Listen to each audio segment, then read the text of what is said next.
That evening it rained like a bucket. There was a light on in one of the houses. Feng Ju began to slowly open her eyes. Her hand came across some kind of transparent fabric. She realized that there was a canopy hanging over her bed. Feng Ju turned her head, finally waking up. Her pretty face appeared to be completely flooded with bright light. The girl remembered the last minutes of her life. She had been lying in the center of the city under the rain in a pool of her own blood. The heavy memories made tears come to my eyes, and I didn't even want to think about it. The baldachin slid open. The man in the robe was very pleased that his guest was awake. He was afraid that the girl would not survive. The master of the house reached out and placed his hand on the girl's soft and delicate arm. The man's body stirred, exactly what he had expected. The landlord was overcome with lust. He couldn't tear himself away from Feng Ju's hand. It was hard to believe that he had gotten such a good product. The stranger's appearance was disfigured, but her body was delicate and snow-white, as if she belonged to a noble family. The girl couldn't take it anymore. Her eyes frowned. Unable to bear it, the guest shouted angrily that he was looking for a quick death. To confirm her intentions, Feng Ju twisted around and kicked her master on his right cheek. He clearly didn't expect it and was very surprised. The blow was so hard that the man flew back to the dining table with the tea set spread out and plowed into it. When the dust settled, the owner angrily opened his eye and angrily shouted that the girl was not behaving well. He began to slowly get up from the floor as he continued his indignation. The man really didn't like the fact that the guest kicked him painfully. He lunged angrily at the stranger, swinging his fist, and advised a good prayer while there was time. Feng Ju sat down on the bed and squinted her eyes. If a man wanted to die quickly, she could help. The moment the dwelling owner's fist almost reached its target, it met with the girl's swifter palm. In addition, Feng Ju's other hand closed around the persistent master's throat. Gasping, the man tried to free himself. Along with that, the girl slowly clawed her hand with her fist. The host was losing strength faster and faster and eventually died from lack of oxygen. Throwing the body of the annoying man on the floor, Feng Ju slowly got up from the bed and looked around the room. Not far from the bed, the girl found a table with nightstands and a mirror. She went to it at once. Looking into her image, Feng Ju saw a blue-eyed girl with a face disfigured by cuts and asked who was in front of her. The image of the girl began to change and become three-dimensional. Her face appeared from the mirror first. She introduced herself as Feng Qingge, and in turn inquired about the name of the person she was talking to and what she was doing here. The girl said that her name before she died was Feng Qingge. She asked why Feng Qingge's soul had not yet left her body if she was already dead. Her interlocutor burst into tears and shouted that she was not ready for this. Su Ruoyun was the only one to blame for what happened. Feng Qingge was the eldest daughter of the Feng family in the past, and Su Ruoyun was like a sister to her. They spent a lot of time together, but one day the girl betrayed her. Changing her appearance, she seized Feng Qingge's position and stole her fiancé. After mutilating her beautiful face, Su Ruoyun sent the girl to this brothel to entertain people. She leaned over to her interlocutor and gently took Feng Ju's chin. The girl asked why she was treated like that. Feng Qingge asked her vis-a-vis to treat her body well and take care of her family. No one should know that she had died. Feng Ju realized that her interlocutor had something else to ask, and asked what else she could do to help the former owner of the body. The girl shouted to make Su Ruoyun's life a living hell. Just killing her with a knife would not be enough. She promised to give Feng Ju all her memories, begging the girl to help her and avenge her death. Feng Ju felt strong streams of energy flowing into her body. She realized that these were the girl's memories. Feng Qingge smirked, deciding to memorize the name of the offending woman. She would find this Su Ruoyun and avenge the body owner's ruined life. 2 days passed. The girl had absolutely no idea how to go on living and tried to beg for alms, sitting in tattered clothes. All the passers-by passed by silently, so out of resentment and disappointment, Feng Qingge threw her hands up in the air and shouted. Suddenly, a distinctive clinking sound was heard in her donation bowl. Someone had thrown a silver coin into it after all. Hearing a sound dear to her heart, the girl turned her head in surprise and looked at her benefactor. The tall man in the cloak was just about to leave with his back turned. Feng Qingge immediately realized that he was the one who threw the coin. She rushed after her son-in-law, shouting as she went that she had finally been able to find him after a long search. The girl was running so fast that she didn't pay attention to the pebble. Singa tripped over it and started to fall, screaming in terror. The man turned around and stared at the strange fellow, who had fallen a little short and fell right in front of him. The impact with the ground was so hard that everything began to triple in the beauty's eyes. Instead of one hand, she saw 3, trying to reach for the 3 men. Standing up from the ground, Feng Qingge roared and started rubbing her eyes with her fists. She begged her son-in-law not to leave her. As luck would have it, a lot of gawkers had come here. The girl took the opportunity and jumped into her son-in-law's arms from her seat, smiling embarrassedly. She was glad she had found him. Feng Qingge's eyes were beaming with happiness. She was so happy that she wanted to share her joy with the world. Suddenly the girl's smile faded. It seemed that she had mistaken the man for someone else. Feng Qingge couldn't believe it. This 30-year-old stranger from the back looked just like the person she was looking for. The man frowned at the obnoxious boy and asked him to let him go. They didn't know each other. The boy was mistaken. Feng Qingge roared. The young man said through his tears resentfully that he was not mistaken. He had seen him often as a child. The boy roared louder and louder. He said that his sister had died, and his stepmother had decided to sell him. So he begged not to be driven away. The man closed his eyes. The howling was becoming unbearable. He tiredly allowed the beggar to go with him if he would let him go. Feng Qingge jumped to the ground and smiled happily. She declared that the son-in-law was very good and couldn't do otherwise. The tall stranger silently turned and walked in the other direction. The gawkers parted in front of the unknown gentleman. The satisfied girl tried to catch up with her son-in-law, who for some reason was walking faster and faster as if he wanted to leave her alone. Feng Qingge grabbed the man's sleeve and asked him to walk slower. Otherwise, she simply wouldn't be able to keep up with him. The tall young man turned around unhappily and pulled his arm out. The girl could not understand the reason for the aggression. The kid, almost crying, exclaimed that he shouldn't be so angry. He had only tugged on his sleeve. The man walked on, quickening his step. After a while, they came to the city gates, but the guy didn't think of stopping. He turned his head faintly and declared that the city was behind him. Now the young man could leave him alone. The kid laughed and suggested that his brother-in-law was just kidding. He couldn't leave him alone in his time of need. The stranger began to get angry. He glumly informed me that he was not his son-in-law at all, and asked me to stop talking nonsense. The man walked on, leaving the surprised Feng Qingge behind. She couldn't believe that everything was really happening. The girl rushed over and asked her uncle to wait for her. She realized that it was a bit inappropriate to call the stranger son-in-law. Feng Qingge ran so fast that she was sweating and wiped her forehead tiredly, stopping in front of the young man. The girl asked why he was walking so fast. The man asked not to follow him anymore. He's going to the Jufu forest. Not everyone is able to return from there. The beggar replied that he too was going to that forest by a strange coincidence. He was glad they were on their way. The stranger got even angrier and shouted that he didn't want to go any further with the boy.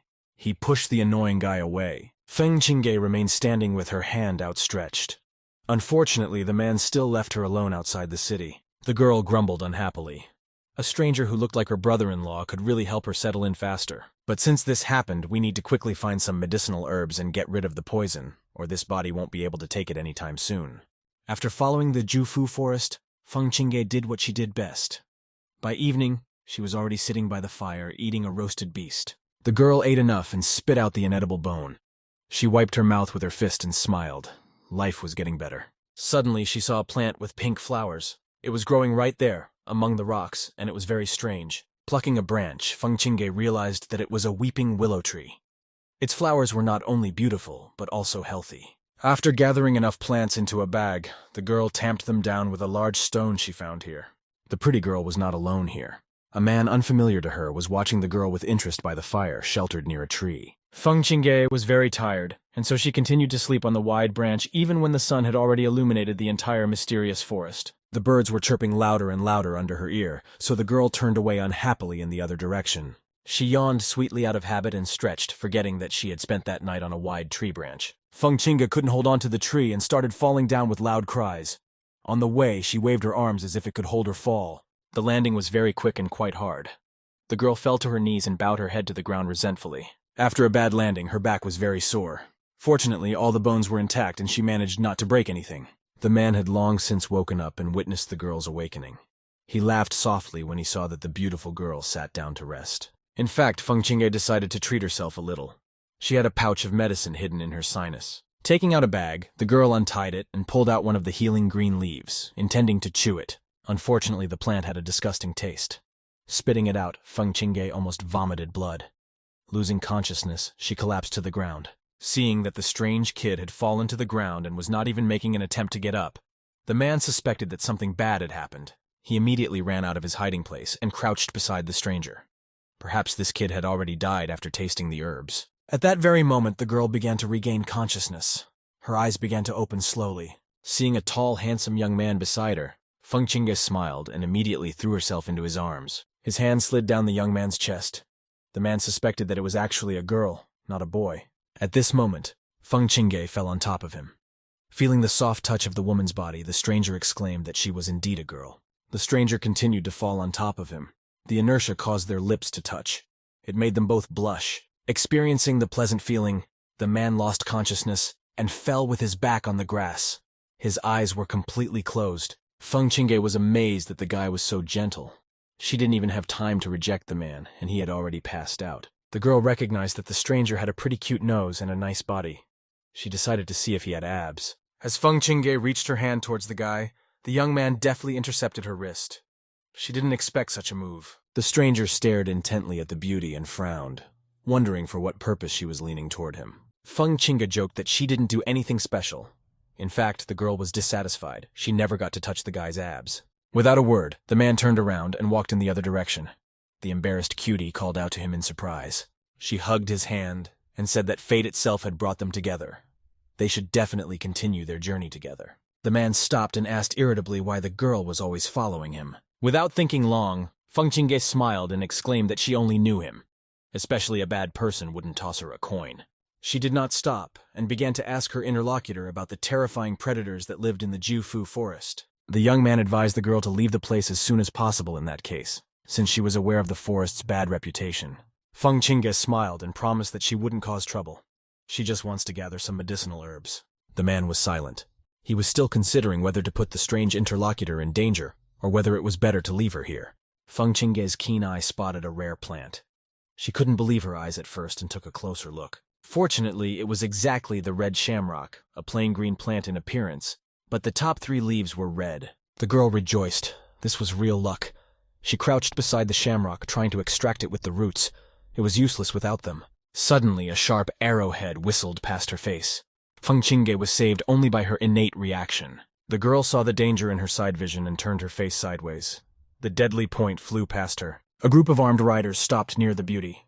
The warrior closest to her held a bow. She was speechless and immediately demanded that they give them the red shamrock they had found. Her tone accepted no objection. Feng Qingge didn't say a word. She silently stood up and smiled contemptuously, carefully hiding the shamrock behind her sinew. The rider shouted that he was just a beggar herbalist and had come here for his death instead of sitting in a back alley. The girl cheerfully replied that her interlocutor herself had come from the cheerful red yard to the woods to bear her flesh. That was the last straw. The warrior couldn't believe that the beggar had dared to speak so boldly to her. The girl wasn't going to argue with the boy anymore. She took out another arrow and pulled the bowstring tighter. Feng Qingge was astonished by the speed with which the archer released an arrow at her. She barely had time to dodge. The girl did a wheel roll at the last second and managed to dodge. The deadly weapon shattered the rock into pieces. The riders were very surprised. Few could dodge an arrow shot by this horsewoman. Yingzhou herself was discouraged. She lightning fast pulled out a new arrow from her quiver, intending to correct the mistake. Feng Qingge smiled and advised her not to make any suspicious movements. Things would be a little different now. A small pebble appeared out of nowhere in the girl's hands. She deftly threw it with 2 fingers and hit the rider in the stomach. The blow was unexpected and quite sensitive, so the rider screamed in pain and fell off the horse, losing her balance. Yingzhou turned red with anger. She gritted her teeth and said that she would deal with the little beggar. Her eye began to twitch with anger. She held up the scabbard and pulled out a small, curved dagger. Its blade glinted ravenously in the sun. The girl rushed to the attack and shouted that she would finish off her opponent. Enough of playing childish games. Feng Qingge was ready to attack. When Yingzhou ran forward with her dagger, the herbalist stepped to the side and intercepted her arm. With her other hand, the girl grabbed her opponent's waist and stopped her movement and turned her around a bit. The warrior turned white with horror. Subconsciously, she knew something terrible was happening, but her body couldn't keep up with the thought. The girl realized with fear that she was at the mercy of her rival. That crazy beggar was standing just behind her back. Feng Qingge leaned over to the girl's ear and whispered that she smelled very fragrant. The warrior girl blushed. One of the riders saw that Yingzhou was in danger and wanted to rush to her rescue to deal with the herbalist. The man in the brown robe stopped him imperiously. He realized that quantity was not important in this case. Feng Qingge snatched out a dagger and put it to her enemy's throat. She advised the warrior not to make any quick movements. With skin that smooth, it was awkward enough to turn around to get hurt. She smiled and asked what they would do next. The brown-clad man apologized for his niece's impertinent actions. She was really just fooling around. The young man replied glumly that he would already be in the temple of Yama if he hadn't reacted to her so-called pampering. Feng Qingge made a small incision on the mercenary's neck. The girl shrieked in fear. She didn't want to die right now. The guy frowned, saying that he couldn't let the attack go unanswered, and so he wanted to repay the beauty in kind. Yingzhou looked at the droplets of her own blood dripping down the dagger in horror, and shouted that they were already even. The girl's uncle realized that their adversary was not easy. He coldly asked the stranger what he wanted. The boy laughed and admitted that he hadn't even thought about the ransom. Perhaps gold or silver would calm him down. The man subtly glanced at the boy who was trying to help Ying-jo. The young man understood and sighed heavily. Taking a weighty pouch from his pocket, he tossed it at the insolent stranger who dared to insult the girl. The young man deftly caught the ransom, holding the dagger at the captive's throat. He promised to let the girl go and hoped he would not be shot. Ying-jo's uncle was forced to promise the stranger that no one was going to infringe on his life. Putting the dagger away, Feng Qingge pushed the girl away hard. The warrior girl flew towards her squad with a shriek. She found herself in her uncle's arms and complained that some beggar thought she was cheap and dared to insult her. The man frowned and asked his niece to calm down.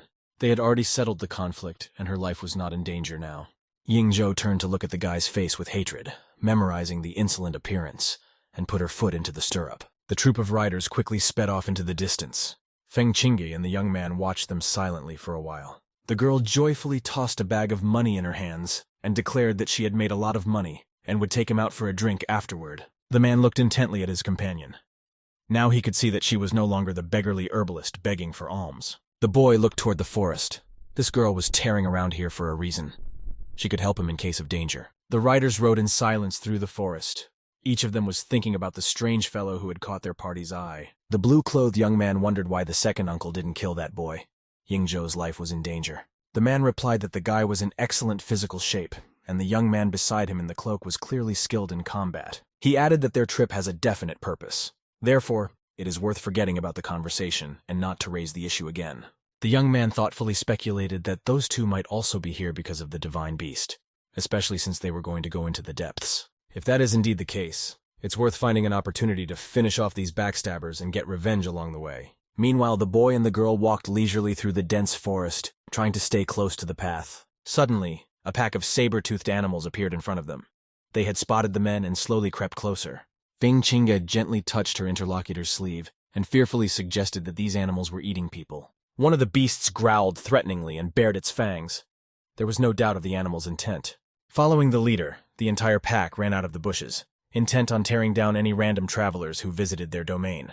The man assessed the danger immediately and ordered the stranger to climb the tree immediately. It was the only chance of rescue. Immediately after his words, the guy jumped onto the nearest tree. Feng Qingge realized with horror that she was alone. The leader jumped on the girl. She miraculously dodged the saber-toothed monster's powerful paws and shrieked. As she was running away from a pack of hungry monsters and crying, the beautiful girl screamed at the top of her voice and called for her uncle's help. The man saw what had happened to his companion and sighed heavily. He could not leave her in trouble and jumped down from the tree. The group of riders were unaware of the drama playing out in the bushes in front of them. The young man cautiously asked the man what the sound was. A moment later, they saw the same guy who had insulted Ying-jo. He was trying to get away from the saber-toothed beast. The rider laughed. That boy had shown himself to be such a strong warrior, but now he was in mortal danger himself. The young man's hand slid down quickly. He drew the bowstring lightning fast, taking careful aim at the beast. Feng Qingge herself felt like a hunted beast. She was being chased by a pack of saber-toothed beasts behind her and a group of mercenaries in front of her. The girl turned off the path as she watched the riders. The massive beast leaped at her but hit her head on a tree. Due to the impact, the monster's coordination of movements broke down, and the image in its eyes began to triple. The man cursed the guy, who for some reason ran to escape just in their direction and led the beasts after him. He ordered all the riders to dismount and prepare for battle. The riders jumped to the ground at the same time. The warriors drew their long, sharp swords and prepared to meet the herd of saber-toothed beasts with dignity. The archers took the second line of defense, covering the swordsmen.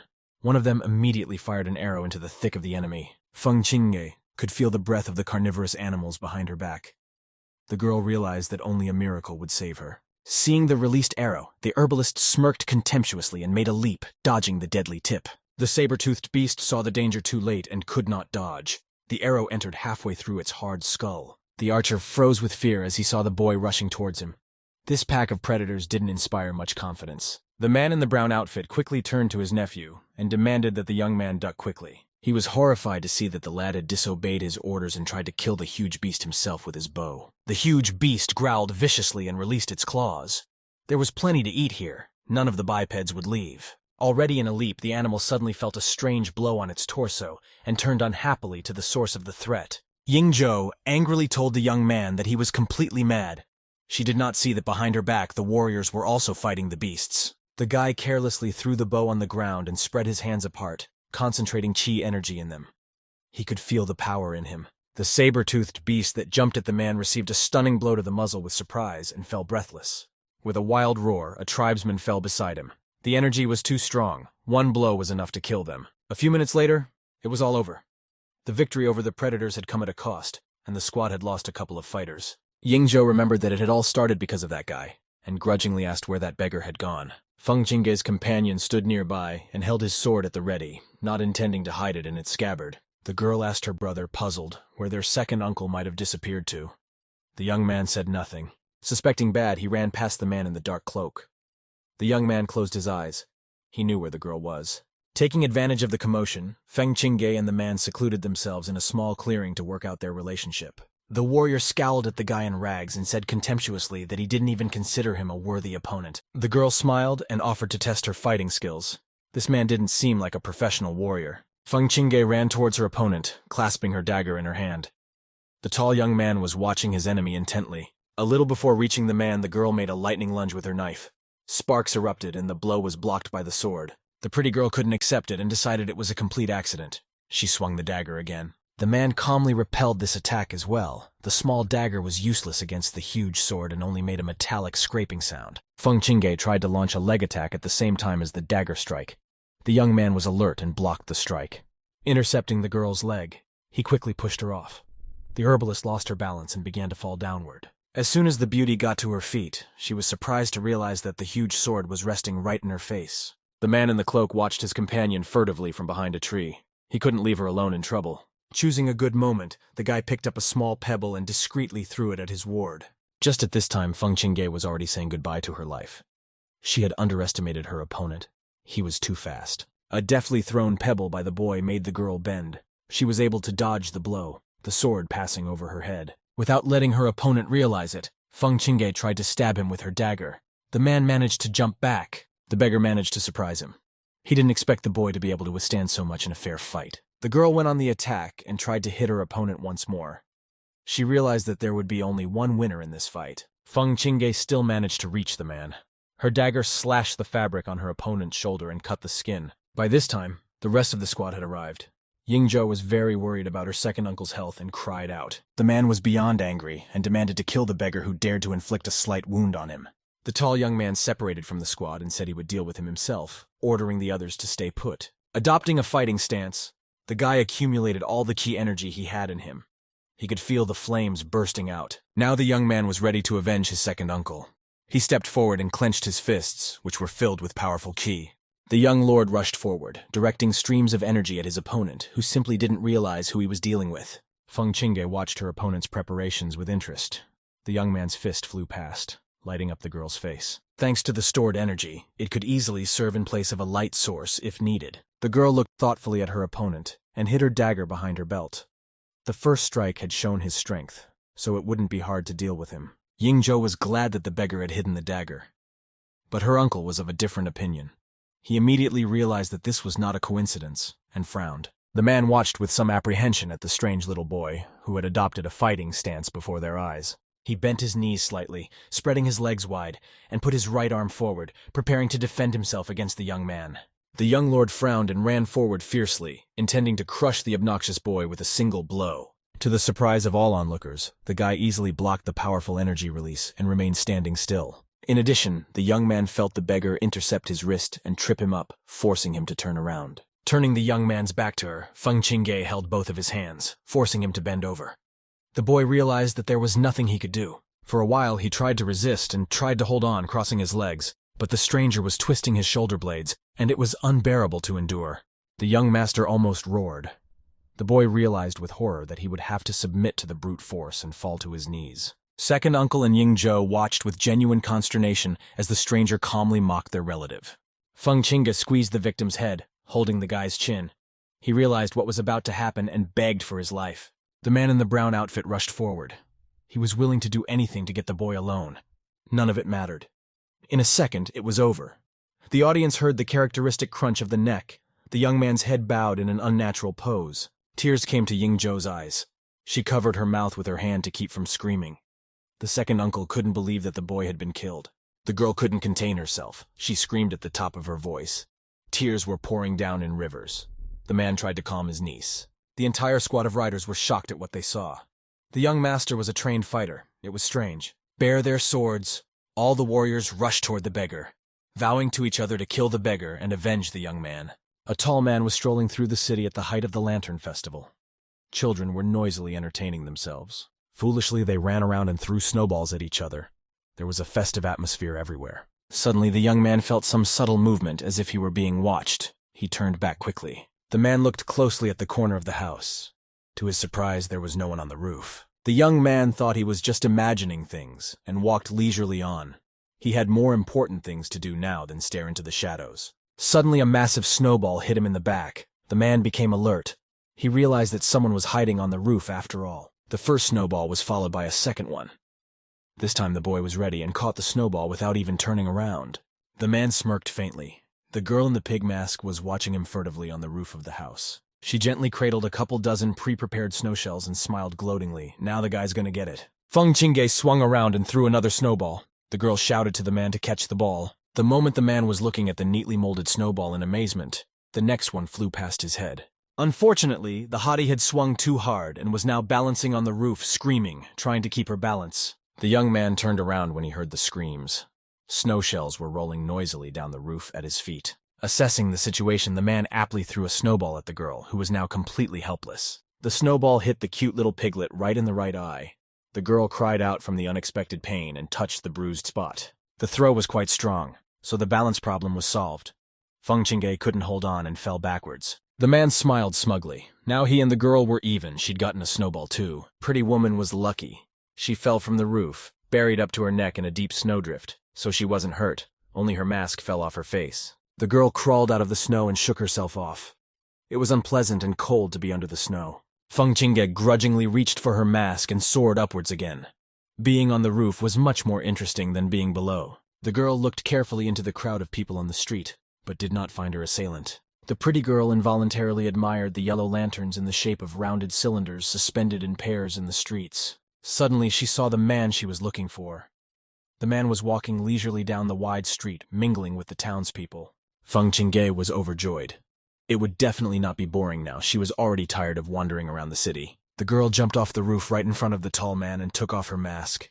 She smiled and wished the young man a happy new year. The man faintly smiled. He suspected that it was Feng Qingge who was hiding under the pig mask. The pretty girl looked pleadingly at her interlocutor and asked to go with her to see the fireworks. The girl said thoughtfully that they could also go to Tianxiang Temple and listen to the tales.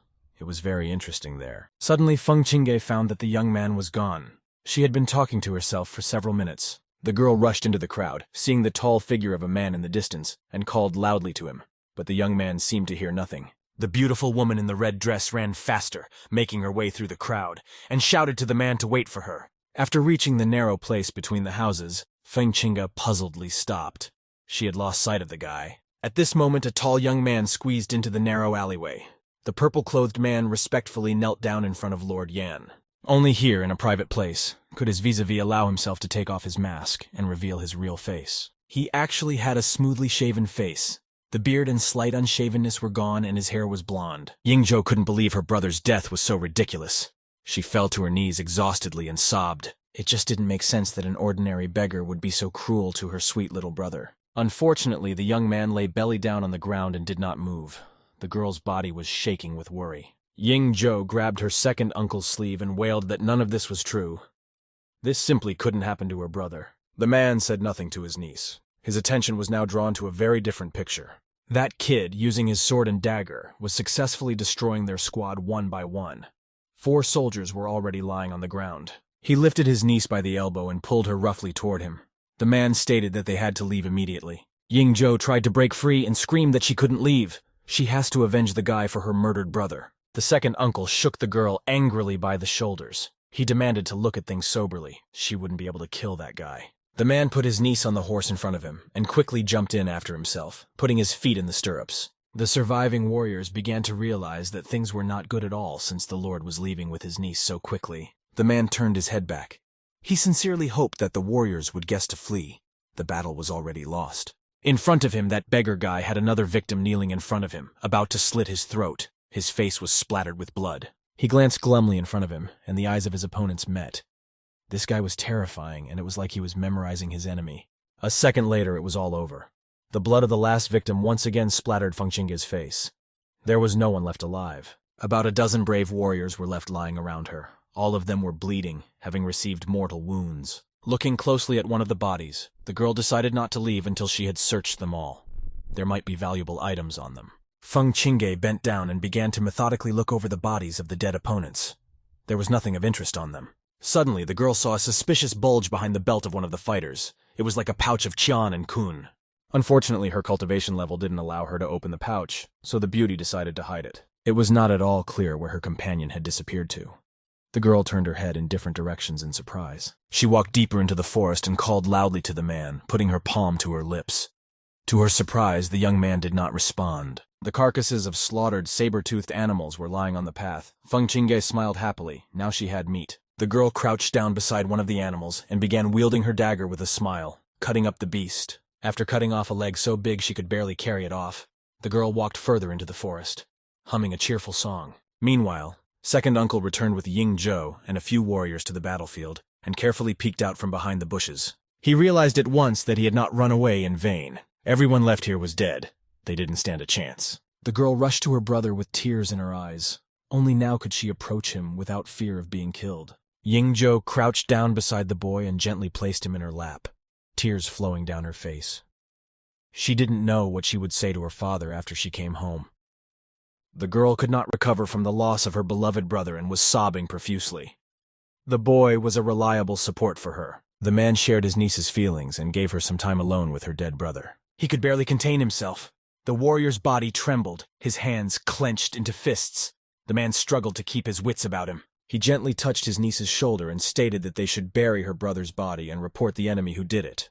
Wiping her tears, the girl said that it would be difficult for them to find the beggar, who had traveled deep into the Jufu forest. The second uncle said he would apply to the mercenary guild. The thugs would be happy to bring that guy's head.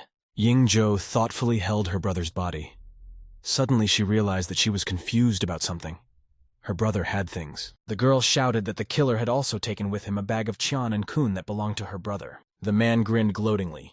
He told his niece that now they would find the villain even faster. He wouldn't escape. The protagonist was sitting pensively by the river after a hearty lunch. The girl repeated the name Feng Qingge and Su Zhouyun to herself thoughtfully. The girl stretched out on the grass. She told herself that there would still be plenty of confusion and worry with Lord Qian. The protagonist lay looking up at the sky.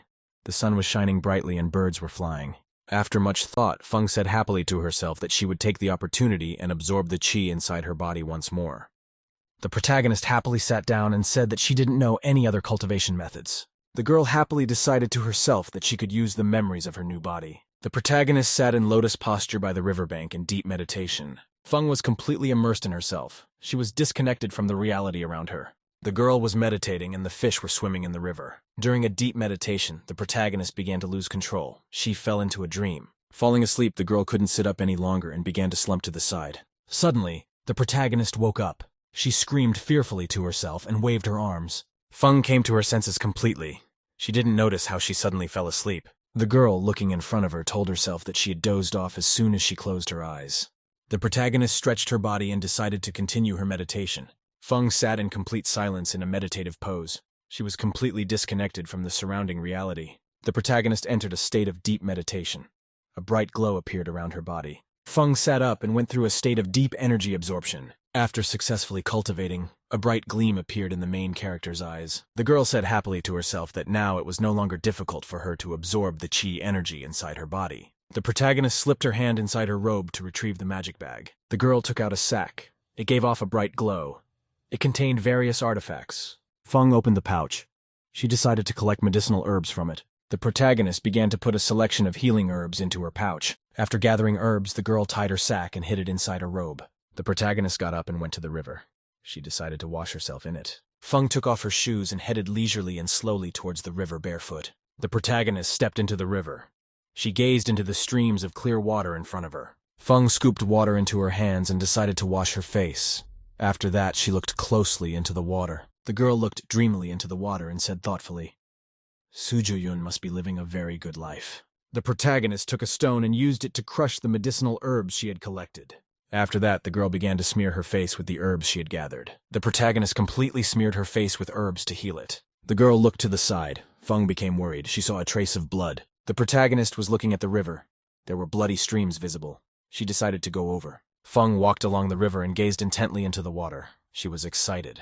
The frightened girl noticed someone's body lying near the river. Feng reached out and touched the stranger's body. She examined him closely. The girl scrutinized the boy's body and noted that he was still breathing. The protagonist picked up the stranger's body and dragged it behind her to the shore. The protagonist carefully opened the clothes on the stranger's body. She saw a large wound there. The girl carefully treated the wound on the guy's body with a special potion. Feng cheerfully told the unconscious stranger that he was lucky to have met her. The protagonist threw the remains of her bloody clothes into the river. She continued to help the guy. The girl carefully took out a magical artifact from her pouch. The protagonist was sitting by the fire in a state of deep meditation. There was a glow around her body. The girl came to her senses after meditating. She looked carefully to the side. Feng excitedly put her hand to the stranger's head. He had a high fever. The girl said excitedly that the boy's wound was inflamed and feverish. The protagonist decided to help the patient with a special pill. Feng carefully took and placed the bluish pill into the stranger's mouth. The guy was still unconscious.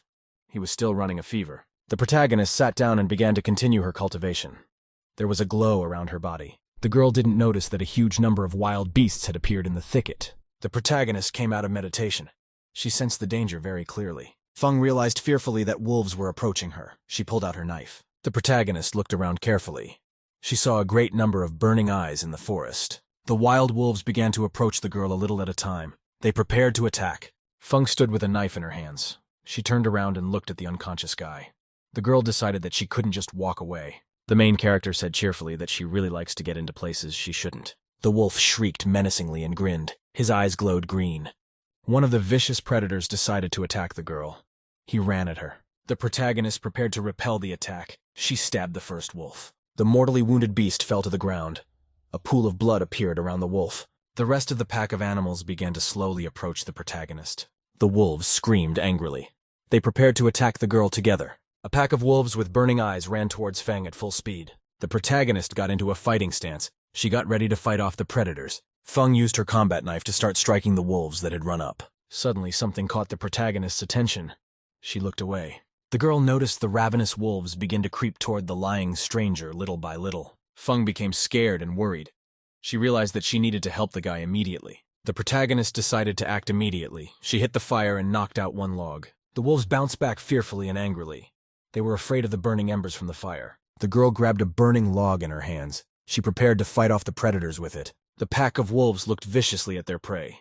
They prepared to attack again. Predators, with a loud scream and with burning eyes, rushed towards the girl. At this time, the stranger woke up. He opened his eyes and looked around. The boy wondered. He looked carefully in front of him and couldn't understand what was happening. The stranger saw the protagonist.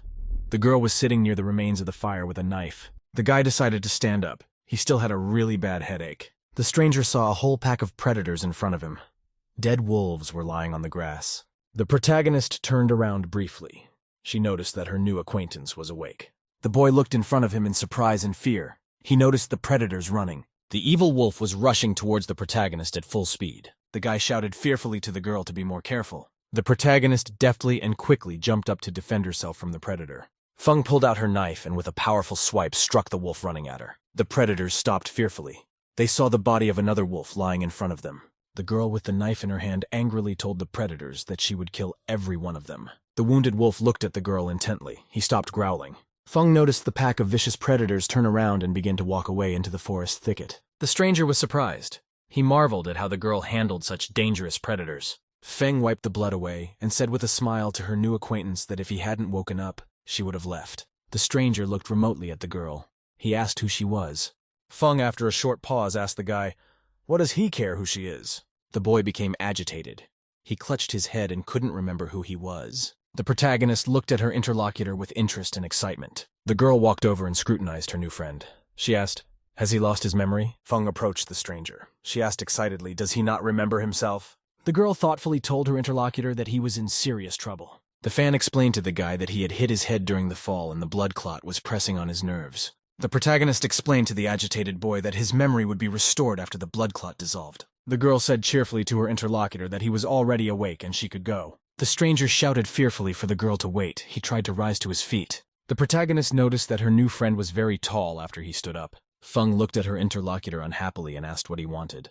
The guy excitedly asked the girl if he could go with her. The stranger explained to his girlfriend that he didn't remember anything and only knew her. The protagonist is considering whether to partner up with a stranger. Interlocutor excitedly told the girl that he would not trouble her. Feng looked at the guy unhappily and said he was a nuisance in his own right. The guy was very scared and worried. He had tears in his eyes. The girl said in surprise to her interlocutor that he was all grown up. The stranger earnestly asked the girl if she would allow him to go with her. She didn't want to leave a guy she didn't know alone. Feng turned around and grudgingly thought to herself that she was going to have to rely on someone who could rely on her.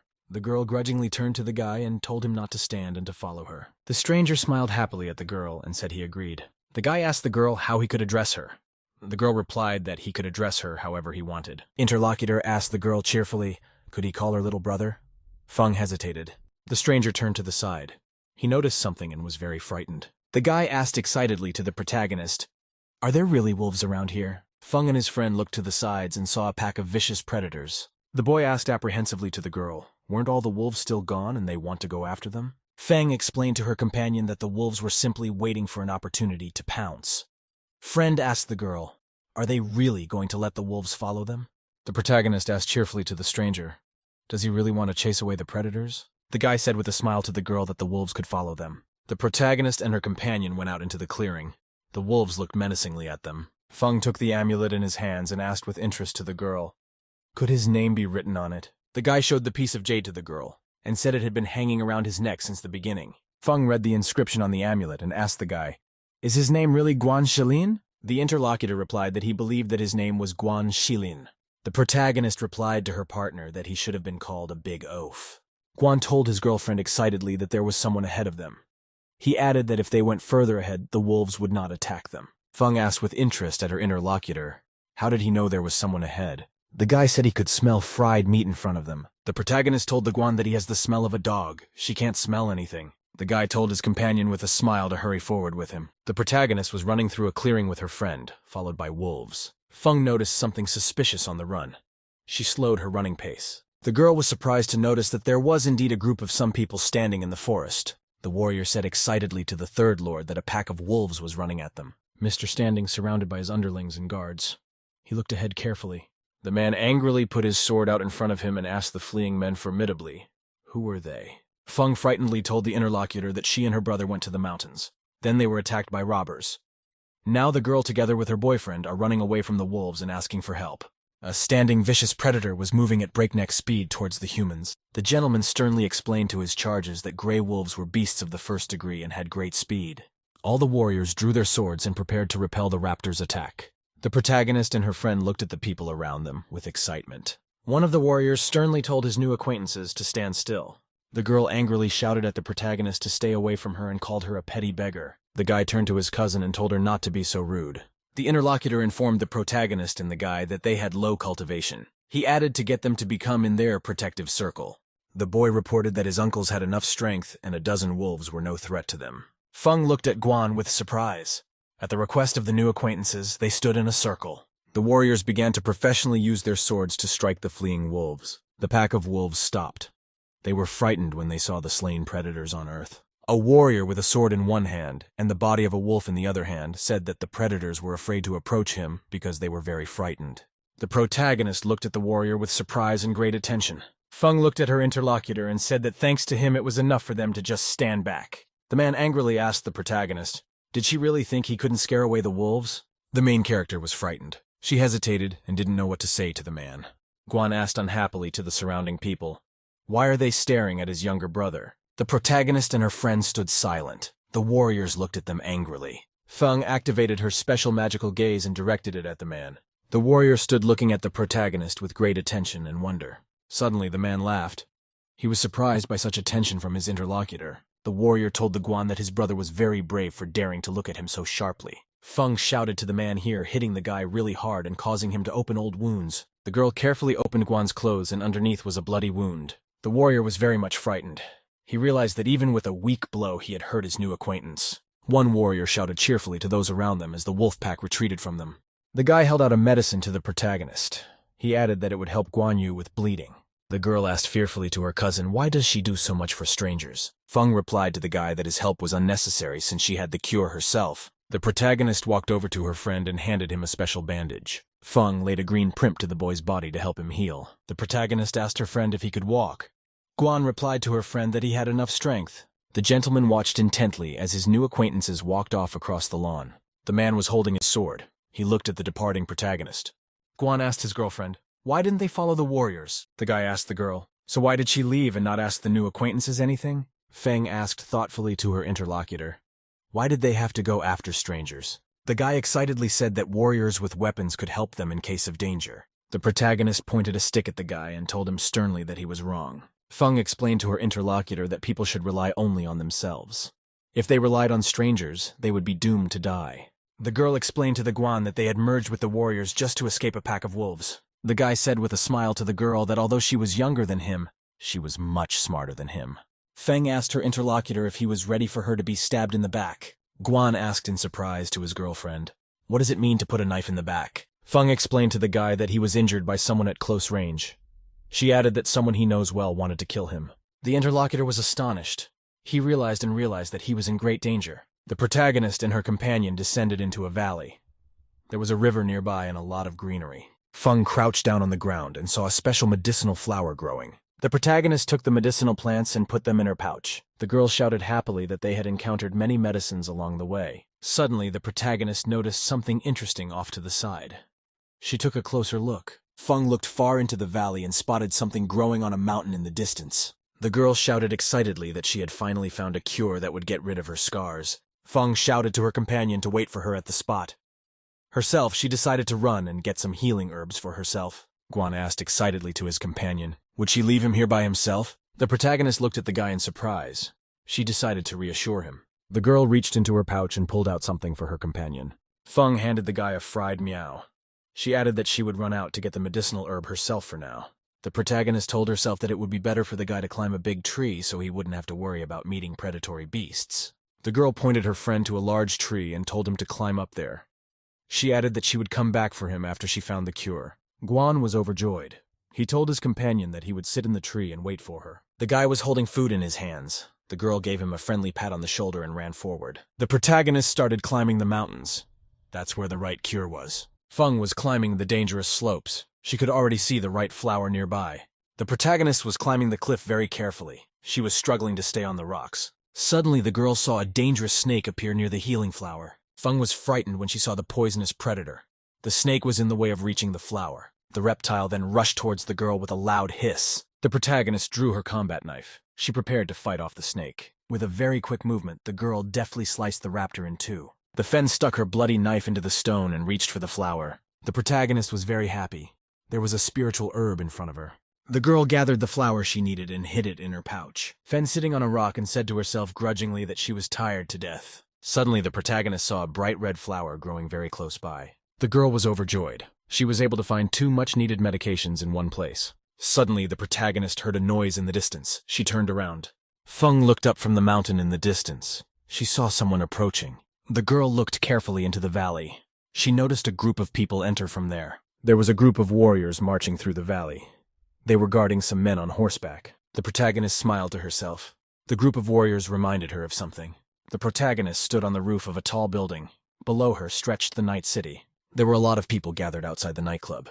They went inside. There was a girl dancing on the pole inside the place. She had really big breasts. A dancer was near the pole in a short black dress. She was dancing to the sound of music. The girl's dancing was watched by customers. In front of the man on the table was a pile of bottles. On the couch near the table sat several men with their girlfriends. The guy in the pink shirt told the 7th brother to find his own solution. He added that they needed to take care of the whore. The man angrily told his interlocutor that the girl had slipped away last time, and that such a thing should not pass next time. Another interlocutor told the 7th brother that a whore should hide himself just by hearing his name. The man hesitated. He sat and sipped nervously from his glass. The 7th brother's phone rang unexpectedly. He looked up sharply. The man realized that he had received a very important call. He put down his drink and reached for the phone. The 7th brother looked excitedly at the phone. He was very worried before picking it up. The man angrily shouted to Old Man A that the girl had come into his office and for him to throw her out. The protagonist at this time decided to break into the office in great heights through the outside glass. The girl cut a neat hole in the glass so that a passage appeared. The protagonist kicked the glass to the floor. She carefully began to make her way into the room. The girl quietly jumped to the floor.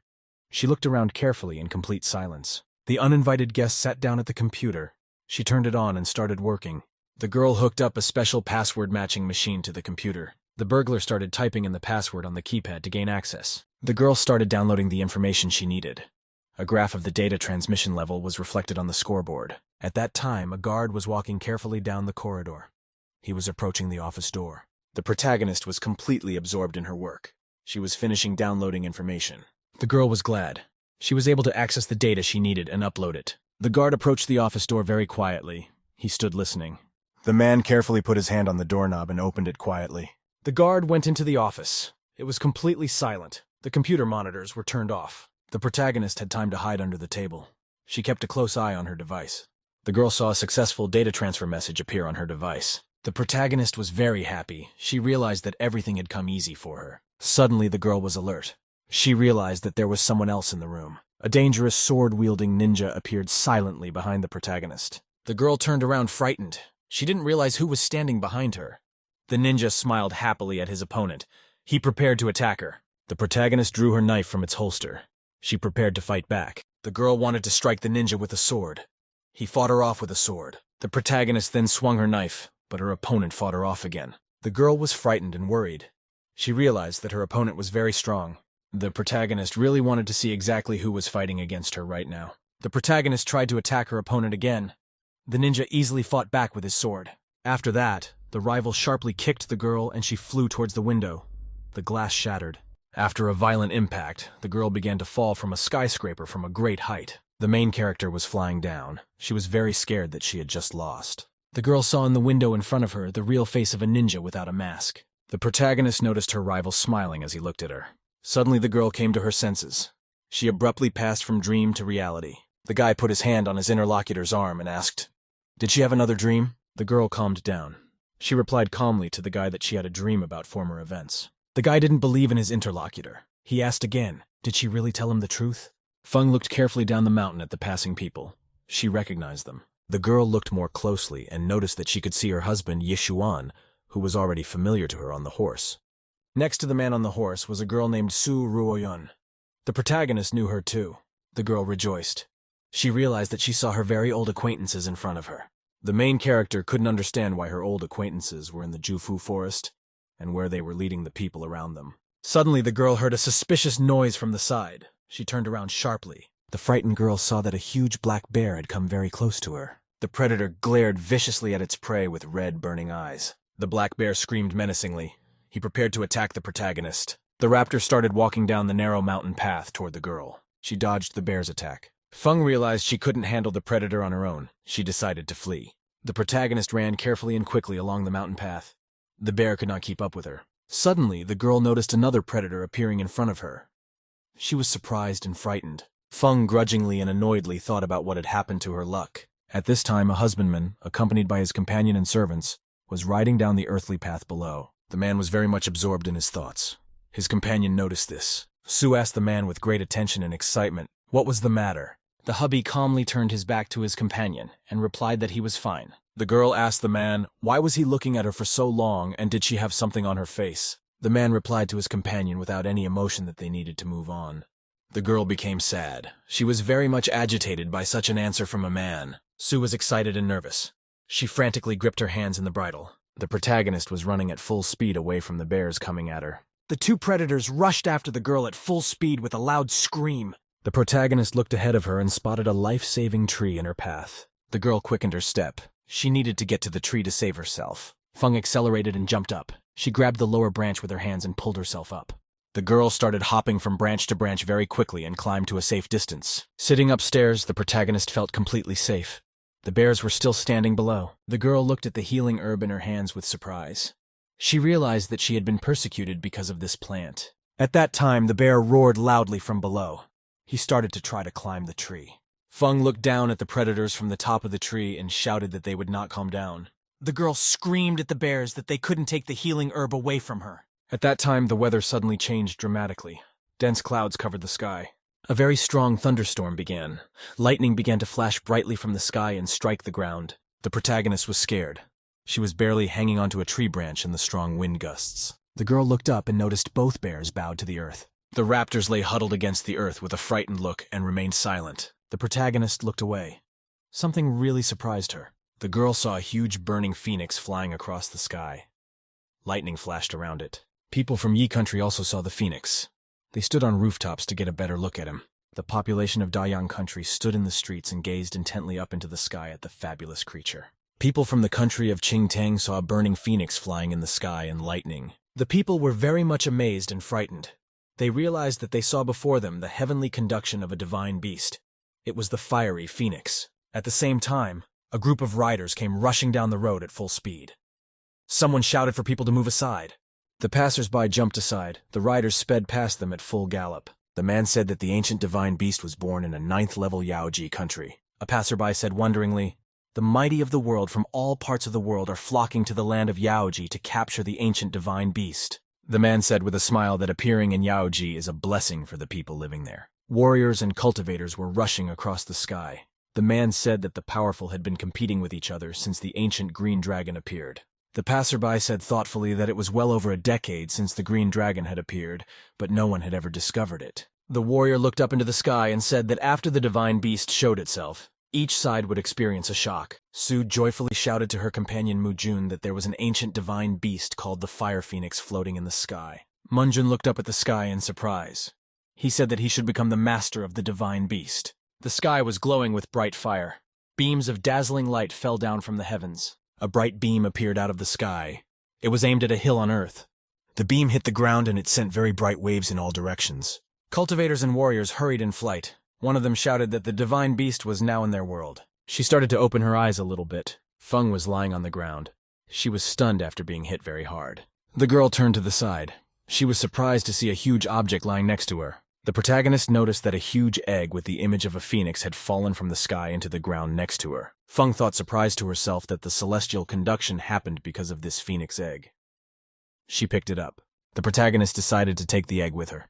She picked it up and walked away. A group of armed warriors approached the crash site. The men looked carefully in front of them. They found nothing in the pit.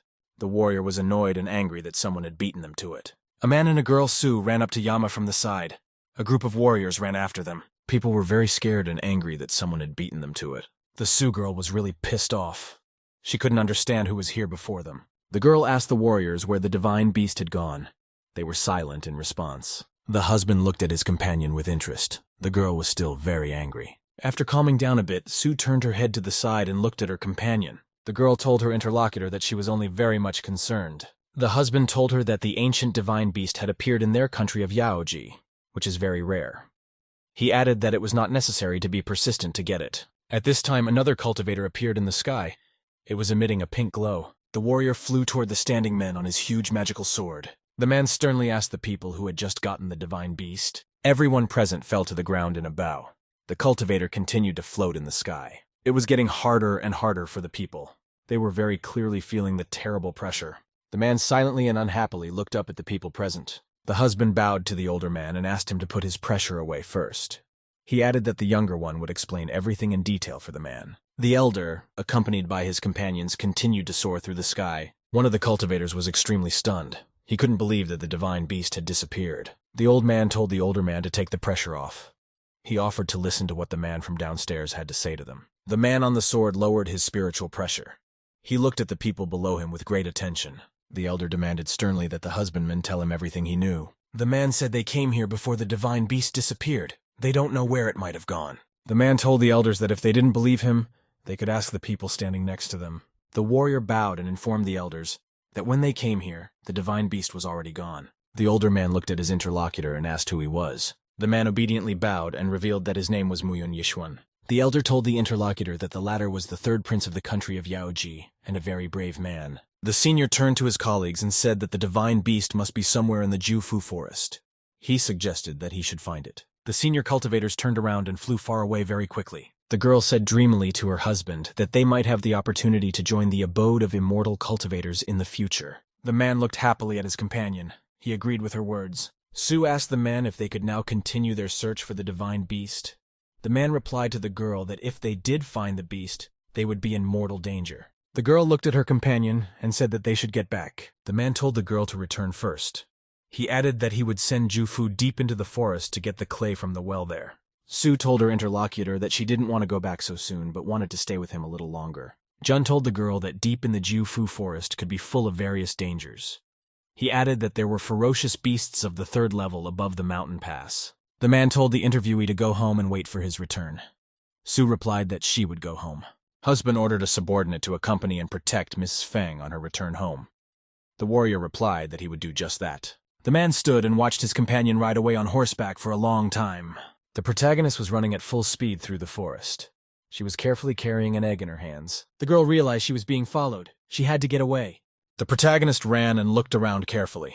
She had to save the egg. Feng looked up and saw cultivators flying through the sky on their swords. The protagonist crouched down and hid behind a rock. She looked up excitedly. The girl noticed a cultivator flying nearby on his sword. He looked down carefully. Then, the cultivator flew past at full speed and disappeared into the distance. Feng breathed a sigh of relief. She told herself that the egg was a problem for her. The girl tapped her hand on the egg. It was very strong and sturdy. Feng looked at the egg and didn't know what to do with it. It was giving her nothing but trouble. Suddenly, the girl had an original idea.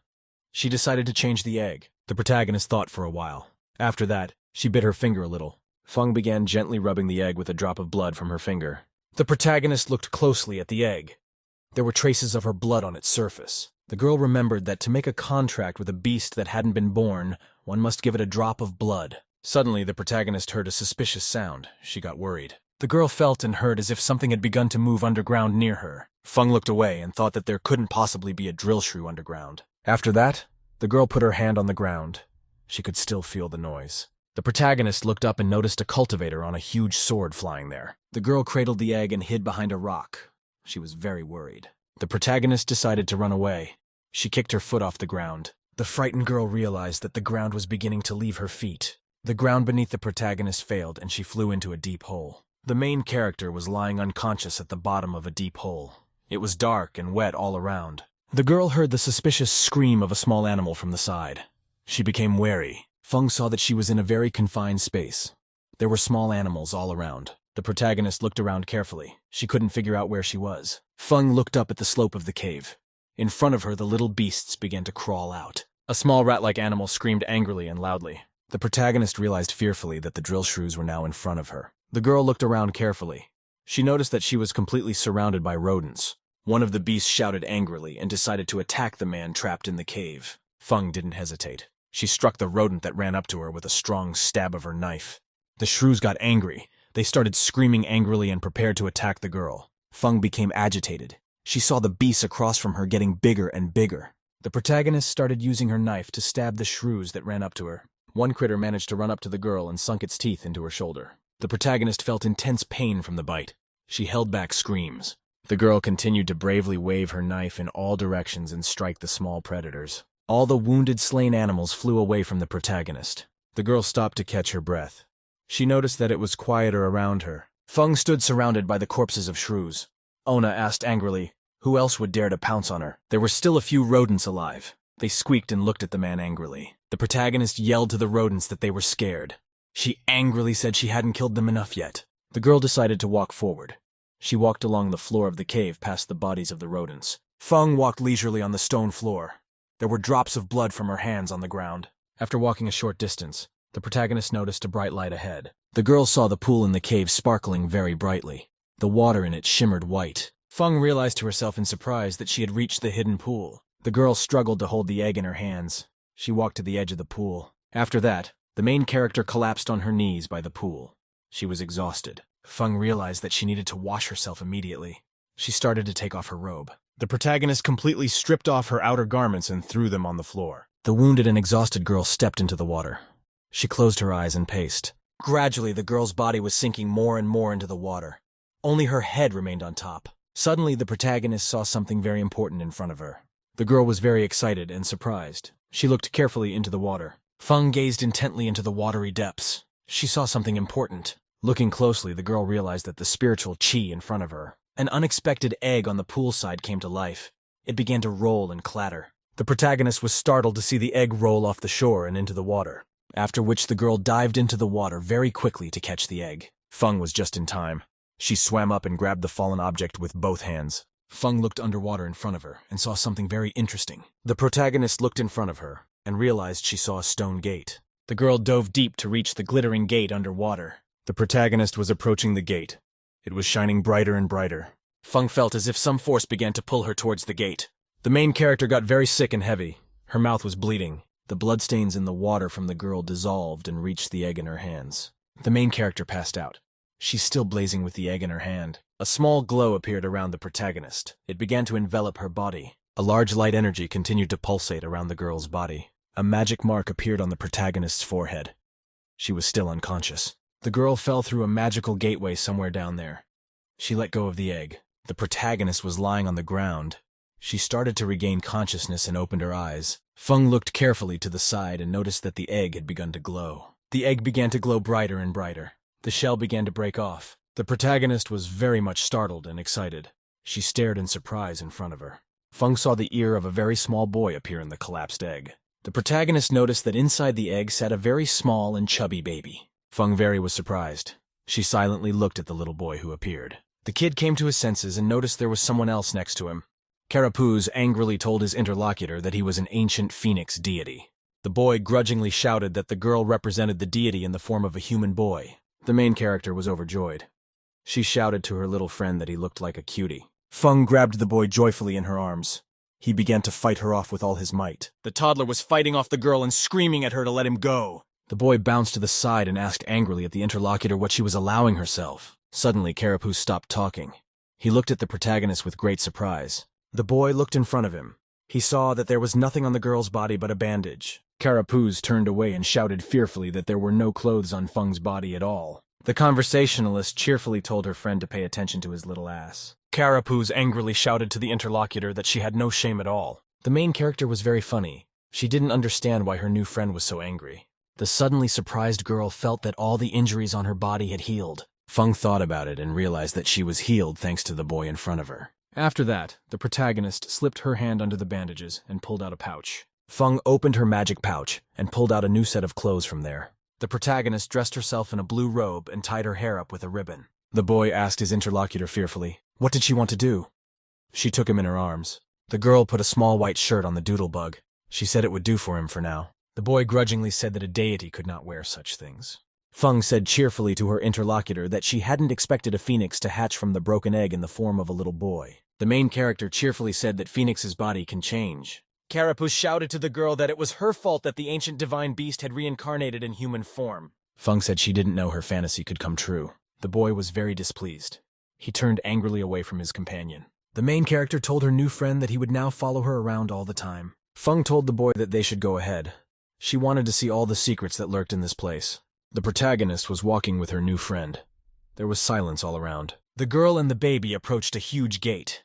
At the top, they were protected by clay warriors with swords. Some angry voice said he'd been waiting for years and had finally waited for someone. Then a very bright light opened in the portal. The girl and the boy tried to cover themselves with their hands. Feng thought to herself that the reason for everything that happened was because of the contract with the ancient divine beast. The girl looked away and thought happily to herself that the baby might be useful to her. The carapace shouted menacingly to the interlocutor that she was staring at the deity again. Feng grabbed the boy's cheek. She told him cheerfully that she liked him a lot. The carapace called out to the girl in a ringing voice that would change absolutely nothing for her. The boy told the girl that the deity didn't like her and she didn't look like a woman at all. Grozny's voice rang out. He motioned for the girl to come over to him so he could look at her. The protagonist noticed a very bright light emerge from the portal. The girl felt herself being pulled into the portal with all her might. She couldn't help herself. The boy shouted angrily after the protagonist that she was a stupid woman. The toddler ran forward into the portal to find his girlfriend. He wanted to help her. The protagonist, after crossing the portal, found herself facing a dead man in the form of a skeleton. The black-clad skeleton sat up and scrutinized the girl in front of him. The dead man's head sent a stream of white energy straight towards the protagonist. The girl felt really bad. It was like something was squeezing her from the inside. The protagonist felt the energy completely binding her head, and it felt as if it were glowing. The girl stood silent and motionless. A yellowish light appeared in her eyes. The dead man looked at his guest carefully. A bright magical sign flashed above him. At that time, a boy ran up. The carapace asked the woman loudly and excitedly, "How does she feel?" The skeleton with burning eyes said that after thousands of years he was still able to meet the mysterious spirit body. He remembered meeting Chuba Tian. The dead man laughed joyfully. He said quite that heaven had not forgotten him. The boy pounded his hands into the protective screen with all his might. He kept calling out for the main character. Feng telepathically told the little guy that she was fine. The boy grudgingly replied to his interlocutor that he wasn't worried about her at all. At this time, the ghostly spirit of a young warrior appeared from behind above the dead man. The protagonist dropped to her knees in fright. She stared at the warrior who appeared. Feng was very much surprised and amazed. She looked at the ghost of the man in front of her. The warrior tells the girl that she is very challenging. She possesses a mysterious spiritual body and has made a contract with the ancient mythical animal Phoenix. Feng was still kneeling and asked, surprised at her interlocutor, "Does she really have a spiritual body?" Feng interrogated the warrior with interest. "Is a spiritual body really that rare?" The warrior said that spiritual body possessors are cultivation geniuses. They have a cultivation process 10 times faster than other people. The ghost explained that some people would need 10 years to cultivate heavenly energy. The protagonist will be able to reach the level of a martial artist in just a year. Only geniuses can earn such a cultivation speed. Feng looked at her hands in surprise and delight, and she couldn't believe that such a thing was possible. She had already tried cultivating, but she didn't feel any change in her body. The warrior explained with a smile to her interlocutor that her meridians had not been opened until now. The ghost told the girl to bow to him. He added that he would help her in opening meridian for further cultivation. The protagonist looked at her interlocutor in silence. She was still undecided whether to accept his proposal. The ghost told the girl that after she became his apprentice, she would help him do 3 things. Feng explained to the ghost that she wanted to hear the elder's opinion for now. The man laughed loudly. He replied to the girl that he agreed to her terms. The ghost told the interviewer that she was a very laid-back person. The man said that he was once the head of the Tianyuan palace named Chuba Tian. For a warrior, no one could be a worthy adversary. He had fought all his life with a sword in his hand, and he thought it was the right thing to do. The ghost turned away and told the girl that he might have had a different ending, if he hadn't been stubborn that year. The warrior told the interlocutor that he wanted to tidy up the Tianyuan palace. Feng asked the interlocutor what would be his second and third wishes. The man explained to the girl that he wanted to enter the 10,000 Swords Cemetery to retrieve the Qingfeng sword. The phantom then decided to voice his third wish. He was silent for a while. The man said the protagonist should help him track down his family members. Feng asked her interlocutor in surprise, would the elder just help her open the meridians like that? The warrior turned to the girl and said with a chuckle that it would be as she wished. The protagonist was very excited. She realized that the master would help her. The girl dropped into the lowest bow to thank the man for his help. The protagonist shouted to the master to accept the bow of the Fengju disciple. Chuba Tian shouted joyfully that he finally had a successor. Carapace angrily asked the girl how she could make the deity a little boy. Feng grudgingly replied to her interlocutor that she absolutely lacked imagination. The little boy looked at himself in the mirror. He grudgingly said the deity looked like a bubble. The boy said cheerfully, "The deity striving to look like a young man of outstanding talent and appearance." Carapace shouted menacingly to his interlocutor that he now looked like a small child. The protagonist suggested to her interlocutor that she could give him a new face. The ghost tells the girl to remove the 3rd brick to the left of his bones. Inside, she will find what she needs. The protagonist excitedly replied to the warrior that she would do just that. The girl looked closely at the skeleton of the dead man sitting in front of her. The protagonist walked over to the skeleton and crouched down to find the right brick. After that, the girl grabbed her dagger to use it to get the brick she needed. The girl crouched down and began using her blade to push back the desired brick. The protagonist was surprised to find some kind of box shining brightly in front of her. Feng took the box in her hands. On top of it was painted a magical sign. The girl decided to see the contents of the box, but there was no way she could open it. Feng asked grudgingly to the master, "So why isn't the box opening?" The warrior cheerfully explained that he had sealed the box. An ordinary person would not be able to open it. The master activated his magic skill. He told the girl that she would now be able to get the contents of the box. The protagonist noticed the box glowing with a bright light under the effect of magic. Feng was able to open the box quietly. She was very surprised at its contents. The protagonist saw a very bright ring with a red stone lying inside the box. Feng asked the master had he really told her about this treasure. The girl saw in front of her just a plain old ring. She couldn't believe it could be a treasure. The master told the interlocutor that she was holding a spatial ring in her hand. The warrior explained to the girl that the whole world could be stored inside the ring, and even the living could be placed inside it. In the ring, time stands still completely. The protagonist asked the master joyfully, where did he get such a treasure? She held the ring in her hands and looked at it with wonder. The girl thought to herself that the ring in her hands was even more priceless than the sword Qingfeng. The warrior explained to his companion that he had gotten the spatial ring by accident. He took it as an ordinary thing. When the master passed away, the soul contract fell from the ring. He told the girl that she should spill some of her blood on the ring. There are training techniques and treasures inside the ring. Feng asked, surprised at the man. Would she really be able to go inside the ring by herself? The girl thought she could just hide inside the space when she was being chased. The warrior explained to her that the ring had enchantments. She would find out for herself in the future. The ghost slowly began to disappear.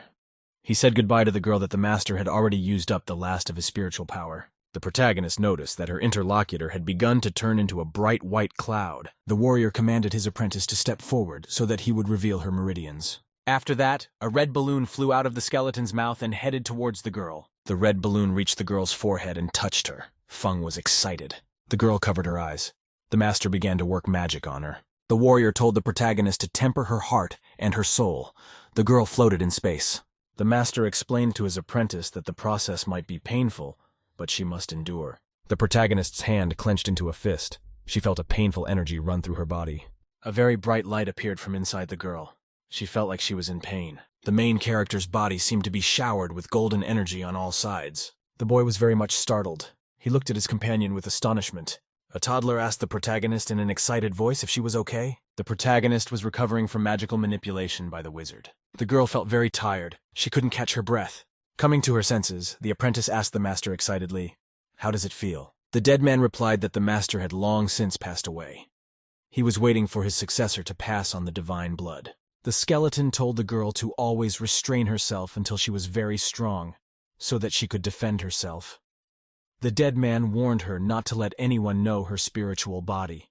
The skeleton explained that there were many rules for cultivating in space. A few more masters might find them in the future. The skeleton with glowing eyes told the protagonist in parting that the cultivator world was very cruel. The already calm protagonist told her interlocutor cheerfully that she understood everything. The dead man explained that she couldn't get out of this pond, so the master would send her to the graveyard of 10,000 swords. The skeleton reached out his hand and took in it a scroll that lay beside him. The dead man tossed the scroll up and it began to unfold on its own. The surprised protagonist noticed a vivid and detailed map opened up in front of her. The card kept unfolding and getting longer and longer. It flew around the girl and the boy. The protagonist and her companion were very surprised. The card scroll around them shone brightly. The dead man shouted to the girl not to show the Qingfeng sword to anyone after she found it. The protagonist noticed as the first day the outline of a large mountain began to appear. The girl noticed as if she found herself in front of the entrance to some brightly colored cave. The protagonist became agitated. She realized that she was heading towards a place with 10,000 swords. The girl looked around in surprise.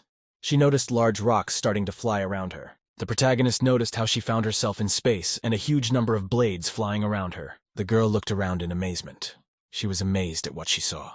The boy approached his companion with a surprised grip on her clothes. The protagonist was distracted and looked down fearfully at the carapace. The boy clung to the girl's clothes and stared astonished before him. Feng remembered about her magic ring. She opened her palm and looked at it. The girl bit through her finger a little with her teeth to get a drop of blood for the ring. Feng dripped a few drops of her blood onto the ring to activate it. The red stone on the ring began to glow brighter. There was a magical sparkle. The protagonist very slowly put the ring on her right hand. Feng said excitedly to her companion that it would not be easy at all for her to find the Qingfeng sword among the vast number of blades. Carapace grudgingly told her interlocutor that if she didn't find the right sword, she could have any other sword she wanted. The protagonist rejoiced. She looked at the boy cheerfully and surprised. The little one felt embarrassed. He did not like such attention from the interlocutor. The boy turned away and told the girl that the deity didn't care about her at all. The protagonist held out her hand to her little companion and led the way. Feng told her friend that she needed to find the sword as soon as possible before it moved elsewhere. Carapace was not happy with such words from the girl, but he decided to go with her. The protagonist, accompanied by a little boy, walked around near a huge number of swords. Suddenly the girl saw a very old and rusty blade sticking out of the ground. The protagonist with the ring on her hand reached out her hand for the old sword. The girl was very excited. She decided that she had found the right blade for her. Feng was about to pick up the sword sticking out of the ground. Suddenly her hand was thrown aside by some force. The protagonist said cheerfully that it was all very striking to her. Next to her stood a disgruntled boy. The boy grudgingly asked his interlocutor, "Does she really want to look for a sword here after all?"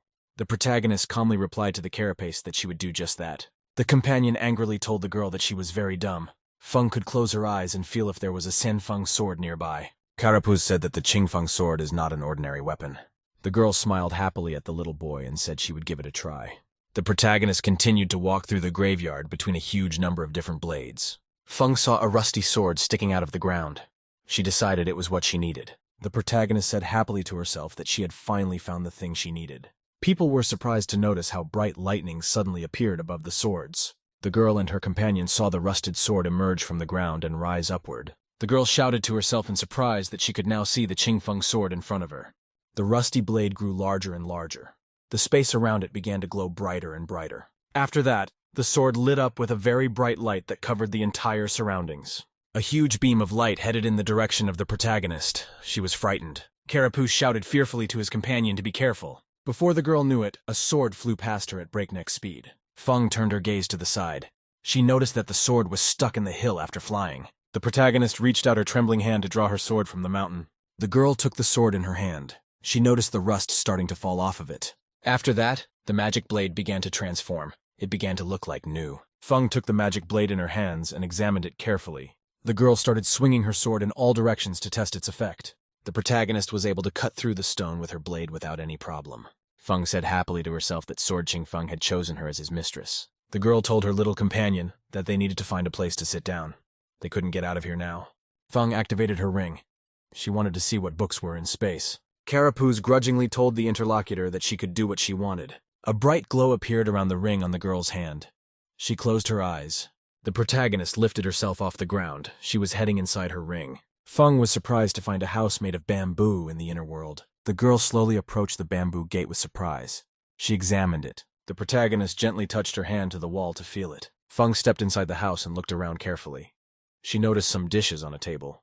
The protagonist carefully placed the sword on the table. She decided to look for books. Feng noticed a shelf standing nearby.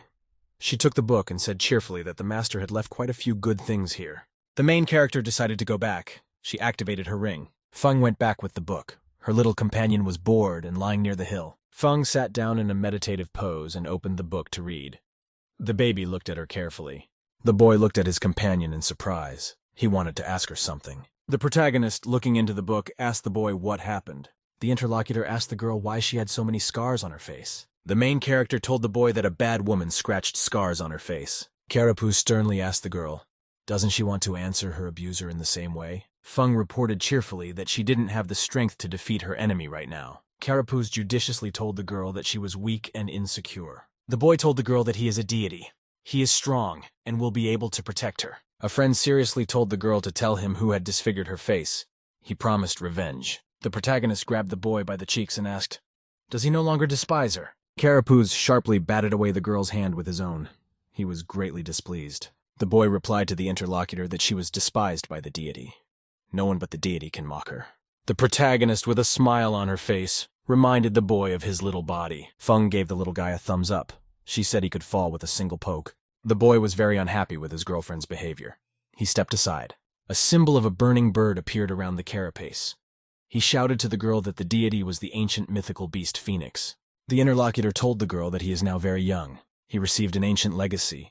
That's why he has great power. Feng asked the boy with great interest, just how much power did he have? The carapace said in an important voice that the deity's strength was much stronger than the Yuan cultivators. The boy said that if there were no divine fetters, no charms would stop the deity. Feng asked her interlocutor in surprise, is it really that strong? The protagonist told the interviewer that he was her contract animal, and she was his mistress. The little guy was very amazed.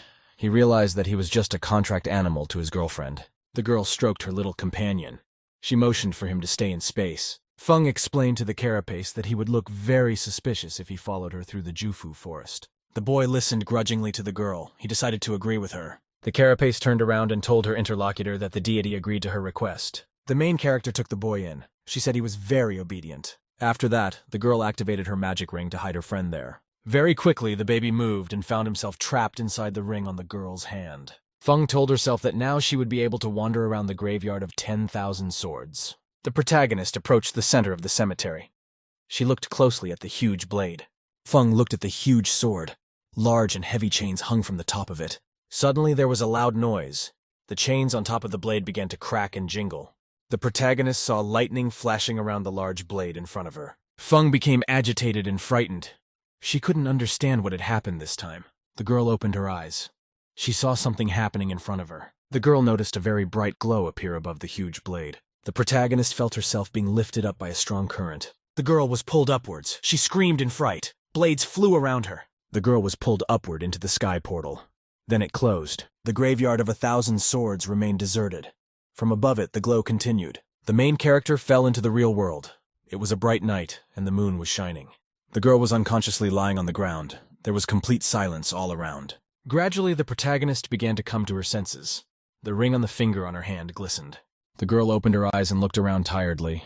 She pestered. The protagonist looked around in surprise. She didn't understand where she was. Feng looked around carefully and realized that she was by herself in the Jufu forest. Completely coming to her senses, the girl felt that she was very cold in the forest. Feng thought to herself that somewhere in the forest her familiar guy Guan Shilin might be suffering. The protagonist decided to take a walk.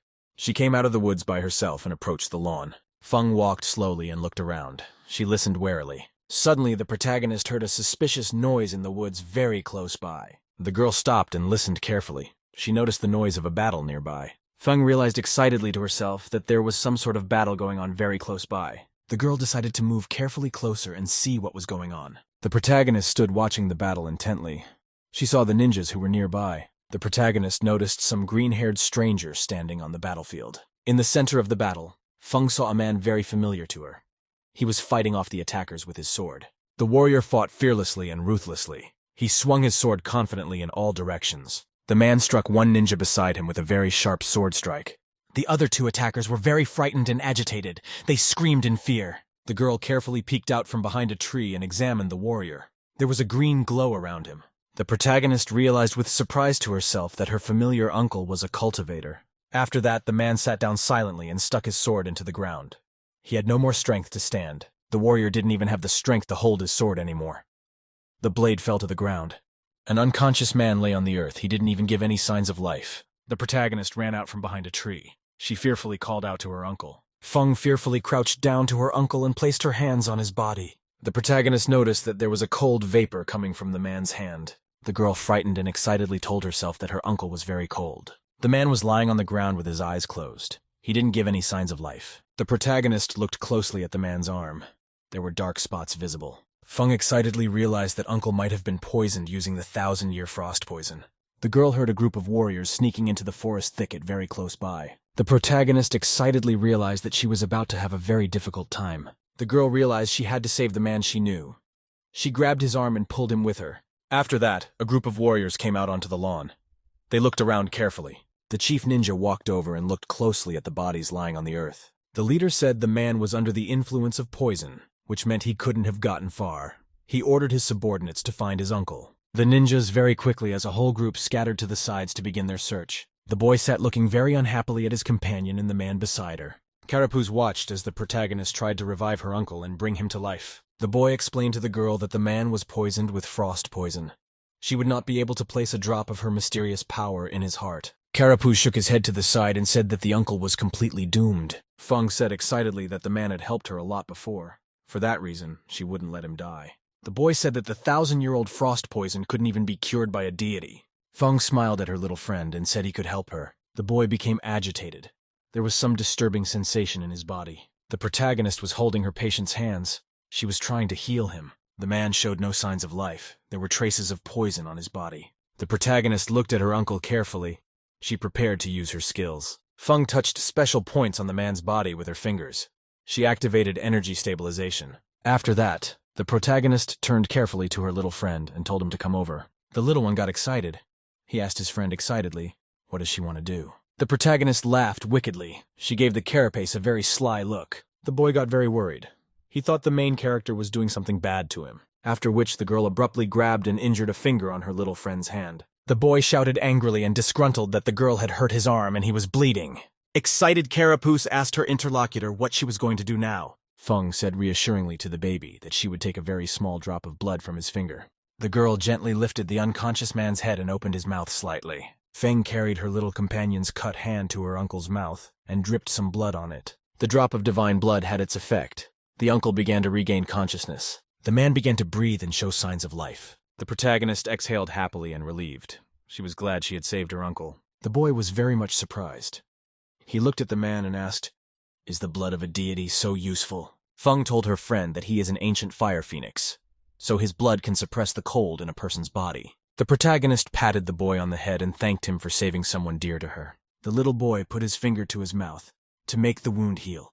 He thought about the girl's words. Boy asked the girl how long she planned to keep the man in their home. Feng looked at her uncle excitedly. She said she would get him out of here after the hunters left. The protagonist said the man is cold now, but he should wake up soon. The girl went outside and carried her patient under the night sky. Feng gently leaned the unconscious man with his back against the tree. The man began to wake up and come back to life. He slowly opened his eyes. Uncle saw with cloudy vision as the girl informed him that she had saved his life. After that, the weakened man saw the departing Feng and covered his eyes. A girl stood alone in a meadow. It was deep night and the moon was shining in the sky. Feng was looking for her friend. She decided that Guan hadn't waited for her and had left. The protagonist decided to step aside. She was still hoping to meet someone she knew. Suddenly the girl was frightened. She heard someone screaming very close by. The protagonist noticed her acquaintance Guan trying to fight off a huge predatory tiger by himself. The ferocious predator accelerated and lunged toward the man. The guy didn't hesitate. He swung his fist and knocked the tiger flying. Guan was very wounded. The bodies of various animals, including a tiger, were lying around him. The protagonist decided to approach her friend. She unexpectedly stepped on a dry branch. The guy got really excited. He turned around and asked excitedly, "Who's around here?" Guan saw his girlfriend. He got excited and called her little brother. The boy said cheerfully to the girl, which he decided as if an accident had befallen her. Guan heard a threatening beastly growl suddenly from outside. The guy noticed a huge and ravenous tiger running at him from the side. Feng barely had time to bounce aside. The ferocious predator was at full speed, sinking its teeth into the Guan's body. The protagonist was very much frightened. She excitedly called her friend. The tiger took the Guan down with a burst of speed. The boy shouted to his girlfriend to save herself. The protagonist prepared to attack the wild beast with her sword. The girl snatched up her blade and decided to strike the tiger from behind with it. Feng swung her blade and angrily shouted at the tiger to go to hell. The protagonist swung her blade straight at the head of a dangerous predator. A blow with a cold weapon proved fatal to the ferocious predator. A tiger with a knife in his head fell to the ground. Next to him lay an unconscious boy. The protagonist picked up her friend and called out to him by the name of Guan Lin. The girl scrutinized the guy's body. There were very severe wounds on him. Feng looked at the guy worriedly. She was very concerned about the wound on his arm. Guan asked his girlfriend in a very faint voice if she was injured. It was late at night outside. The main character decided to help her friend. Feng opened the clothes on the guy's body to see his deep wounds. Then the protagonist activated the appearance of the cure in her ring. Very soon a small vessel with a healing mixture appeared in the girl's hands. Feng poured the compound from the bottle directly onto the wounds on her friend's body. The protagonist grudgingly asked the guy who made him save her. The girl grudgingly told her friend that he could have safely run away or dodged the predator. Feng was dressing her friend's wounds. She grudgingly told him that he was a fool. Guan told his interlocutor that he was very much in a hurry and had forgotten himself. The protagonist could no longer contain her emotions. She cried quietly. Guan said reassuringly to his girlfriend not to cry. He added that he was doing fine. The boy said in a weakening voice that he was only a little tired. Guan felt that he could no longer keep his eyes open. He said he felt like sleeping. The night passed and the sun came up. Everything around was illuminated. The forest nature began to wake up. The protagonist and her friend were sleeping near a tree. The remnants of a fire burned out beside them. Suddenly the guy's hand shook. He started to come to his senses. The protagonist asked excitedly to her companion, "Is he already awake?" The boy turned his head to the side. He excitedly called his companion his little brother. The protagonist looked at her interlocutor with great care and attention. Feng carefully put her arm around her friend. She told the guy that his body was injured and to keep still. The girl asked with surprise at the guy, why did he choose to protect her since he didn't even know her name? Guan asked with great excitement to his girlfriend, "Is she angry with him?" Feng very insistently and sternly demanded of her interlocutor that he answer her. The guy told the girl that she was a little brother to him, and he had to protect her. The protagonist was very unpleasantly agitated. She decided to answer her companion. Guan gathered his strength and turned to his companion. He called her little brother. The protagonist replied to the interlocutor that she was a woman, and her name was Feng Ju. The guy was very surprised. He couldn't believe his friend was a woman. The protagonist said grudgingly to her friend that he was indeed a fool. Feng said excitedly to a friend that the tendons on his right shoulder had been chewed off by a tiger. The guy touched his hand and realized he couldn't move it anymore.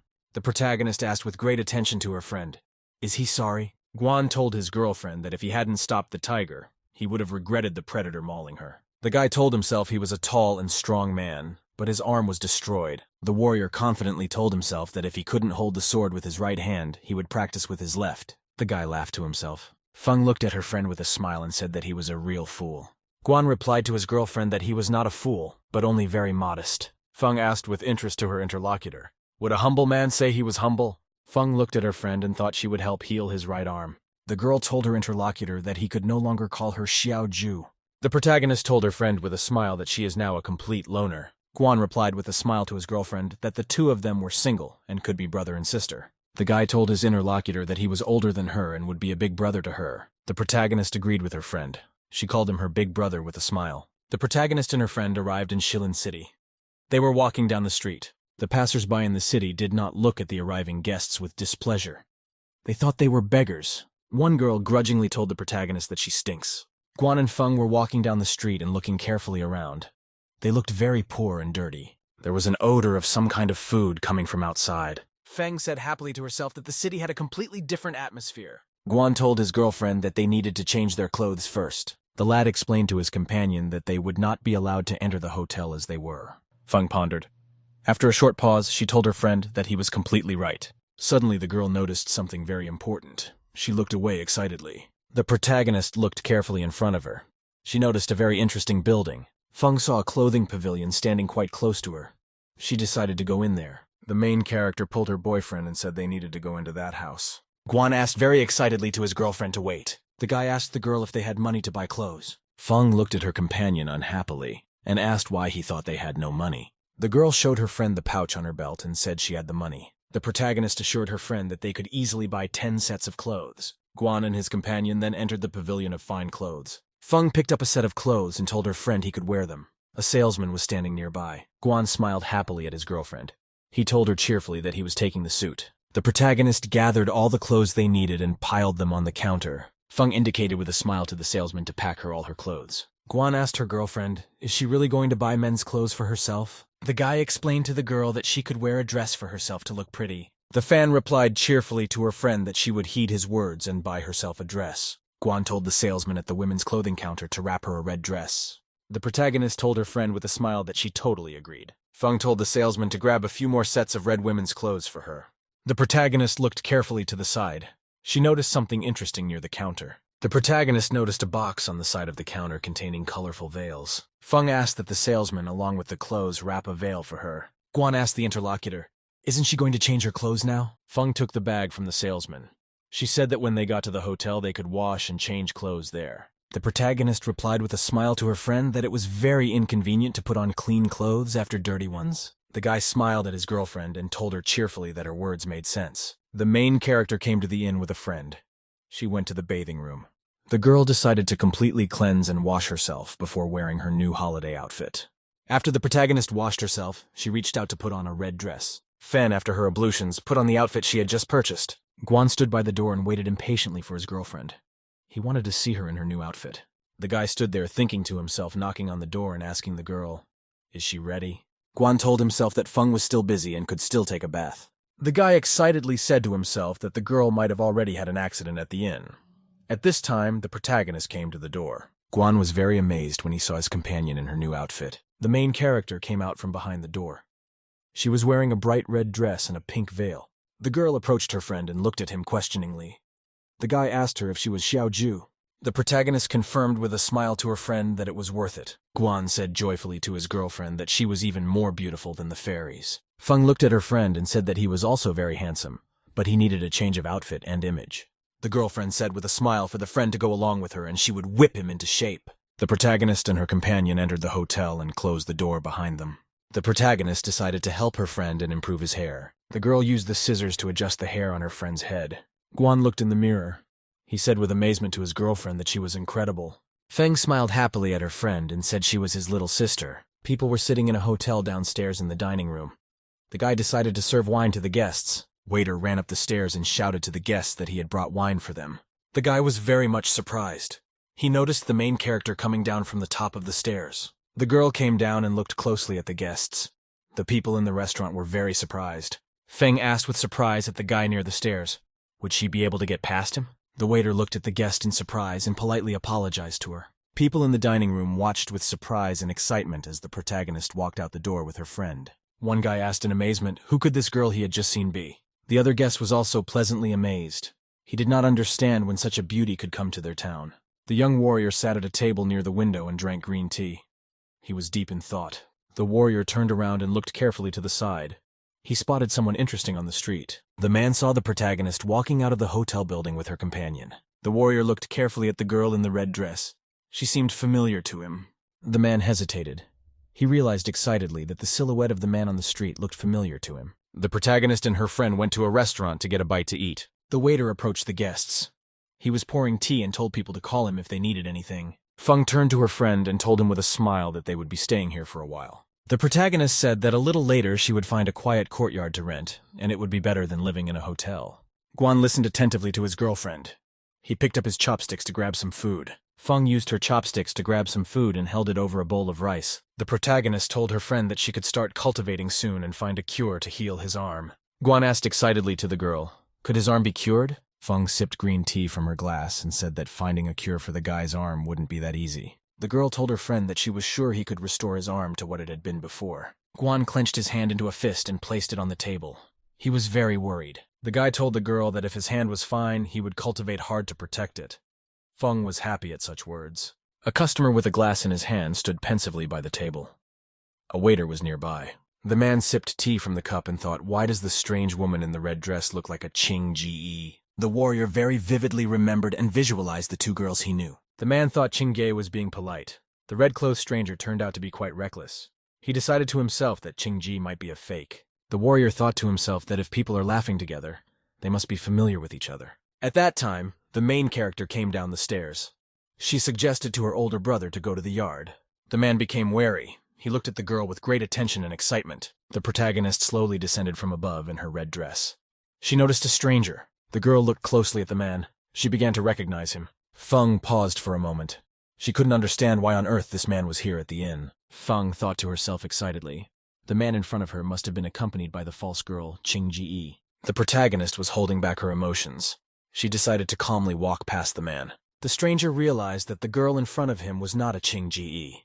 The stranger realized that the girl in front of him was not Qing-Ge. At this time, the Guan showed himself. He walked over and stood opposite the strange man. Guan asked his interlocutor very angrily, what on earth is he doing here? The man said quietly to his interlocutor that the girl looked like an old friend of his, and so he decided to say hello. Guan hesitated. He looked at his interlocutor with great distrust. The protagonist stood behind her companion. She eyed the man beside him with great attention. The stranger told the girl with a smile that the peach blossoms in the orchard begin to bloom in March. The protagonist was very worried. The man's words made a strong impression on her. Feng became very excited. She grabbed Guan's clothes with her hand. A girl told her friend her husband that the most beautiful peach blossoms were blooming in the peach orchard. Girlfriend stood beside the man and looked up at the branches of the tree.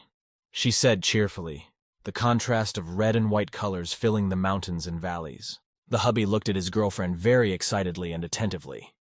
The girl was catching the petals that were falling from the tree.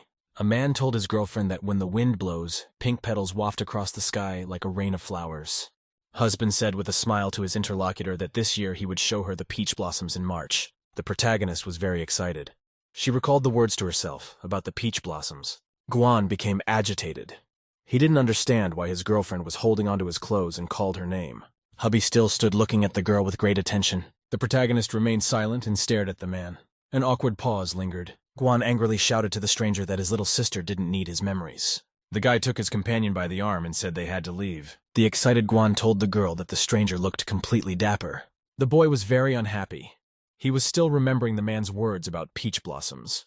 Feng was getting funnier and funnier. The protagonist thought to herself that she was just a stranger. Mujun Yishuan and Feng Qing-Ge are people with pure hearts. Mujun watched the protagonist and her friend leave for a long time.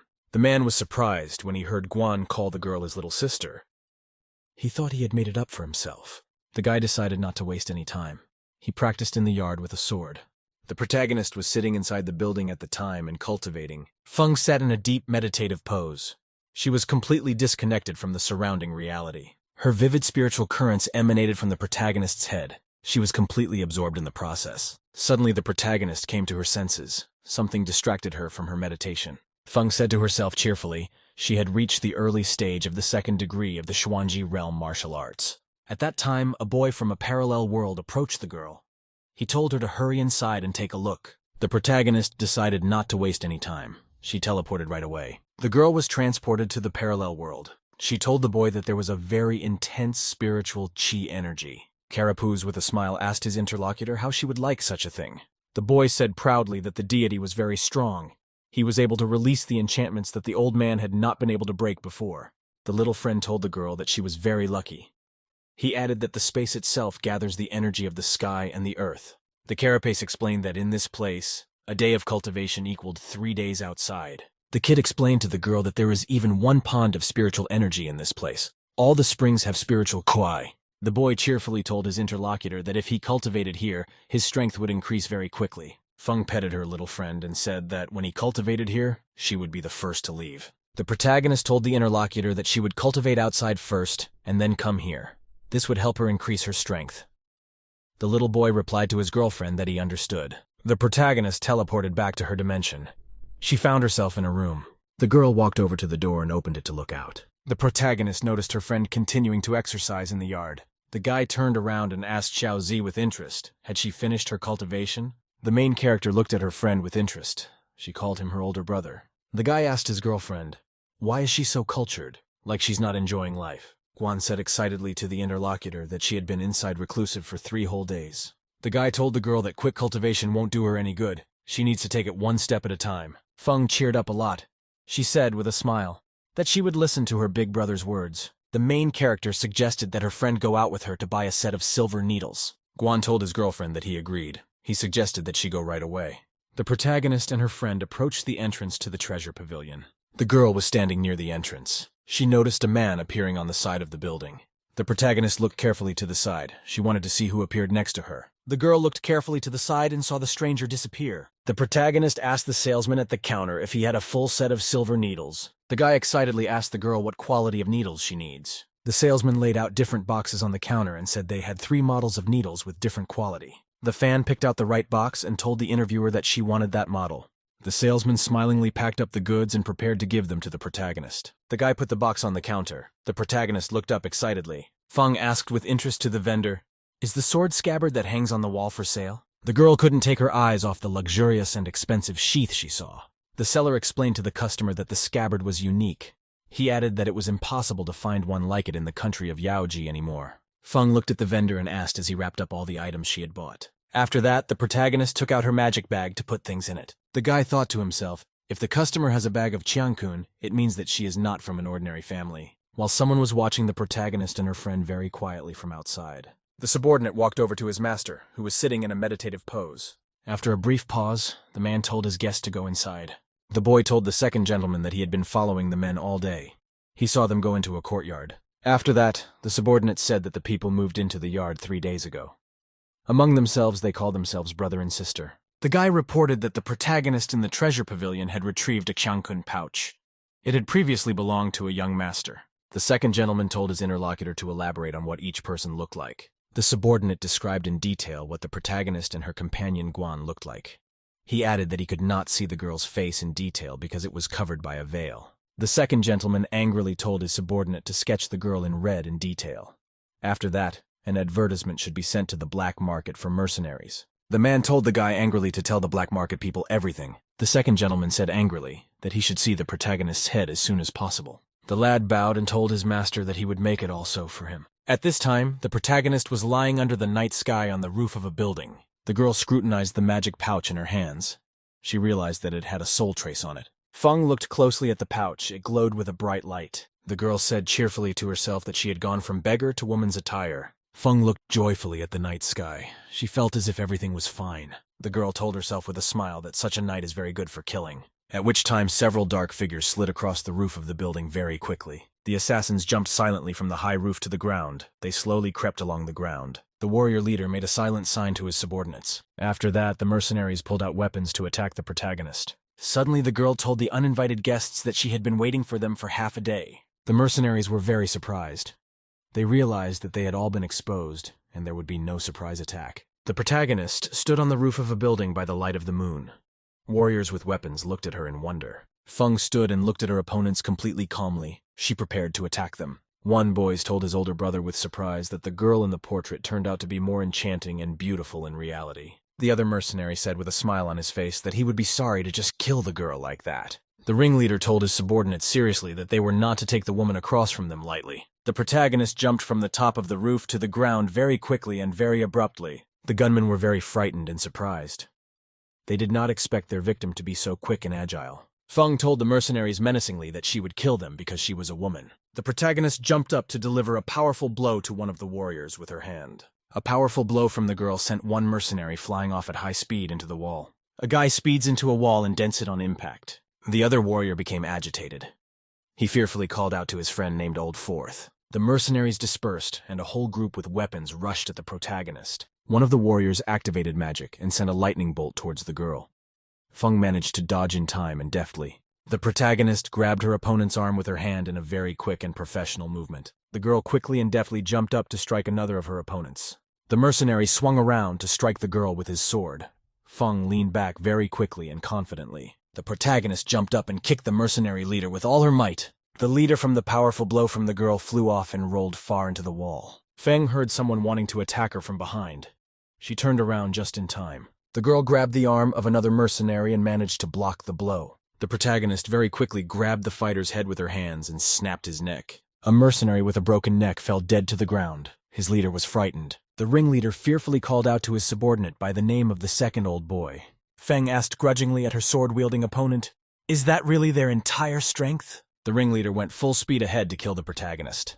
Feng asked with interest to his opponent, "Does he really use the middle stage of the martial arts realm?" The girl drew her battle blade to fend off the ringleader's attacks. The protagonist was able to fend off a sword attack with a small dagger. The girl noticed in front of her as green leaves began to fly around. Then the protagonist delivered a powerful blow to her opponent.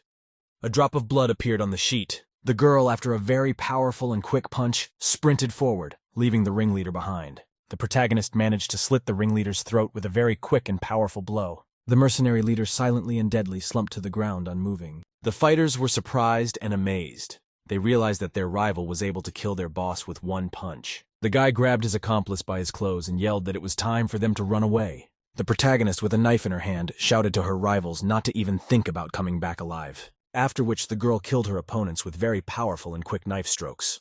The warriors lay on the ground without any signs of life. The girl examined them.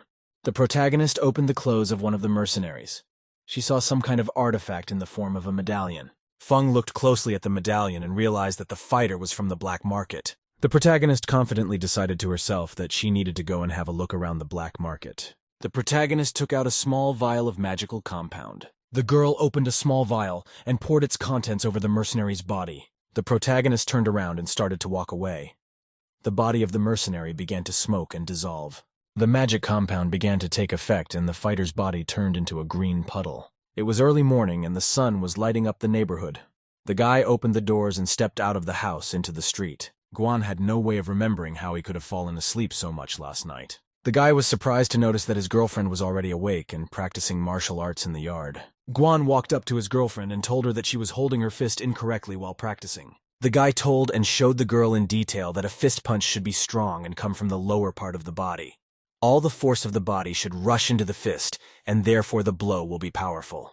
Feng explained to her interlocutor with a smile that his fist-fighting technique was practiced by men and only involved force. The girl said with a smile that her fist-fighting technique used the opponent's strength against himself. In this way, one could win with small forces. Feng asked the companion if he was cultivating with the secret technique of the Guan family. The guy looked at the girl excitedly and said that if she wanted to train, he could train her. Feng explained to her friend that she too had a special technique that would be suitable for his cultivation. The girl offered the guy to cultivate her secret technique. She held out her pouch to him. Guan took the pouch carefully from the girl's hands. He decided to check its contents. The guy was surprised to see that inside the pouch was a heaven-level secret technique. Guan was very much amazed and overjoyed. He asked the girl, isn't he mistaken? Feng told her friend that the secret technique of the heaven level would help refine the strength just for him. The girl told the guy that now he could practice martial arts with both hands and sword. It would help him memorize the secret technique. Then she would give him another heaven-level martial technique. Guan held the magic bundle in his hands. He couldn't believe that he could finally learn a special technique. Feng told her friend with a smile that if he didn't understand something, he could ask her. The guy cheerfully told his girlfriend that he would go back to his room right away. There, he would cultivate the secret technique. The protagonist watched excitedly as her friend ran into the building. Feng stretched her body and told herself that she should have prepared precautions earlier. Late at night, the protagonist went into her friend's room. She needed to help him with his treatment. Feng performed magical manipulations on the guy's body in the dim candlelight. The girl was carefully sticking special silver healing needles into the guy's body. After that, The protagonist went into the backyard and buried something in the ground. A couple days later, the protagonist went out into the yard and was warming up after a nap. Feng said cheerfully to herself that she had finally figured out the battle order of knocking off the trail. The girl shouted to her friend that she wanted to take care of a matter and would be back soon. Guan replied to her friend to come back soon. The black market was very crowded. There were crowds of armed warriors walking around. The protagonist looked around carefully. She saw a lot of mercenaries around her. A girl was walking through the market and looking around carefully. People noticed her right away. People in the marketplace watched intently as the masked protagonist walked past them. The girl walked through the market and didn't look at anyone. She tried not to draw attention to herself. The protagonist was walking towards the building where the manager was located. The man greeted his guest politely and asked what he could do for her. Feng asked the manager for a private room with a view of the battles on the battleground. The man cheerfully told the girl to follow him. He added that the battleground was up ahead. The manager took the girl into a separate room and told her to come in. The man told his interlocutor to look carefully and tell her if she was dissatisfied with anything. The interlocutor explained to the girl that there is only one battleground in the city. He added that there is also a yellow list. The manager explained to the girl that there were 3 main lists called Xuan, Di, and Tian in Yunyue City. Manager, seated at the table, told the guest that she could bet on the winner. The protagonist sipped tea from her cup and asked the man if they had a master appraiser here. The manager asked her interlocutor with interest, what would she like to evaluate for herself? Feng told the man that she wanted to evaluate the medicine. The manager said that he would bring the evaluation master over now. The protagonist sat silently waiting. She held the magic bag in her hands. After a while, the manager returned, and with him were 2 men. The manager said that he had brought the head of the black market named Dong with him. A medicine appraisal master named Dan also came with him. Dan very respectfully asked the girl what kind of medicine she would like to evaluate. The girl held out a bottle to the man and said that it contained a chi-gathering liquid. The protagonist told her interlocutors that the liquid could triple the expended celestial energy in an instant. The manager and his companions were very much surprised at such words from the girl. Dan was very surprised. He reached out his hand for the jug. He couldn't believe that the drug could restore heavenly energy and triple explosive power, after which the man held the medicine up to his face to fully appreciate it. The protagonist sat quietly at the table and drank green tea. She looked at her interlocutors with interest. The girl looked down in surprise. There in the arena, people were beginning to gather. The protagonist noticed some suspicious-looking man looking around the arena from below. The girl was wearing a mask so no one could recognize her. She looked down at the arena from above with great attention. Mandun asked his interlocutor Dan with great interest what the latter thought of the cure. Dan closed the vial and said with astonishment that he had never experienced such medicine. The protagonist told the interlocutors to pay attention to the arena. There was a young girl and a man fighting. She asked who could win. The manager and his companions watched the battle intently from above. In the arena, a small girl confronting a huge pumped-up fighter. The girl was very excited. She realized that she would be facing a formidable opponent. The fighter looked very determined. He prepared to finish her off as quickly as possible. The manager said that in the next battle the man would win. He added that the rival was very much exhausted during the battle. The protagonist said that the girl could win. Feng told her companions to give the medicine from the bottle to the girl in the arena. They would be able to test the remedy that way. Dan said judiciously that Feng could be listened to. The manager said he would pass the medicine for the fighting girl, as the fighter in the arena prepared to crush his opponent. The man told the girl that she should have admitted defeat long ago. The rival was very battered. She could hardly stand on one knee in front of the man. The girl was almost completely exhausted. She told herself that she couldn't lose. Her rival could barely leave her knees. The formidable warrior towered before her. The girl couldn't fight any further. She fell face down on the ground in silence. With her last strength, her opponent propped herself up on her elbows. She told herself that she could not lose. The people in the stands didn't believe in the girl's victory. They all laughed at her. Some viewer yelled for the contestant to concede defeat. He yelled that he wanted to see the next duel as soon as possible. The man threw his hands up in the air in joy. He considered himself already a winner. At the same time, the manager ran to the girl who was lying there. The man handed the contestant a small vial. He told her to drink it. The fighter looked away in surprise. He didn't believe anything could help his opponent. At this time, the girl took the vial from the manager's hands and drank it completely. Suddenly, a tremendous energy appeared in the body of the combatant. She immediately jumped to her feet. The man was very much surprised. He could not understand how such a thing could be possible. The girl, full of strength, swung her arm to deliver a powerful blow to her opponent. The contestant hit the man with all her might, and he barely managed to block the blow with his hands. The fighter was very surprised and shocked by the force of the blow. He began to drift sideways. From the powerful blow, the huge fighter flew aside and crashed against the wall. The audience was very surprised. They could not believe that a huge fighter could just lose like that. Dun was surprised. Sitting next to the protagonist, the man didn't believe it was possible for a weak girl to win the duel. The audience in the arena was delighted. Their initial surprise changed to joy and applause. People happily clapped the winning girl and shouted that she was cute. Dan and Dune looked among themselves. They realized that the girl's cure was really working. Dun asked her interlocutor how much medicine she has and how she wants to trade with them. Dan asked the girl with interest if her medicine had been purified. He also inquired whether his companion was a master of medicine. Fang asked with interest to her interlocutor, "Is there any need to tell him who she really is?" The man bowed to the girl and told her not to get angry as he was only overexcited. Feng told the interviewer that she only has 2 bottles of the medicine. She plans to sell them at an auction. She also added that she would not reveal her identity. The girl handed the man a leaf. She said she needed to find some medicinal herbs. Feng told her interlocutors that there was no need for her to inform them about the medicinal herbs she had found. She added that she would come by herself in a couple of days. Dun told the girl excitedly that he wanted to give her a black order that belonged to their black market. The protagonist headed for the exit. Both men bowed to her. The manager asked the Dun with great interest and excitement what had just been in the healing bottle. Dun replied to the man that the stranger did not want the news about him to spread. It should be reported to the top. The manager asked if it was necessary to send a group of people to follow the girl. Dun replied that they did not know the stranger's connections. If you send someone to follow, it will provoke resentment. Dan scrutinized the list of medicinal herbs. He said it would be difficult to find them in their country. They would have to go to other countries to find them. Dan told his companions that the stranger was not an unusual master of medicine, but was most likely an alchemist. The interlocutors were very surprised. They could not believe that they had such a special guest. Dong said judiciously the guest had a young voice and could not be an alchemist. Dan said thoughtfully to his interlocutors that what had happened need not be spread about. At which time the mercenaries stood near the wall and examined the portraits of potential victims. The warrior asked his friend why the woman in the portrait quickly moved to the first 3. He added that the reward for her head was 500,000. The protagonist stood behind the fighters and listened attentively. The guy told his friend that now no mercenary would dare to take an order to kill a girl. Warrior, looking at the portrait of the protagonist, asked, "Why doesn't anyone want to kill her?" The guy explained to his friend that any mercenary who took an order to kill the protagonist did not return alive. Quite a few warriors had fallen at the hands of this woman. The warrior saw the protagonist nearby. He mistook her for a man and asked her if she wanted to take the order. The girl remained silent and waved her head from side to side.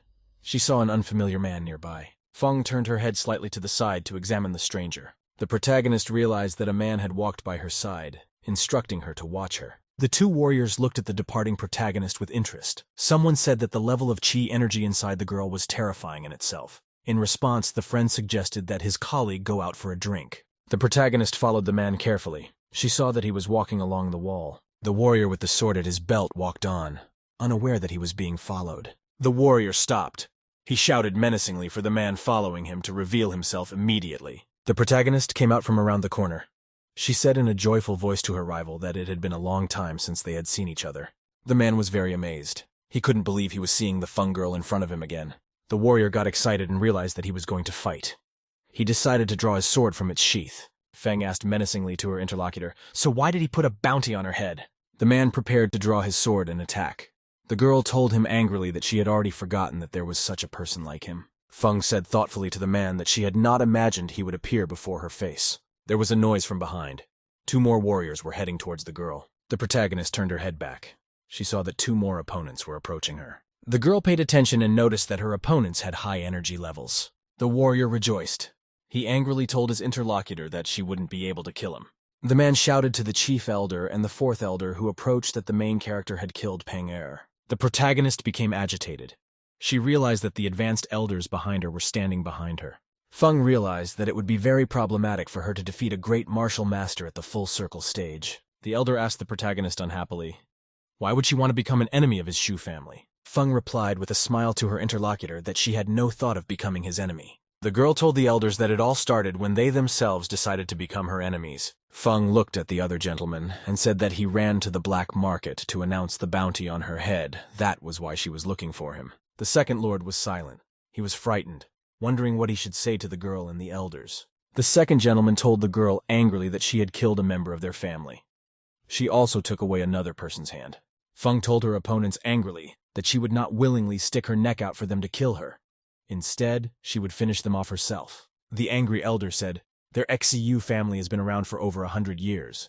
He asked the girl, Did she really decide to provoke them? The man shouted belligerently to his rival to know her place and surrender without resistance. The protagonist angrily asked the elder, "What will he do to her if she doesn't give up?" Feng asked sternly to her opponent, "Are they going to kill her?" The protagonist accelerated to attack her opponent. She yelled that he couldn't withstand her attack. The opponent activated his magic skill. A huge green snake appeared around him. The girl wasn't scared in the slightest. She ran at the elder and wasn't afraid of the demonic snake. The elder directed his attacking demonic snake against his opponent. The man was very much surprised and frightened. He couldn't understand how the girl was able to get past his magic. The elder came to his senses and bounced back very quickly. He prepared to attack back. The man angrily told his rival that she had a very high skill level. He added that the girl would die here today. The protagonist calmly replied to the man that she was very much sorry. The girl reached out and took her magical battle sword carefully from its sheath. The elder decided to pull out his weapon. He angrily shouted at the girl that she was a frivolous child. The old man drew his sword and shouted to his rival that he would subdue her, and this would serve as a lesson to her. The protagonist very quickly used her battle blade to defend herself against the elder's sword. The man was very surprised.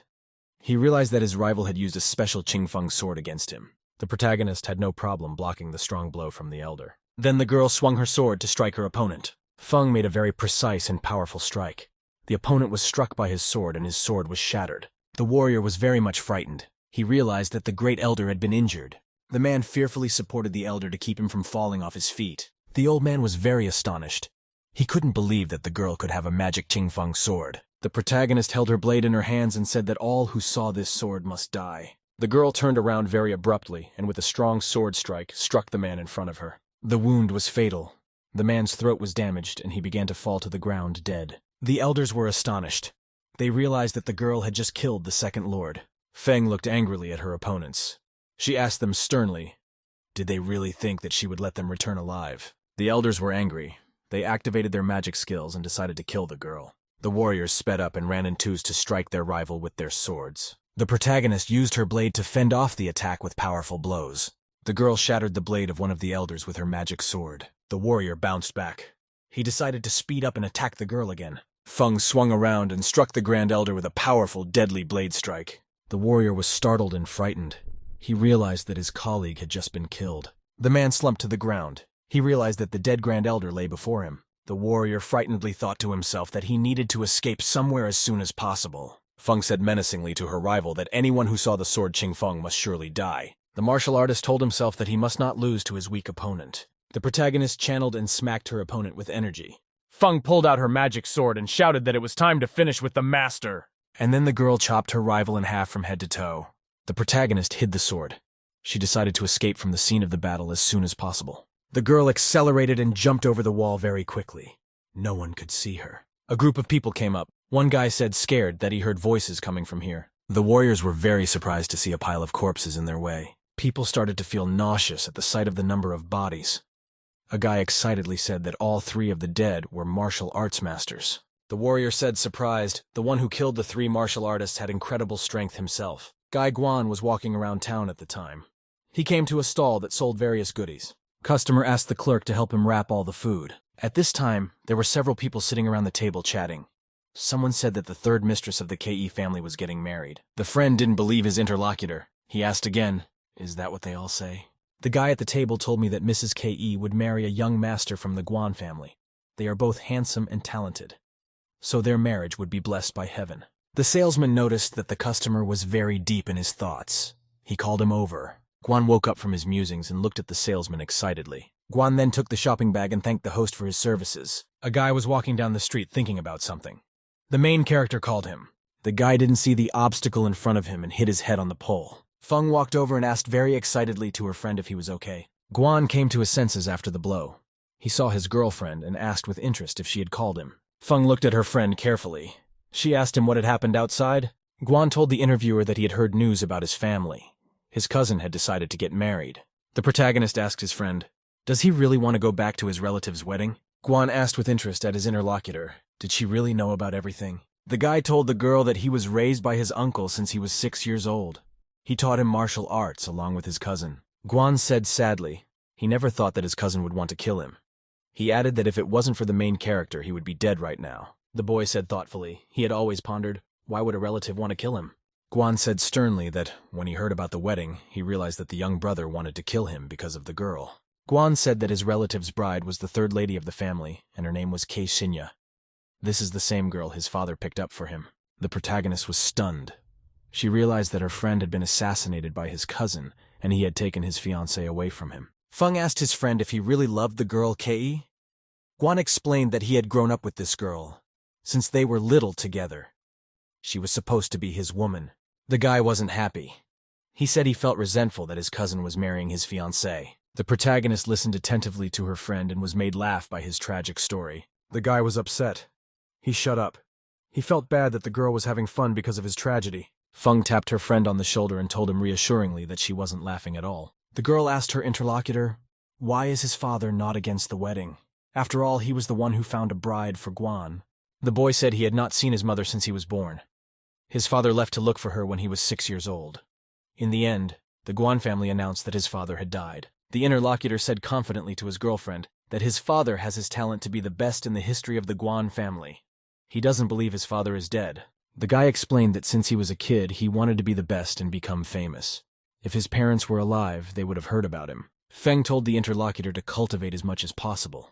She added that the guy would surpass his father in the future. The girl slyly said that Guan should go back and congratulate her cousin properly. The guy was very much taken aback. He was surprised by such an offer from a girl. Feng very quickly replied to her interlocutor that it was now settled and she would go with him. The main character shouted joyfully that she wanted to go back and look around in Yunyue City. Feng thought to herself that those who wounded her would have a fate worse than a dead man. The protagonist went out for a stroll through the black market. She was on her way to see the manager. Feng was walking through the streets of the marketplace. Suddenly, from afar, she noticed a girl who had previously participated in arena fights. The protagonist walked very slowly and calmly past the girl. The girl was sitting quietly against the wall. The former contestant turned her attention to the market guest. She gave her a long stare. The girl escorted the Feng with a long look. She sensed that the passerby had something unusual. The protagonist walked into the manager's office and informed the man Dunya over a cup of tea that she was leaving town. The man was very much taken aback. He questioned the girl. Is she really going to leave? Dunn explained excitedly to his interlocutor that they had not yet had time to gather medicinal herbs for her. The girl held a black crystal card in her hands. She told the man to send all the collected medicinal herbs to the black market. Feng told Dunn that she saw a girl in a war dress kneeling. She looked like a participant in an arena fight. Dunn told the interviewer that the girl has been on her knees for 2 days. She really wants to meet Feng. The protagonist was surprised and worried. She couldn't understand why the girl from the battles wanted to see her. Dune explained that the girl is a martial arts master. She has a younger brother with a sick body, so the girl wins money from fights to cure her younger brother. The man said that the girl's brother went into a coma a couple days ago, so she's kneeling outside the market and waiting for the main heroine. The interlocutor explained that the girl was not going to get up from her seat. Yi waits for Fen. The protagonist looked at her interlocutor carefully and said that it was all interesting. Feng told the man to send the herbs to the black market in Yunyue City. There, she would give him the medicine and take the herbs. The protagonist then went to the entrance of the market to meet her admirer. Feng walked past the girl and slowed her step. Her fan looked at her carefully. The girl decided not to sit any longer. She lifted herself from her knees and looked towards Feng. The protagonist slowed down and looked back. She realized her admirer was following her. Feng told the former martial artist on the move that she had been following her for a very long time. She asked if the girl wanted to rob her. The interlocutor told the protagonist with a smile that her body gave off the odor of medicine. She added that she thought she was an alchemist who had made a magical medicine. The protagonist asked her interlocutor what she wanted to say next. The girl dropped to her knees and begged for Feng to save her little brother. The protagonist coldly replied to her interlocutor that she would not save her relative. Feng continued walking quietly down the street. Her new acquaintance quickly caught up with her. The sister dropped to her knees once more and demanded that the Sobotnitsa save her little brother. Feng grudgingly asked the girl, "Why is there to save her little brother?" The girl was willing to do anything. She said she could give her life to the protagonist. Feng asked her interlocutor, "What good is her life to her?" The girl asked the protagonist in surprise. What did she want then? The protagonist walked past the girl and had absolutely no reaction to her question. The girl realized she had to go to extreme measures. She decided to offer something else to Feng. The girl shouted after the protagonist that she could warm her bed for her. Feng asked excitedly to the interlocutor, "What did she just say?" The girl with a very sad look replied to the protagonist that she could warm her bed for her. Feng angrily replied to her interlocutor that she preferred beauties over dirty girls. The girl started wiping her face with her hands. She said excitedly that she was not ugly. The protagonist takes a closer look and notices that the former martial artist is very beautiful. Feng leaned over to her interlocutor and asked, Does that one seriously want to warm her bed? The combat participant told her interlocutor humbly that she would give her life and body for her to save her brother. The protagonist said with a smile to the girl, telling Ta to bring her along. The companion was very happy. She smiled and told Feng to follow her. The protagonist, accompanied by her new acquaintance, came to her house. The girl walked carefully to the front door and opened it with her hand. The sister entered the room and looked anxiously at her sick brother. The girl said her brother had bloody nausea a couple days ago. Then he started passing out. Feng put her hand on the sick boy's arm. She felt his pulse. The main character told her sister to unbutton her brother's top. Feng then began to use the healing needles to make pricks on her brother's body. The girls froze with great attention. They were examining the patient. Feng told her sister to grab her brother on her back and carry him behind her. The Guan boy arrived by wagon at the house where his girlfriend and her brother and sister acquaintances were. The guy met and greeted his companion Xiaoju with great surprise. The interlocutor asked with interest to the heroine if she liked the wagon. Guan said with a smile to his interlocutor that he had specially bought the biggest wagon. It is possible to sleep in it while resting. The guy saw the new acquaintances and asked, "What are the sister and brother here for?" Feng winked at her friend and said that her sister would warm the bed for her. The protagonist indicated to her new acquaintances to get into the carriage. The boy asked his girlfriend excitedly, "Does she really want to bring her new friends with her?" Guan explained that the boy didn't look good. He added that something bad might happen to him on the way. Feng told her friend to calm down. She asked, "Will he drive the carriage himself?" Guan replied with a smile to the protagonist that he wanted to start driving the crew himself. Feng told her friend to pack his things and get on the wagon. Afterward, the protagonist and her friends traveled by wagon to the city of Yonyue. The gentleman listened to his subordinate's reports. He was displeased and tapped his hand on the table. The angry man asked the guy again, "What did the guy just tell him?" The boy frightenedly informed the lord that the head of the family had sent people to Shilin town. The subordinate said in an excited voice that the bodies of 3 great martial artists from the Shu family had been found. The man was very surprised and amazed. He sat down on his throne and thought. The lord said grudgingly he couldn't understand who could have killed the Grand Elder and the 4th Elder in Shilin City. The man turned to his subordinate and asked, "Who killed the elders?" The man angrily asked the boy, "What happened to the guards who accompanied the elders?" The subordinate dropped to his knees in fright. He replied to the master that he did not know who had killed the elders. The boy shouted fearfully that the accompanying guards were frightened by the anger of the head of the family and fled. The gentleman angrily said he would make a very thorough investigation. The main character was outside the building chatting with her new girlfriend. Feng asked with interest to her interlocutor Leng Shuang if her brother Guan had returned. The protagonist thought she really liked the beautiful girl across from her. She looks at her and gets aesthetic pleasure. Lan dutifully replied to her hostess that the young master had not yet returned. The protagonist was surprised that the boyfriend had left early in the morning and still hadn't returned. She asked her girlfriend, "Will there be a Guan and Kei family wedding in 3 days?" Lan reported that the young gentleman said as he left that he would try to return early. He added that he was handling the case himself. Feng said Big Brother has to deal with his own problems. He'll learn that there are people who will do anything for their own gain.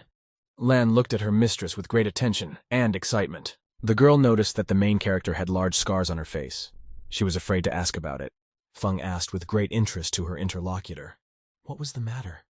Lan quickly turned her head to the side. The main character said that the girl became curious as to how her face became so disfigured. The girl became anxious. Lan turned fearfully to her mistress. Feng explained to her interlocutor that her face looked better now. Before she couldn't even look at herself. Guan Xilin arrived at the Kei family's location. He wanted to see a girl there. Guan excitedly asked the girl, did she really want to marry his cousin? The angry guy demanded a clear and quick answer from the girl. The relatives stood at a distance. They watched intently as the guest interacted with the girl. The woman excitedly and fearfully called the silent guy by name. The guest looked unhappily at his interlocutor and said that he had come to say a word. The woman hugged the girl and asked grudgingly to her guest, "Why did he come here?" The female interlocutor angrily shouted to the guy that his engagement to Xiao from their family had already been broken off. Leng Shuang girl in the house the protagonist was busy with the daily routine. In the morning she served the mistress fresh water. From 7 to 9 o'clock in the morning the maid served her mistress breakfast at the table. At lunchtime the girl would fan the fire in the stove to cook the food. After dinner the protagonist slept. Lan stood by the bedside to keep her quiet. In the evening, the protagonist called her maid to her bathing place. Lan went to the door of the bathing room. She decided that now was her chance to go to bed with her mistress. The protagonist from the bath asked for her clothes to be given to her by the maid. Maid came in and brought a towel for her mistress, who was in a vat of water. Lan was very much frightened and surprised. She realized that her mistress was a woman. The main character comforted her new girlfriend and told her to sit down and cry. Feng told her maid with a smile that she would not deceive her again. Lan was very much hurt and upset. She sat whimpering on the floor. The guy walked into the house and told his girlfriend sadly that he was back. Guan recalled a man telling him that the engagement of Seme Guan and Ke had been terminated by agreement. He added that the heads of the family approved the relationship about Xiaoya girl and cousin. The woman angrily asked the guy, what kind of relationship could he have with their daughter Xiaoya? The woman told him that his cousin Shi Ruan would win and become the young lord. The girl Xiaoya from their family would become his consort. The protagonist asked a friend, does anyone really want a confrontation with him? The guy sat down at the table, took a cup, and told his interlocutor that he had gone to see the Ke family. Feng said to her friend, surprised she thought he had returned to the Guan family. The guy said excitedly that he would return to the Guan family right after March. He hopes to finish cultivating in 3 months. The girl asked her friend concernedly, why is he so irritable after the trip? Guan explained that Xiaoya's girlfriend had broken off her engagement to him. She had decided to marry his cousin. The young man excitedly told the girl that the family struggle would come in 3 months. He needs to defeat Zhuang. Feng told her friend that she agreed with him. She added that she allowed her maid Leng Shuang to go to the black market. The girl told her friend that his arm would recover in 3 months. Guan looked at his girlfriend and thanked her for her great help. Feng told her friend that he was her brother and didn't have to thank her. The girl told the guy to go home and cultivate until his arm recovered. Guan stood up and looked at his girlfriend. He said he would go back home. A few months later, there were many people near the black market entrance. The warrior told his friend that the ghost doctor's medicine was back on sale. The guy cheerfully replied to his friend that they should go to the black market soon. The warrior replied very sadly to his friend that only those with money could get the medicine. The guy asked with interest to his friend, where does the transparent doctor come from and why did he appear so suddenly in Yunyue City? The warrior told his friend that the doctor's identity is a mystery. Even the master of the land can't break into the black market to find out his whereabouts. The protagonist stood in the courtyard and watched her maid's brother practicing. The guy suggested the main character go and see the peach blossoms in the orchard. Guan smiled at his girlfriend and said, and cheerfully, that he would keep her company. Feng looked at the girl and told her to keep practicing. The protagonist told the guy that she had already sent Leng Shuang to prepare. She added that the interlocutor should not go. The guy was very surprised to hear such words from the main character. He wasn't happy. Guan told his girlfriend that they could let her in with Leng Shuang. He added that the girls might get into trouble. Feng said judiciously to his interlocutor that he just didn't know how skillful Leng Shuang was. The girl told her companion that he would have to fight with Guan Shirong in a month. The guy wouldn't be able to do it without good cultivation. The protagonist reported that the peach blossom orchard has nice scenery. She wants to stay there for a couple days. Guan excitedly shouted to the girl that the peach blossom garden never will let you spend the night there. Feng held out the document to her friend and told him to look at it. Guan was surprised to see that the girl showed him the deeds to the land of the peach blossom orchard. The guy asked his girlfriend, where did she get such a document? Feng said that last month someone came to the black market and literally begged. She didn't go into details. Then the girl saw that payment for the peach blossom orchard had already been accepted. The protagonist told her friend that she has some free time now so she and her friend can enjoy the peach blossoms. Guan said that the earth in the garden is very large. Peach blossoms bloom all year round and it is impossible to admire them. The protagonist told her friend with surprise that he knew a lot. The guy replied to the interviewer that he used to be in the garden with friends, so he knows a little bit. Guan looked joyfully at his girlfriend and said that he would wait for her return. It was morning at the K estate. The man went outside to meet his daughter. The father walked across the estate and came to the building where the girl was. The man standing next to the gazebo asked the gayer girl with interest, is she ready? The girl inside the structure went to the wooden doors to open them. The daughter came out of the door in a smart dress. She greeted her father. The man told his daughter cheerfully that she was doing very well at home. He asked the girl, what did she want to talk to him about? The girl told father that she was the daughter of a powerful general. The daughter told the father that she does everything on her own.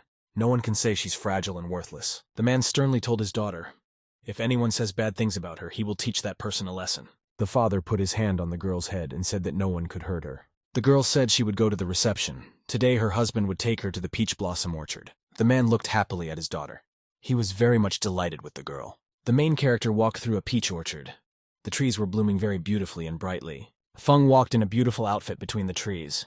She scrutinized them. The girl looked at the petal in her hand and asked the maid, didn't the black market yang give the dark guards a message to come over? The protagonist commanded the girl that the guards should forbid people from going up the mountain for 3 days. Leng Shuang looked submissively at her mistress and said that she would do it all. The protagonist made her way toward the cabin standing between the flowering trees, at which time the girl met an old man who was cleaning. Feng eyed the janitor with the broom carefully.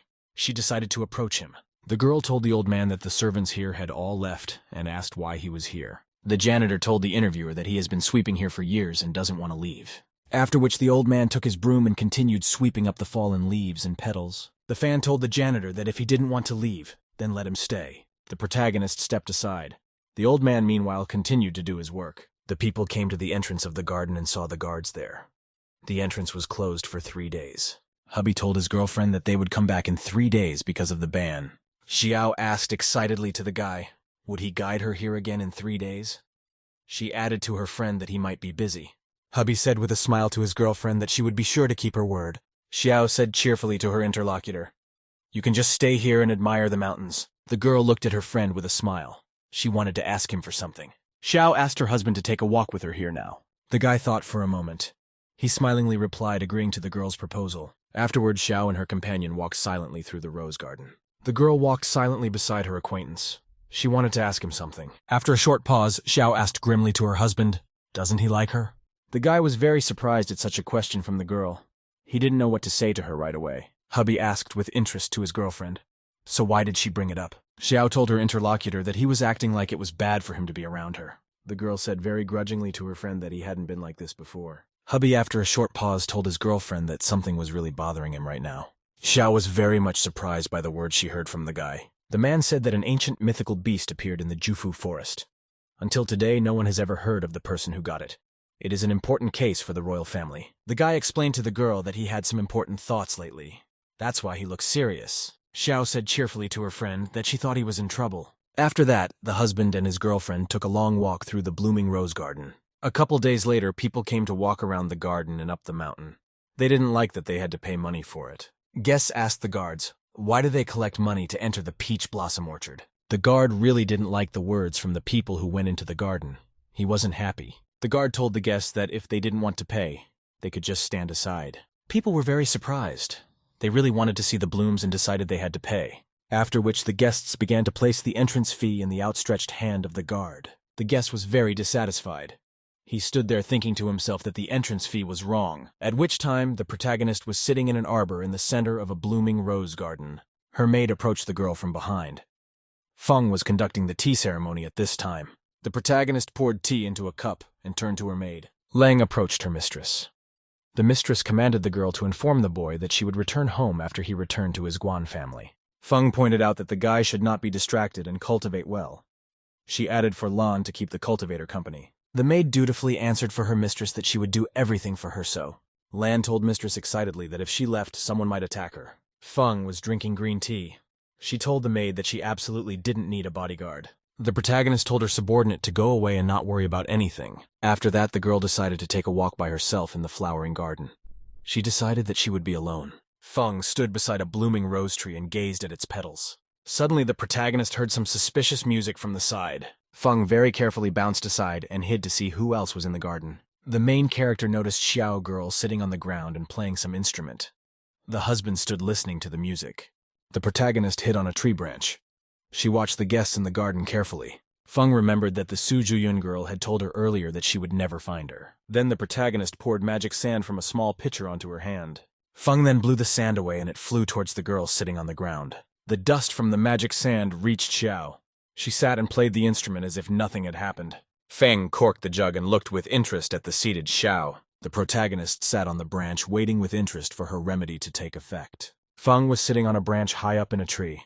The guy was standing right next to her. Suddenly, the husband turned his head and noticed a girl sitting quite close to him. The guy got worried. The girl in the red dress in the tree looked familiar. Xiao asked her husband's friend with interest, "What is he looking at so intently?" The guy came to his senses and told his girlfriend excitedly that he was just thinking. Husband pulled aside and looked at the tree. It was blooming and showering pink petals in a circle. The guy said dreamily that the peach blossoms here were really pretty. He'd been eyeing them. The girl told her friend with a smile that the peach blossoms here are really beautiful. Suddenly Xiao became worried. She sensed a strangish odor from outside. The girl asked her friend excitedly, wondering if he could smell an unmistakable odor. The guy said judiciously that the air in this place is overflowing with the scent of peaches. Xiao said excitedly to her friend that there was some other foreign odor in this place. After that, the girl noticed a whole swarm of ravenous bees approaching her. Xiao was scared and shouted loudly to her friend that they were being attacked by bees. The husband realized that he could not slow down with the girl. He grabbed her hand. The guy and his girlfriend held hands and ran away from the insects with all their might. The girl screamed very loudly. The bees started attacking and stinging her. Xiao waved her arms in all directions and shouted for the bees to fly away. The girl was screaming loudly. She was calling her friend for help. She was being attacked from all sides by insects. Hubby ran up to his girlfriend and decided to throw a cape over her. Xiao ran around frightened and tried to fight off the bees that were attacking her. A large swarm of dangerous insects flew around and tried to sting the girl. Guests in the garden turned their attention to a stranger running from afar who was shouting. People watched in amazement. The girl ran around them. They didn't understand how she could bring so many bees with her. The man said the girl probably applied too much powder on herself. He added that he smelled a scent from her. She saw a small pond and dived into it. She was running around the neighborhood. The bees stopped near the water and did not attack the girl further. The guy ran up to the pond and called out to his girlfriend. Xiao swam out of the water. Hubby reached out his hand to help the girl. Her hand was bitten. The guy hugged his girlfriend excitedly and asked how she was doing. Xiao sat there and thought excitedly to herself. She couldn't figure out who had just attacked her. The lad wrapped his girlfriend carefully in a cloak and carried her to the wagon. The protagonist sat in a tree and watched the people from below intently. Feng sat there smiling happily to herself. She was pleased that her plan had succeeded. Half a month later, Guan and Leng saw a whole group of armed militants running up to their house. The guy grudgingly asked the guests who they were and why they had come to their house. The leader told the guy that they had killed members of his Zhu family and now decided to hide. Guan realized that the leader of the Shu family had now come to see him. The guy told the excited guests that there had been some kind of misunderstanding. Guan told the maid that people had come for the protagonist. He added for her to run away. The leader shouted with a smile that there was no misunderstanding. The man angrily said that the protagonist killed his son along with the two elders of the Xu family. The head of the household said grudgingly to the guy for acting very naive. Guan became agitated.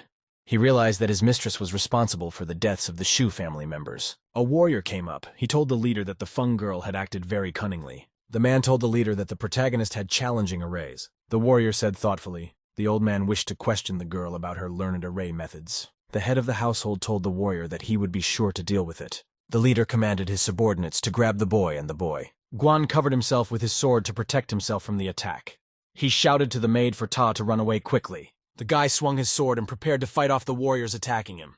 Guan disarmed the attackers with very fast and precise sword strokes. Very quickly, there was a pile of dead mercenary bodies next to the guy.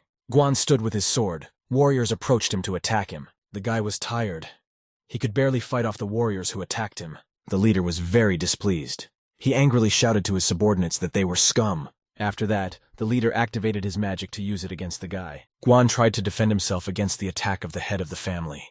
He put his hand forward. The man was able to use magic to throw the guy far to the side, and he banged into the wall. The wall was cracked after a violent blow. Guan was unconscious. The warriors ran up and brought their blades to the Guan's throat so that he could not rise. The subordinate ran up to the gentleman and said they had searched everything and found no one. The warrior reported that the boy had managed to escape, but they had already sent men to find him. The boy ran. It was hard for him. He could barely hold back his tears as he thought Guan was dead. Suddenly, the young man noticed a warrior running at him at full speed from the side. The boy realized he had to defend himself on both sides. Another opponent appeared behind him. The warrior grabbed the guy's arm with all his might so he couldn't escape. The young man swung around and threw the warrior to the side with all his might. He flew far away. The fighter was surprised to see his colleague fly so far away after a hard punch. The guy angrily swung his sword to use it to attack his opponent. The warrior swung his sword, but the boy managed to get away very quickly. At the same time, someone stabbed a long man in the back with a blade. He fell. The guy pointed his weapon at his opponent and asked why he didn't run further. The warrior swung around and shouted at the guy that if he didn't catch it, he would become a laughing stock. The guy's got all his strength. He ducked and kicked his opponent. Then the fighter had time to draw his battle blade in time to attack with it. The young man swung around and prepared to finish off the terrified warrior with his knife. A fighter got really scared when he saw his friend being stabbed by a guy. The boy found the strength to rise once more. He prepared to fight further against his opponents. The young man got into a fighting stance and prepared to fight off the guy with the sword. At that time, the leader of the Shu family was beating Guan. There was a huge number of warriors' bodies lying on the ground. From another hard blow, the guy flew far back into the wall and banged into it. The head of the household walked up to the guy and put his shoe on his shoulder. The man angrily asked the young man where his lovely mistress had gone. Guan was very badly hurt. He said with anger that he would not say anything. The man commanded his subordinates to take the guy with them to talk to him later. The warrior frightenedly informed the leader that the boy had escaped and two of their fighters had been killed. The head of the family was very angry. He couldn't believe that someone could just kill two of his subordinates like that. The man said that he didn't realize that the child could be a cultivator with great abilities to kill his people. The warrior thought slyly to himself, that guy can kill people who are cultivators. The warriors took a wounded boy with them.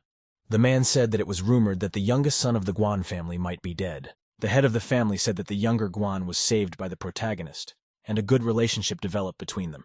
The counselor said that if Feng knew her friend had been killed, she would have come forward right away. The man said the runaway boy could find the main character and tell her everything. The head of the household angrily informed that Feng should definitely come. The boy was very badly hurt. He was bleeding. He could barely stand on his feet. The young warrior stood there, barely holding onto the wall with his hand. A few guards appeared in the distance. The boy could no longer stand on his feet because of his wounds. He collapsed on the ground. The guard gripped his sword and asked sternly, "Who's here?" The brother asked the guards for his sister Leng Shuang. The man approached the boy and examined him carefully. He noticed that he was very hurt. The warrior told his partner excitedly that he would go and report everything to Leng Shuang, after which the guard ran up very quickly and called the house where the girl was. The warrior reported to the girl that a boy who identified himself as her younger brother had appeared in the garden. Lan was very frightened and worried. She shouted for the warrior to take her to her brother as soon as possible. The girl was very scared when she saw her brother. She called him by his name, Ehua. The lad told his sister with his last strength to inform the protagonist of the young master. The sister was startled to see her brother drop dead. She ran to her mistress. Feng was in her house at the time.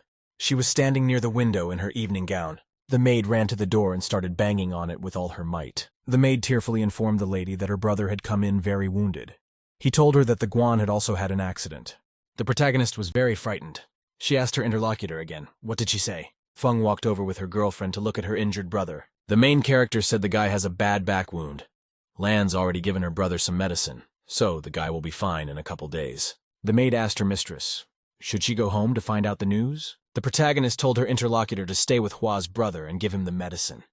Feng added that she would find out for herself right away. Lan obediently bowed to her mistress and said she would do it all. The protagonist was very excited to get back to her room. She was very focused. Feng decided to activate her magic ring to summon a helper. A little boy appeared. He looked at the mistress with surprise and interest. The boy looked with interest at the girl and asked her what was wrong. Feng was holding a pill in her hands.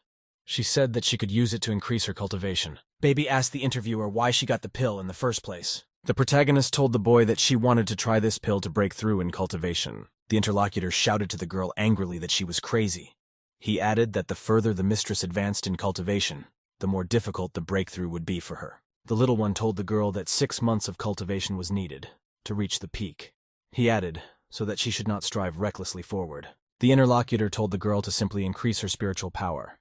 Without understanding the basics of the techniques, it would be completely useless to improve spiritual power. The protagonist said after a long pause, Guan Xilin is in danger. Feng excitedly said that she can't leave the guy as he is her brother. The boy told the girl not to throw her life away. He warned that misfortune might happen to her. Feng looked at her hands and said that if her opponent had more strength, it would lead to an irrevocable situation. The girl added that she was waiting for Gai Hua to awaken. He should tell her what happened. The boy told the interviewee not to take the medicine. There was no reason for her to do so. He added that he could help her himself. Feng grabbed the baby by the cheeks and asked how he could help her. The little guy shouted loudly that even though he looked like a child, but he was very strong. The protagonist went with her companion into the room where the guy was lying. Hua was lying on the bed and could not get up. He called out to his mistress. Feng told the young man to lie down as his body was scarred. The protagonist asked excitedly to the guy lying down, what kind of people attacked them? Hua said that they were attacked by a middle-aged man from the Shu family. The guest who came blamed the protagonist for the death of his family members. The protagonist had a serious thought. She realized that her enemy would now be the Eshu family. Feng asked the guy if the array master had come with the man. Hua replied that some old man in a gray suit had broken the array in the courtyard. Mistress told her maid to stay here and not worry about anything else. Feng told strictly her sister and brother to stay here and keep an eye on the garden. Evening came. The protagonist was preparing to return to her home. The main character wore her evening outfit in the form of a red dress. She was getting ready to go to her house. Feng, before going outside, she wore her protective mask so no one would recognize her. At this time, the leader was beating a bound Guan guy for killing his sons. The man beat the prisoner with a whip and shouted that he was doing it for killing 2 of his elders. The beaten guy was hanging virtually unconscious. His eyes were closed. The warrior walked over to the Guan and told his leader that the guy had passed out. The head of the household told his subordinate to bring iron for branding. The man took a red-hot piece of iron and said he would see how strong the boy's bones were. at which time someone came up from the side and yelled at the man to stop. The master told the head of the family that the boy might be useful to them. If they kill the Guan, the girl might not get through to them. The leader of the family told the master not to worry. He added that the girl would definitely come. The master thought to himself that the protagonist wouldn't just let herself be exposed. Lan carefully made her way near the house. A bright lantern hung on the corner. The maid walked very leisurely to the corner of the house. She noticed that there were many guards standing nearby. Suddenly, someone at that time tapped the girl's shoulder with his hand. She was startled. Feng reassured her frightened servant girl.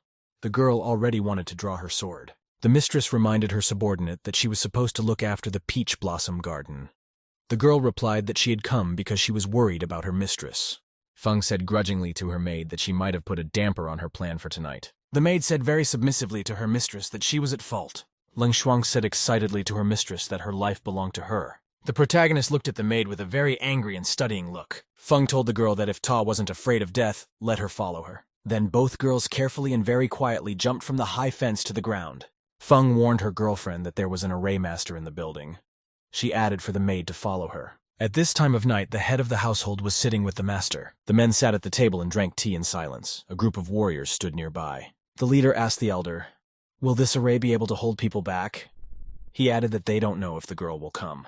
The master said that no one in the land of Yaoji could destroy this old man's array. The master said that once the girl arrives, they don't have to do anything. She would be trapped in his array. The protagonist and her maid carefully made their way along the wall. The protagonist grabbed one of the warriors and held a knife to his throat. Feng asked the warrior, "Where are they hiding the young man they captured?" The frightened fighter pointed the girls with his hand toward the building where the Guan was being held. The servant girl then used a sword stroke to slaughter the warrior in front of her. Feng told her companion to wait for her at this place. She added that she would be back soon. And then the protagonist silently jumped up a huge hill. Feng took a small vessel and decided to take out a magical preparation from it. The protagonist opened a small vessel and scattered sand from it, which scattered around the neighborhood. Under the effect of the magic dust, the warriors near the building began to unconsciously file to the ground. The protagonist and her maid walked to a large stone and opened the entrance to the cave. Feng told her interlocutor to stand near the entrance while she herself would go inside. The protagonist lit the entrance to the dungeon. She began to descend. The girl was very much frightened when she saw her brother tied up. Feng ran up to her friend with great excitement. He was unconscious. The protagonist stabbed the guy's ropes with a knife. Feng frightenedly picked up her friend with her hands. He was unconscious. The girl took out a magic pill and threw it into the guy's mouth to wake him up. The protagonist pulls the unconscious boy on her shoulders to the exit of the cave. The maid was very excited when she saw her mistress together with the Guan. Feng gave the boy to her maid and told her to get him out of here. Lan asked her mistress excitedly, asking Ta to be careful. The protagonist looked at the house in the evening light where her enemies sat. Feng told herself that she would let her opponents know not to mess with her. The men were sitting at the table. They were drinking tea and chatting. A servant came running in and shouted that there was a fire. The man sternly asked the servant what had happened. The boy said that many places in the residence had caught fire. The fire was spreading everywhere. The head of the household and the craftsmen were very surprised and frightened because a fire had started. The warrior fearfully called out for people to bring water and help put out the fire. The guy with the bucket of water pointed up the hill and said there was a man standing there. The surrounding warriors were distracted from the fire and saw a girl standing on the hill. The people below looked at the stranger in surprise. They recognized her immediately. The protagonist stood in a mask and looked down from the hill at the people below. The head of the household called out excitedly that he could see the phantom doctor in front of him now. The man realized he was facing the man who controls the black market. He realized he couldn't let the girl go. The head of the family sternly commanded his subordinates to kill the girl. A warrior came running up. He told the head of the family that the stupefying fire had rendered people unconscious. The man once again angrily shouted to his subordinates to kill the girl. The master intervened in the conversation and said sternly that he wanted the girl to live. The head of the household reminded the master that the stranger was not to get out of the master's array. The man angrily shouted that the girl had set the Shu family residence on fire and she should pay with her head. The man wanted to shout something else, but at that time the master hit him with his hand. The head of the family flew at high speed into the wall. The man flew into the wall and slammed into it at full speed, kicking up a puff of dust. The criminals were very scared because their head had just been killed. The master sternly asked the man he had killed, who did he think he was? The protagonist looked at the master with excitement. She realized that he had killed the man with one palm. The head of the Shu family lay dead near the wall that had collapsed behind him. The master of arrays looked intently at the protagonist who stood on the hill. The protagonist stood by herself on top of the mountain. The old man commanded the warriors to seize the girl. Fighters with guns sped up and rushed towards the protagonist to finish her off. At that time, the fire broke out with renewed vigor from below, and the roof of the building was blown off by the intense fire. The soldiers were frightened by the fire and started running away with a loud shout. The protagonist stood on the hill and stared silently at the warrior who approached her. The man angrily told the girl that the old man had sworn to the elders of the Shu chapter. Thereupon, the sword-wielding warrior rushed against the girl and shouted that she would pay for her sins. Feng snatched her battle blade and repelled the attack from the warrior's side. The master stood nearby and watched the battle. He decided that the protagonist had unusual abilities. The master thought to himself and decided that he had made up his mind about the woman. The protagonist was able to overpower the warrior very quickly, and he went down from a heavy blow. A man was lying on the ground with his sword next to him. The protagonist decided to finish him off. The warrior angrily said to the girl, "If even he dies, he will take her with him." Suddenly the man felt very sick. He felt as if something was tearing him up inside. The protagonist walked up and kicked her opponent. The master became agitated. He shouted fearfully that the warrior wanted to explode. The protagonist noticed a warrior running at her. A master was also approaching from the side. Feng was very amused by the man saying that he wanted to die with her. The master came running up and kicked the warrior with his foot, knocking him to the side. The powerful blow from the old man sent the man flying far to the side.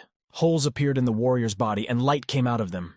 He shouted that he would not be humbled. The man then exploded high in the sky above the burning estate. The master walked up to the main character and told her with a smile not to be afraid. Feng said with a smile in response to the old man who already had one foot in the coffin. The foreman told the girl that he wanted to use her as material for a furnace. Feng pulled out her weapon and said that she would see if the master had the ability to make her a furnace material. The opponent grabbed the knife from the girl with his hand and said she was using a pathetic trick. The man then swung around to knock his rival to the ground. The girl jumped up to kick her opponent. The man ran back. The protagonist didn't have time to hit the master. He was able to defend himself in time. The old man laughed very wickedly looking at the girl. For him, she was very weak. Feng was wounded and battered. She took off her mask. Her mouth was bleeding. The girl reached out and brushed the blood off her face. She prepared to use it for a spell. The fan applied the blood on her forehead and activated the spell to summon the phoenix. Bright lightning bolts appeared all around. The outline of a phoenix bird began to emerge from the dark sky. A bright fire was blazing near the protagonist. A magical bird descended from above. Huge and blazing magic phoenix came to the girl's rescue. The warriors were surprised to see an ancient mythical fire beast before them. The boys wondered. He didn't understand who could be the owner of the firebird. The master looked at the main character in Phoenix and he couldn't believe it was true. The old man was surprised. He didn't understand how the girl could have an ancient phoenix. The master was wounded. He was bleeding and couldn't fight anymore. The girl told the old man that if he died from the fire phoenix, he wouldn't lose anything. There was a very strong explosion that destroyed the master. The whole area was engulfed in fire. There were people standing not far away in the town. They looked in wonder at the blazing fire over the manor. The husband's boyfriend was very much surprised. He noticed a girl standing in the distance. The protagonist was standing on the roof of a house. A burning phoenix was hovering above her at the same time. Feng turned to the side to look around. There was a mythical bird beside her. Then the protagonist quickly jumped from the top of the roof to the bottom. Jun realized with surprise to himself that he had just seen the Phantom Doctor. The estate was burning and being destroyed by fire. There were many people standing around. The warrior was amazed. He couldn't believe that there was such a person who could destroy the Shu family. The guy couldn't understand that the Shu family could bring the wrath of the ancient mythical beast's master upon themselves. The people noticed the third prince approaching them. They greeted him. A man came up with a group of warriors. The men greeted him. The guy asked the third prince, had he seen the person who destroyed the Shu estate? Husband told the men that he only noticed a figure in red. Who exactly it was, he could not see. People started talking excitedly among themselves. They wondered who it could be in red. After conferring, the warriors realized that Phoenix had just been summoned by the Phantom Doctor. A few days later, the protagonist was at her home. She was greeted by a maid. Feng asked excitedly to the maid, did the Guan wake up? The protagonist thought her heart rhythm had been injured. Thanks to skillful treatments, she was able to get out of bed. Leng went over and told her mistress that the guy already awake. Feng replied that she would visit Guan, after which the protagonist and her companion headed for the guy. Feng asked the maid if the guy drank the medicine. Lan replied that Guan drank the medicine after waking up. The guy woke up. He looked happily at the main character and called out to her. Feng said excitedly to her friend that his body was wounded. She added for him to lie down further. Guan asked the interlocutor what happened to her facial expression. The girl sat on the guy's bed and told him she'd hurt her heart rhythm. She'll be back to normal in a couple days. Feng told her friend that there are many wounds in his body, but most of them are bruises. Guan said sadly to his girlfriend that he was useless to her and only caused trouble. Feng said that in a couple of days his wounds would heal, and he too would be able to walk again. She added that there would be a Guan family fight in 3 days. The guy told the girl seriously that the Guan family chose him, so he will definitely go. The protagonist told her friend that she would make him a cure for a speedy recovery. Guan told his girlfriend to get more rest if she wasn't feeling well. The protagonist walked out the door. She put her hand to her chest and called out to the baby fire phoenix. The girl felt how she was able to make a telepathic connection with the baby inside her. Feng said mentally to little Phoenix that he was hurt because of her. The next day, the protagonist left her house and decided to go to town. The girl rode in a wagon through the city. The horse was driven by her servant Lan. The protagonist rode in a wagon and was hidden from view by a blanket. Guan asked with interest to his girlfriend, "Why can't she heal the scars on her face?" Feng told a friend that she created a cream to remove scars, but it didn't come out very well. The protagonist asked with interest to her friend, "Does he smell nice?" Guan said with a smile to his interlocutor. The smell of flatbread could be smelled now. Feng asked with a smile at the guy to go over and get her some fried flatbread. The guy smiled at his girlfriend and said he'd go out and buy her some scones. Lan's servant prepared to stop the wagon in the middle of the street. Guan told the girl to stop the crew somewhere off to the side. He would quickly go get some flatbread and come back. A customer asked the vendor for 4 flatbreads with onions. The guy suggested that the gentleman buy a couple more cups of green bean soup. That should help quench his thirst. Guan reached out his hand for the goods and told the vendor to give him 2 cups of soup. The guy thought about it and told the clerk to give him 3 cups of soup, while the husband's boyfriend was walking down the street with his girlfriend. The husband looked very carefully to the side. Something interested him. Looking closer, the man saw the familiar silhouette of a guy buying food. The husband asked, "Does he now see the older brother of the woman in the red dress?" Xiao moved closer to her friend and asked with interest, "What's his problem?" The girlfriend asked her husband if he knew the guy standing next to the salesman. Hubby told his girlfriend that he would be right over to say hello to his buddy. After that, the third prince came up from behind and greeted the guy. The husband told Guan that they had parted last time in the city of Shilin. He added that he did not expect to see him here today. Guan took a long and studying look at the stranger and asked who was who. The third prince introduced himself and told the interlocutor that his name was Muzhong Yishuan. Guan began to remember. The name Wang Yishuan appeared very familiar to him. The guy said that the man is a martial arts cultivation genius. Guan told the third prince that he had wanted to meet him for a long time. The hubby looked with interest at the guy and asked what was his name. The guy looked at the third prince and said his name was Guan Xilin. The husband asked the guy if his younger sister was with the young master. Guan told his interlocutor that he did not know his younger sister and should not ask about her. The third prince told the guy that he accidentally insulted his little sister in Shilin City. Now he wants to apologize to her. Guan replied to the interlocutor that his younger sister was magnanimous and would not take the insult as something offensive. The boy remembered that his mistress was waiting along with the flatbreads. He apologized to the man and said he was leaving. The third prince watched intently as the boy walked across the street to the wagon. Mujun hesitated and realized that the protagonist was inside in the wagon. The third prince leisurely made his way to where the protagonist was. The Xiao girl was watching very carefully to see where her acquaintance had retreated to. Guan climbed into the wagon. He told the girls that he had brought flatbread and green bean soup for them. Feng thanked the guy for the green bean soup. She said she hadn't had it in a long time. The third prince stood outside. He turned to the protagonist. Yi called her Lady Guan. Feng held a flatbread in her hands. She couldn't figure out which Madame Guan the man from the street was addressing. The protagonist asked the guy who was standing outside. Guan said that he had met a man who wanted to apologize to the girl. The lad told his interlocutor that he would now get out of the wagon and take a look. He added to make the Fane fasten her veil. The protagonist became agitated. She couldn't understand what her husband was thinking. The third prince stood by the wagon with anticipation. He hoped to see the girl. Guan peeked out from behind the blanket. He asked the man, displeased, "Why did he come here?" The third prince leaned to the side. He wanted to see who was sitting inside the wagon. Guan said sternly in response to the man not to look anywhere. Xiao walked over and asked her husband's friend if he knew the people inside the crew. Xiao asked with interest to the guy what kind of young mistress was sitting inside the carriage. The girl demanded insistently that the young mistress come out so that she could see her. Guan told the interviewer that the protagonist was not eager to see her. Xiao said in response to the guy that the young mistress should definitely come out. Feng, sitting inside the wagon, asked the girl, "Do they really know each other?" Xiao became very worried. She thought the voice of the passenger inside the carriage sounded very familiar. Afterward, the girl reached out her hand to pull the curtain aside. Guan grabbed the girl's arm. She sternly demanded that he let her go. The guy told the girl sternly that he had grabbed her when she tried to pull the curtain. Xiao was very angry. She slapped the guy's face with her hand. The girl stood and glared angrily at the Guan. She was displeased with his behavior. The guy got mad. He yelled at his date for hitting him. The protagonist turned to her maid and asked her to help her out. Feng climbed down from the wagon with the help of her maid. She had a veil over her face. The husband looked at the protagonist carefully. His figure and mannerisms seemed familiar to him.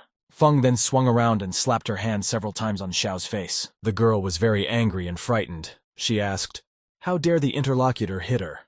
Xiao was very angry. She wanted to call her husband for help. Feng told her friend that if he is slapped, he should get 2 back in return. The protagonist walked down the street with her friend. She said that strangers should not detain them. The hubby hesitated. He couldn't understand why the protagonist called him a stranger. Xiao girl came to her senses. She chased after Feng and shouted for her to stop. The angry Xiao ran up to the girl and wanted to rip off her veil. She said that Feng wouldn't be able to just walk away after she hit her. The protagonist bounced off very quickly and hid behind the Guan's back. Feng told her brother in a pitiful voice that a strange girl was bullying her. Guan angrily said that Xiao lacked decorum and was improperly dressed. Passers-by heard shouting because of a quarrel between people on the street. They decided to go over to look. People stood and looked excitedly at the main character and the people beside her. Guan told passers-by that a strange girl came up and hit him in the face. She also wanted to pull the veil off his sister's face. People looked at Xiao unhappily. Someone said that this girl was causing trouble everywhere. Similar people looked at the girl unhappily. Someone shouted that she had no upbringing. Xiao felt very offended and humiliated. Tears appeared in her eyes. The offended Xiao turned around and started running away. People looked at her. Feng asked with interest to the hubby, why did he not catch up with his beauty, who cried and ran away? Mujun bowed modestly to his companions and said that he must leave them. The protagonist stayed in the street with her friend near the wagon. There were many passers-by around. Feng put her hand on the guy's shoulder and said with a smile that they should go. Guan looked slyly at his interlocutor and said that the stranger looked something like her. Feng turned around and asked the guy with interest, at what point did she look like a stranger? Guan told his girlfriend that she and the girl have similar builds and temperaments. They are similar except for the eyes. Feng got into the wagon and asked the boy, wouldn't he be getting into the carriage? The protagonist, sitting in the carriage, decided to remove the veil from her face. The girl looked at her friend and said that his eyes were brighter than some people's. The fan smiled and looked slyly at her friend. She said he would find out everything later. Leng drove the cart with its passengers to the house of the Guan family. Maid opened the curtain to let her mistress know that they had arrived. Lan informed her passengers inside the wagon that they had already arrived. Guan climbed outside of the wagon and opened the bedspread to help the girl climb out. The lad took his companion by the arm to help her down from the carriage. Guan said respectfully to the girl, holding her hand, that he would help her out. Passers-by took notice and looked in amazement at the protagonist and her companion on the street. People saw that there was a Guan guy standing next to the girl who was an acquaintance to them. The man said with surprise that they saw the young Lord Guanxilin in front of them. The guy told his companion with surprise that the Guan must have been dead. Thereupon the passerby turned and ran. He shouted that he would report the young gentleman's arrival. The people in the crowd were very excited.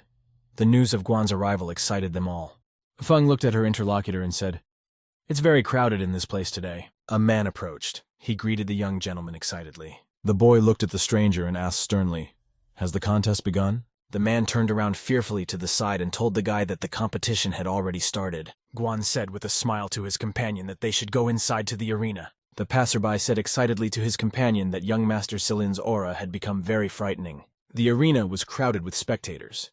In the center of the arena there was a contest between the contestants. The third round was won by a contestant named Guan Shizhuan. The audience was delighted. One man said that young Master Guan is an outstanding young man. At this time someone's hurried footsteps were heard. A young servant was running toward the old man on the platform. The guy told the old man some very important news. He got very excited. Whereupon the guest rose from his seat and told his interlocutors that he must leave them. The guy on the stand told his friends to keep watching. He added that his father left because he remembered an unresolved case. The confident victor stood on the platform with his sword and glowed with joy. The girl on the podium was very happy. She was looking at her friend in love. Kei said happily to herself that her vision was right. She had made the right choice. The guest on the podium became agitated. She squeezed her hand nervously and very anxiously. Kei was very excited because of Guan daring to move into the competition. An old man came out and greeted the protagonist along with her companion. The old man would have been very much surprised. He couldn't believe he was seeing a living Silin in front of him. Guan joyfully and with a smile greeted his grandfather in front of him. Grandpa was very excited. His hands were shaking. He wanted to say something to the boy. The old man told the Guan that he could rest in the courtyard. He asked the boy to go to his office later to talk to him. Guan said grudgingly to the old man, "The people of the Kei family should have told him long ago that he was alive." The boy demanded that his grandfather explain why his fiancée had become his cousin's wife. The old man became very angry. He angrily and grudgingly banged his stick on the ground. The old man angrily told the guy that he hadn't been back for months. Guan looked at Grandpa and said that he was no longer very happy that he had come back alive. After that, the protagonist turned around with her friend to leave. The grandfather angrily asked his grandson where he was going. Guan told the old man that today was a family competition, and he would participate. The grandfather told the lad that today was the competition for the young head's seat. He added that the young man would not be a worthy opponent to Guan Shizhuang. Guan laughed very angrily and unhappily in response to the old man's words. The boy told his grandfather that he had returned to participate in today's competition. He added that he was not interested in the position of the young head of the Guan family. The boy turned around and said judiciously that he wanted to say a few words of admonishment to his cousin. The old man was very surprised. He realized that Gong Shiling was no longer the same as he was before. Feng, accompanied by his companion, arrived at the arena. There were many people there. In the fourth round, Guan Shizhuang was able to defeat his opponent. The warrior lay unconscious on earth. Afterward, the winner looked at the spectator stand with interest. Shizhuang noticed with surprise that his cousin was standing in the crowd. He couldn't understand how he was still alive. Guan from above noticed the girl Ke. She jumped up excitedly from her seat. The girl was very frightened and surprised. She realized that she saw Guan Shilin in front of her. Guan walked along the arena, accompanied by his companion. People looked at him in surprise. Someone in the audience said excitedly that he could see a member of the Guan family named Silin in front of him. The man looked at the main character and said she must definitely be a beauty. One of the guests was very displeased. He didn't understand why Silin had returned now. The man jumped up and ran down the stairs. He decided to meet the guy. The man walked down to the arena and noticed the Guan standing there. He decided to approach him. The viewer turned to the guy and asked excitedly, "Why did he come?" He added that his family was worried about him. The people around them started laughing. They realized that the guy had ignored the head Guan's words. The uncle asked the lad fearfully and excitedly why the lad was not answering him. Guan walked in the direction of his opponent. He said that he had returned to take part in the competition. Guan leisurely walked up the stairs. He prepared for battle. Zilin bowed to his cousin and said that he had been away for a long time. Shizhuang turned to his cousin with a smile and said cheerfully, "Zilin is fine." Guan looked at his interlocutor and said that he didn't want him to come back. Shizhuang explained that he had married Zilin because of the mutual decision of the two elders. At that time, everyone assumed that Zilin had died somewhere in the forest. At that time, a girl in the audience jumped up. She called out a frightened Zilin. The girl told the guy that she married a Shizhuang because they backed out as agreed upon by the elders on both sides. Guan told the girl angrily that she was disrespecting her folks. He added that he wouldn't even look at her again. The man jumped up.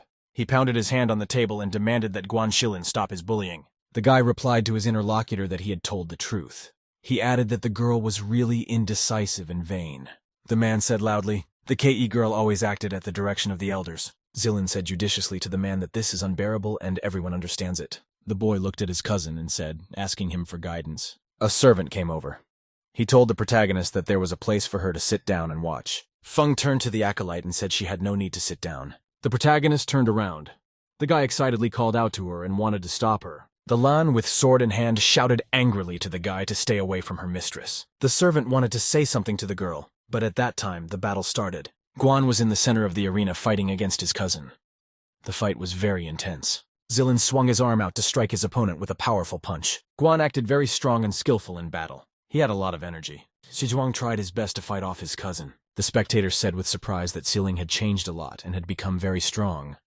Before, he was not a worthy opponent for Guan Shizhuang. The battered Shizhuang drew his sword and prepared to strike his opponent. The man angrily watched the battle. He realized that Zilin was very strong and could win. The spectator was very angry. He even broke the railing he was leaning on because of his excitement. Zilin activated his magic skills. Fire appeared around him.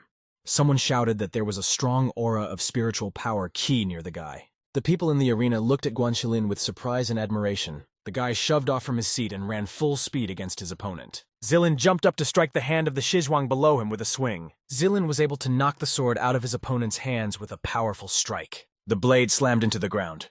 Zilin grabbed his opponent's arm with his hand. The man shouted in surprise that the guy was using a skill called Shadow Exchange Movement Form. The spectator was surprised to say that Zilin is actually practicing a form of moving Shadow Exchange. The old man jumped up happily. He said that there was a promising fellow in his Guan family. Grandpa laughed happily and repeated that there was a promising guy in his family. Zilin grabbed his opponent with a powerful grip. He held him down with both hands. The man in the stands was very angry. He realized that Shizhuang couldn't win.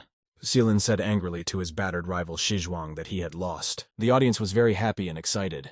They welcomed the winner into the arena. One of the audience members told the joyful grandfather that his grandson was a very awesome warrior. Shizhuang looked at his opponent with anger. He decided to try and finish him off. The warrior pulled a small blade from his pocket. He decided to strike Sillin with it. The guy turned around just in time to finish off his opponent with a powerful leg kick. The man on the podium was very frightened. He shouted excitedly and called out to Shizhuang. The father frightenedly picked up his falling son. Siwan could no longer stand. The boy, in a dying and weakening voice, asked his father to kill the Sillin. The girl on the podium was stunned by the warrior's loss. She didn't understand why it happened. A female spectator fainted. The father, very frightened, called out to his daughter, Sinya. The protagonist asked the Guan, doesn't he have anything more to say to her? Feng told the excited guy to hurry up. She added that the arena was a mess everywhere. The main character was approached by a guy and asked if she was a member of the Guan family. The grandfather said grudgingly to the girl that he didn't remember her being in their family. Feng asked the old man, when did she ever say that she was a Guan person? Grandpa got very worried. He didn't like the girl's rough treatment. Guan told his grandfather to leave his little sister out of it. The old man stood and scrutinized the lad along with his companions. After a long pause, the grandfather shouted that a mutiny had begun, and the girl was a mutineer. The old man tapped his stick angrily on the ground. He didn't like his grandson's behavior. Guan was excited, but tried to hide his emotions. He decided to tell his grandfather something important. Guan Xilin said in an important voice to his old man that he was leaving the clan. Xilin commanded sternly to his interlocutors that from today, the members of the Guan family had nothing to do with him. The people around him were surprised. They couldn't believe the guy was asking to be kicked out of the clan. The old man angrily asked the boy, would he be able to say the same words to him again? Guan Xilin once again unequivocally reiterated that he was leaving the clan. He added that he would not stay here anymore. The grandfather pointed his finger angrily at his grandson and asked again, does he really want to leave the clan? The old man told the boy that his words did not matter. He added that there was no reason for Xilin to leave the clan. He added that all the unlucky heirs of the family would be punished severely. The boy looked at his grandfather and said he knew exactly what he meant. The man said angrily to Xilin that he had been raised by the Guan family and was arguing with his grandfather. He didn't like that the boy wanted to leave the clan. The boy laughed out loud. He was sick of the accusations from the relatives around him. Xilin tore his clothes on his chest. He had several large scars there. The guy angrily asked his interlocutor if he wanted to know how he got that scar on his body. Xilin told the man that the scar on his body was made by his son. He stabbed him in the back and left him for dead. Shizhuang became very agitated when he heard such words from the guy. The people on the podium were very excited. They were struck by the words that Xilin said. The man excitedly and angrily shouted at the guy for talking nonsense. The old man was sickened by what he had just heard from the guy. He couldn't stand on his feet anymore. The warriors around frightenedly picked up with their hands the grandfather who had fallen on top of them. Guan buttoned up his clothes and told the man angrily that his son had sought to kill him. Xilin turned to his relatives and told them that he was leaving the clan. He added that he needed their approval. The guy excitedly told his relatives that family rules meant nothing to him. The Xilin turned around and headed towards the exit of the arena with his girlfriends. The protagonist and her companions walked out of the arena. Someone shouted from behind that Grandpa had fainted and we need to call a doctor. Maid drove the horse and carried away in a carriage her mistress with her friend. Feng looked at her interlocutor and asked with interest if he had any regrets. Guan glanced at his companion and answered her that he had absolutely no regrets about leaving the clan. Feng looked at her friend and wondered what he was thinking so hard about. Xilin said he got rid of the Guan family. Now he wants to have his own clan in the city. The main character told her friend that they could buy a house for him right now. Guan replied to the girlfriend that he didn't want to abuse her money. The guy added that he wanted to find a way to make money on his own. He had the strength to do that. Feng asked her friend where he would like to buy a place to live, and she promised to help him. He thanked her for not questioning him. The protagonist smiled happily at her interlocutor. She liked his gratitude. The carriage was traveling through the city. Two passers-by were sitting in the street near some building. The protagonist was sitting inside her cubicle thinking about something. She saw people on the street with her side vision. Feng turned her head carefully to the side. The passers-by near the building interested her. Feng shouted sharply to her maid to stop the carriage. Lan stopped the horse. The guy excitedly asked his girlfriend what just happened. Feng told her friend to go with the maid and buy something for her. She added that she would be back late. Guan told his companion that Leng Shuang's maid could go with her. He said that he himself would return home by carriage. Feng told her companions to leave and that she would handle it herself. The client sat near the front of the house and poured wine from a pitcher onto the ground. The boy asked the old man what he was doing. He didn't understand why the guest was pouring wine on the ground. The elderly customer replied that he was not addicted to alcohol. He added that the wine was very tasteless, like water, and he would not drink it. The salesman told the old man to go back to his family. He added that he would not be so polite again. The customer swung the jug and hit his interlocutor on the head with it with all his might. The old man said grudgingly and instructively to the salesman not to be rude to his elders again. The salesman haggardly asked the customer, "Does he really have to beg him?" The man asked the customer to go home. He added that the old man was sitting at the door and interfering with his business. The client laughed to himself. He said he couldn't even remember where he lived. The salesman begged. He asked his grandfather to come home as soon as possible. The old man told the man that he would leave if he gave him another flask of good wine. The salesman told a disgruntled customer that he no longer had the money for new wine. The protagonist intervened in the conversation. She told the man that she would pay for the wine for Grandpa. The protagonist stopped and looked intently at the old man. She was silent. The salesman was very happy. He was pleased because of the fact that the guest knew the grandfather, who had already bored him. A man asked the protagonist to take away an old man who had been interfering with his business in recent days. Feng pulled out the money and threw it into the vendor's hands for wine for Grandpa. The old man looked at the girl and asked her cheerfully, how on earth did she find him again? The main character recalled her childhood. Back then she was a little girl, and a man cheerfully asked her if she had found him again. Tears came to Feng's eyes. The grandfather told the girl excitedly that he was ready to punish her abuser. After that, the old man grabbed the protagonist's hands and the two of them walked together. Grandpa asked his companion if she had any more money in silver. Feng took out pieces of silver from her pocket and gave them to her companion. The old man turned to the protagonist and told her to wait for him. Very soon the grandfather returned to the girl and told her that he had bought her candied lotus seeds. The protagonist had another flashback. She had tears in her eyes. The girl remembered how once before, a man had given her lotus seeds and told her not to cry anymore. Feng told her grandfather that her face was blocked. She asked how on earth he was able to recognize her. The old man said with a smile to his companion that she had grown up under his care, so he was able to recognize her with her face covered. Grandpa told the protagonist that he had been doing clothes cultivation for a couple months. He couldn't help but recognize her. Feng asked with a smile at her interlocutor if he remembered exactly where he lived. The old man said that he had been cultivating for a couple months. During that time, he couldn't have gotten very stupid. The grandfather told the girl that she was his family, so he thinks he's already home. The protagonist and her companion were standing outside the Feng family home. Feng was standing outside. She had a long talk with the old man. Then she got ready to leave. The protagonist told his grandfather not to discard Commander Feng Wei in the future. Otherwise, he would forget the way back. The old man asked the girl why she didn't want to go home with him. He said, "Does she have somewhere to go?" Grandpa told the interviewer that she could always take someone with her.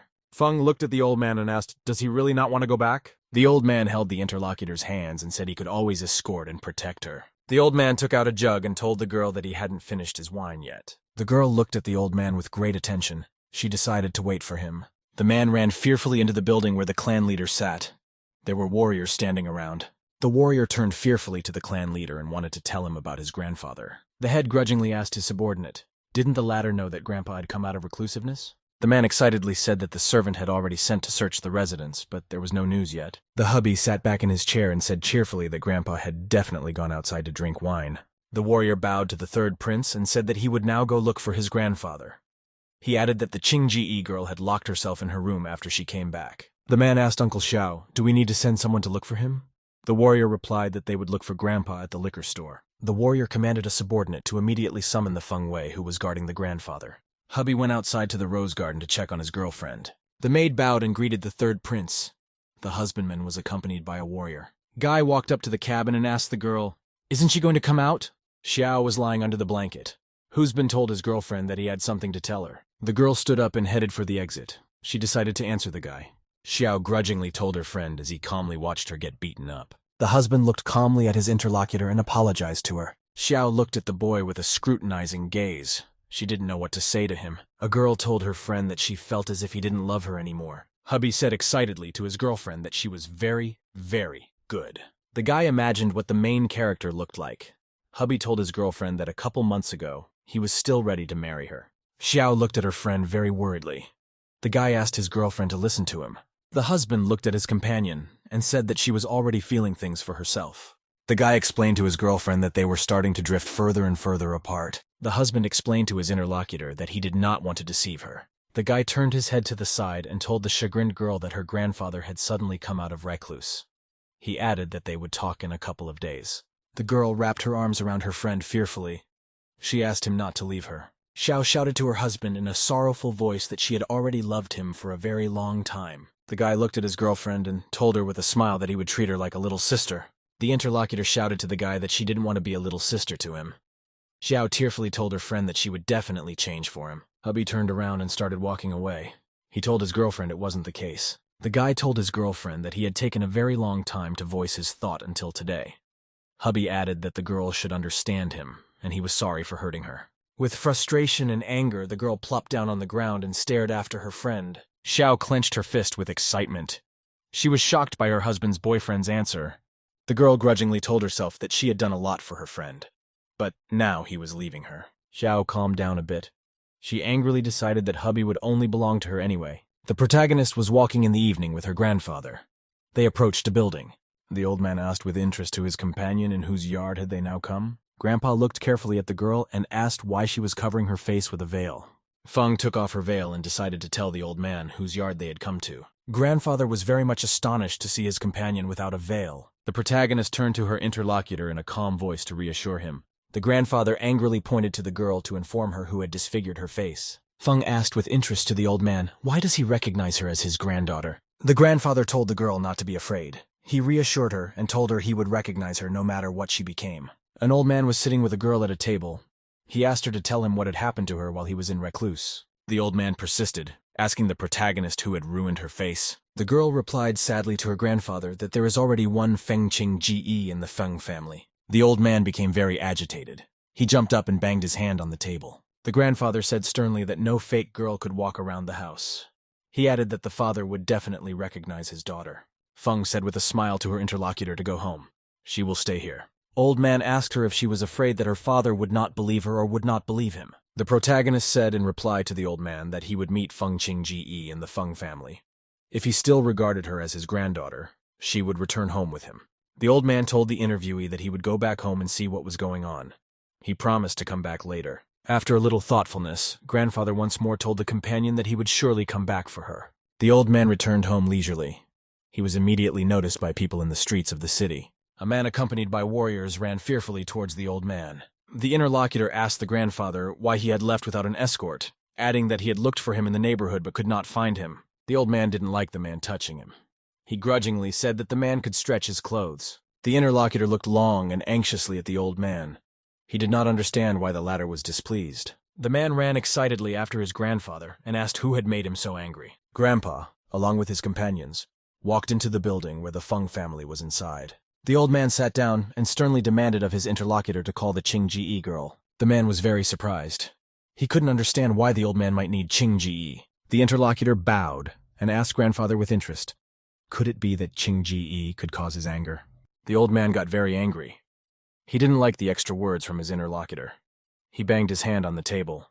Grandpa shouted angrily and demanded that the Qing Ge girl be called to him. The man looked at the old man and said he would get the girl for him right away. Xiao girl sat in her room and combed her hair in front of the mirror. A servant came running in. He bowed and called fearfully to his mistress, who was sitting on a chair. Xiao tried not to show her emotions. She asked the servant what was wrong. The servant told the lady that Grandpa Feng had returned. He was seething with anger and now wanted to meet the girl. Xiao put aside her hairbrush. She said that one could leave first. She added that the servant should not let anyone reveal it. The girl didn't turn around. She saw in the mirror as the servant bowed to her. The boy knocked on the door to the mistress and said that she was called to the waiting room. Xiao came out from behind the door and asked her companion if the grandfather had been found.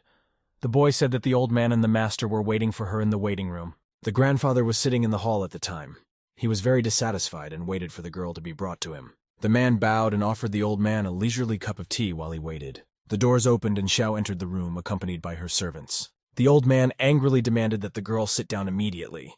The man told Grandpa not to have a temper or he would scare Tessengay. Grandpa scrutinized the girl in front of him and compared her appearance to the main character. The old man looked at Xiao, who was standing in front of him with a very angry and testing gaze. The girl got worried. She couldn't understand why Grandpa was looking at her like that. She thought he suspected something. Xiao didn't show her excitement. She turned to her grandfather and her father with a smile. Xiao told the old man that she missed him very much. She added that Grandpa had been in recluse for a couple of months and she hadn't seen him for a long time. The old man was silent. He looked intently and with great distrust at his interlocutor. Xiao, as calmly as possible, she asked her interlocutor what was wrong. The old man was silent. He answered nothing to his interlocutor. Xiao turned to her grandfather with excitement. Grandpa demanded sternly of the girl to show him the phoenix-shaped mole on her body. Xiao was very startled and amazed. She was surprised by such a request from her grandfather. The man grudgingly asked the grandfather, "Why on earth did he choose to look at the mole on the girl's body?" Xiao asked with interest to the old man. "Does he doubt that she is his granddaughter?" Man walked up to the girl and said her grandfather didn't mean anything like that.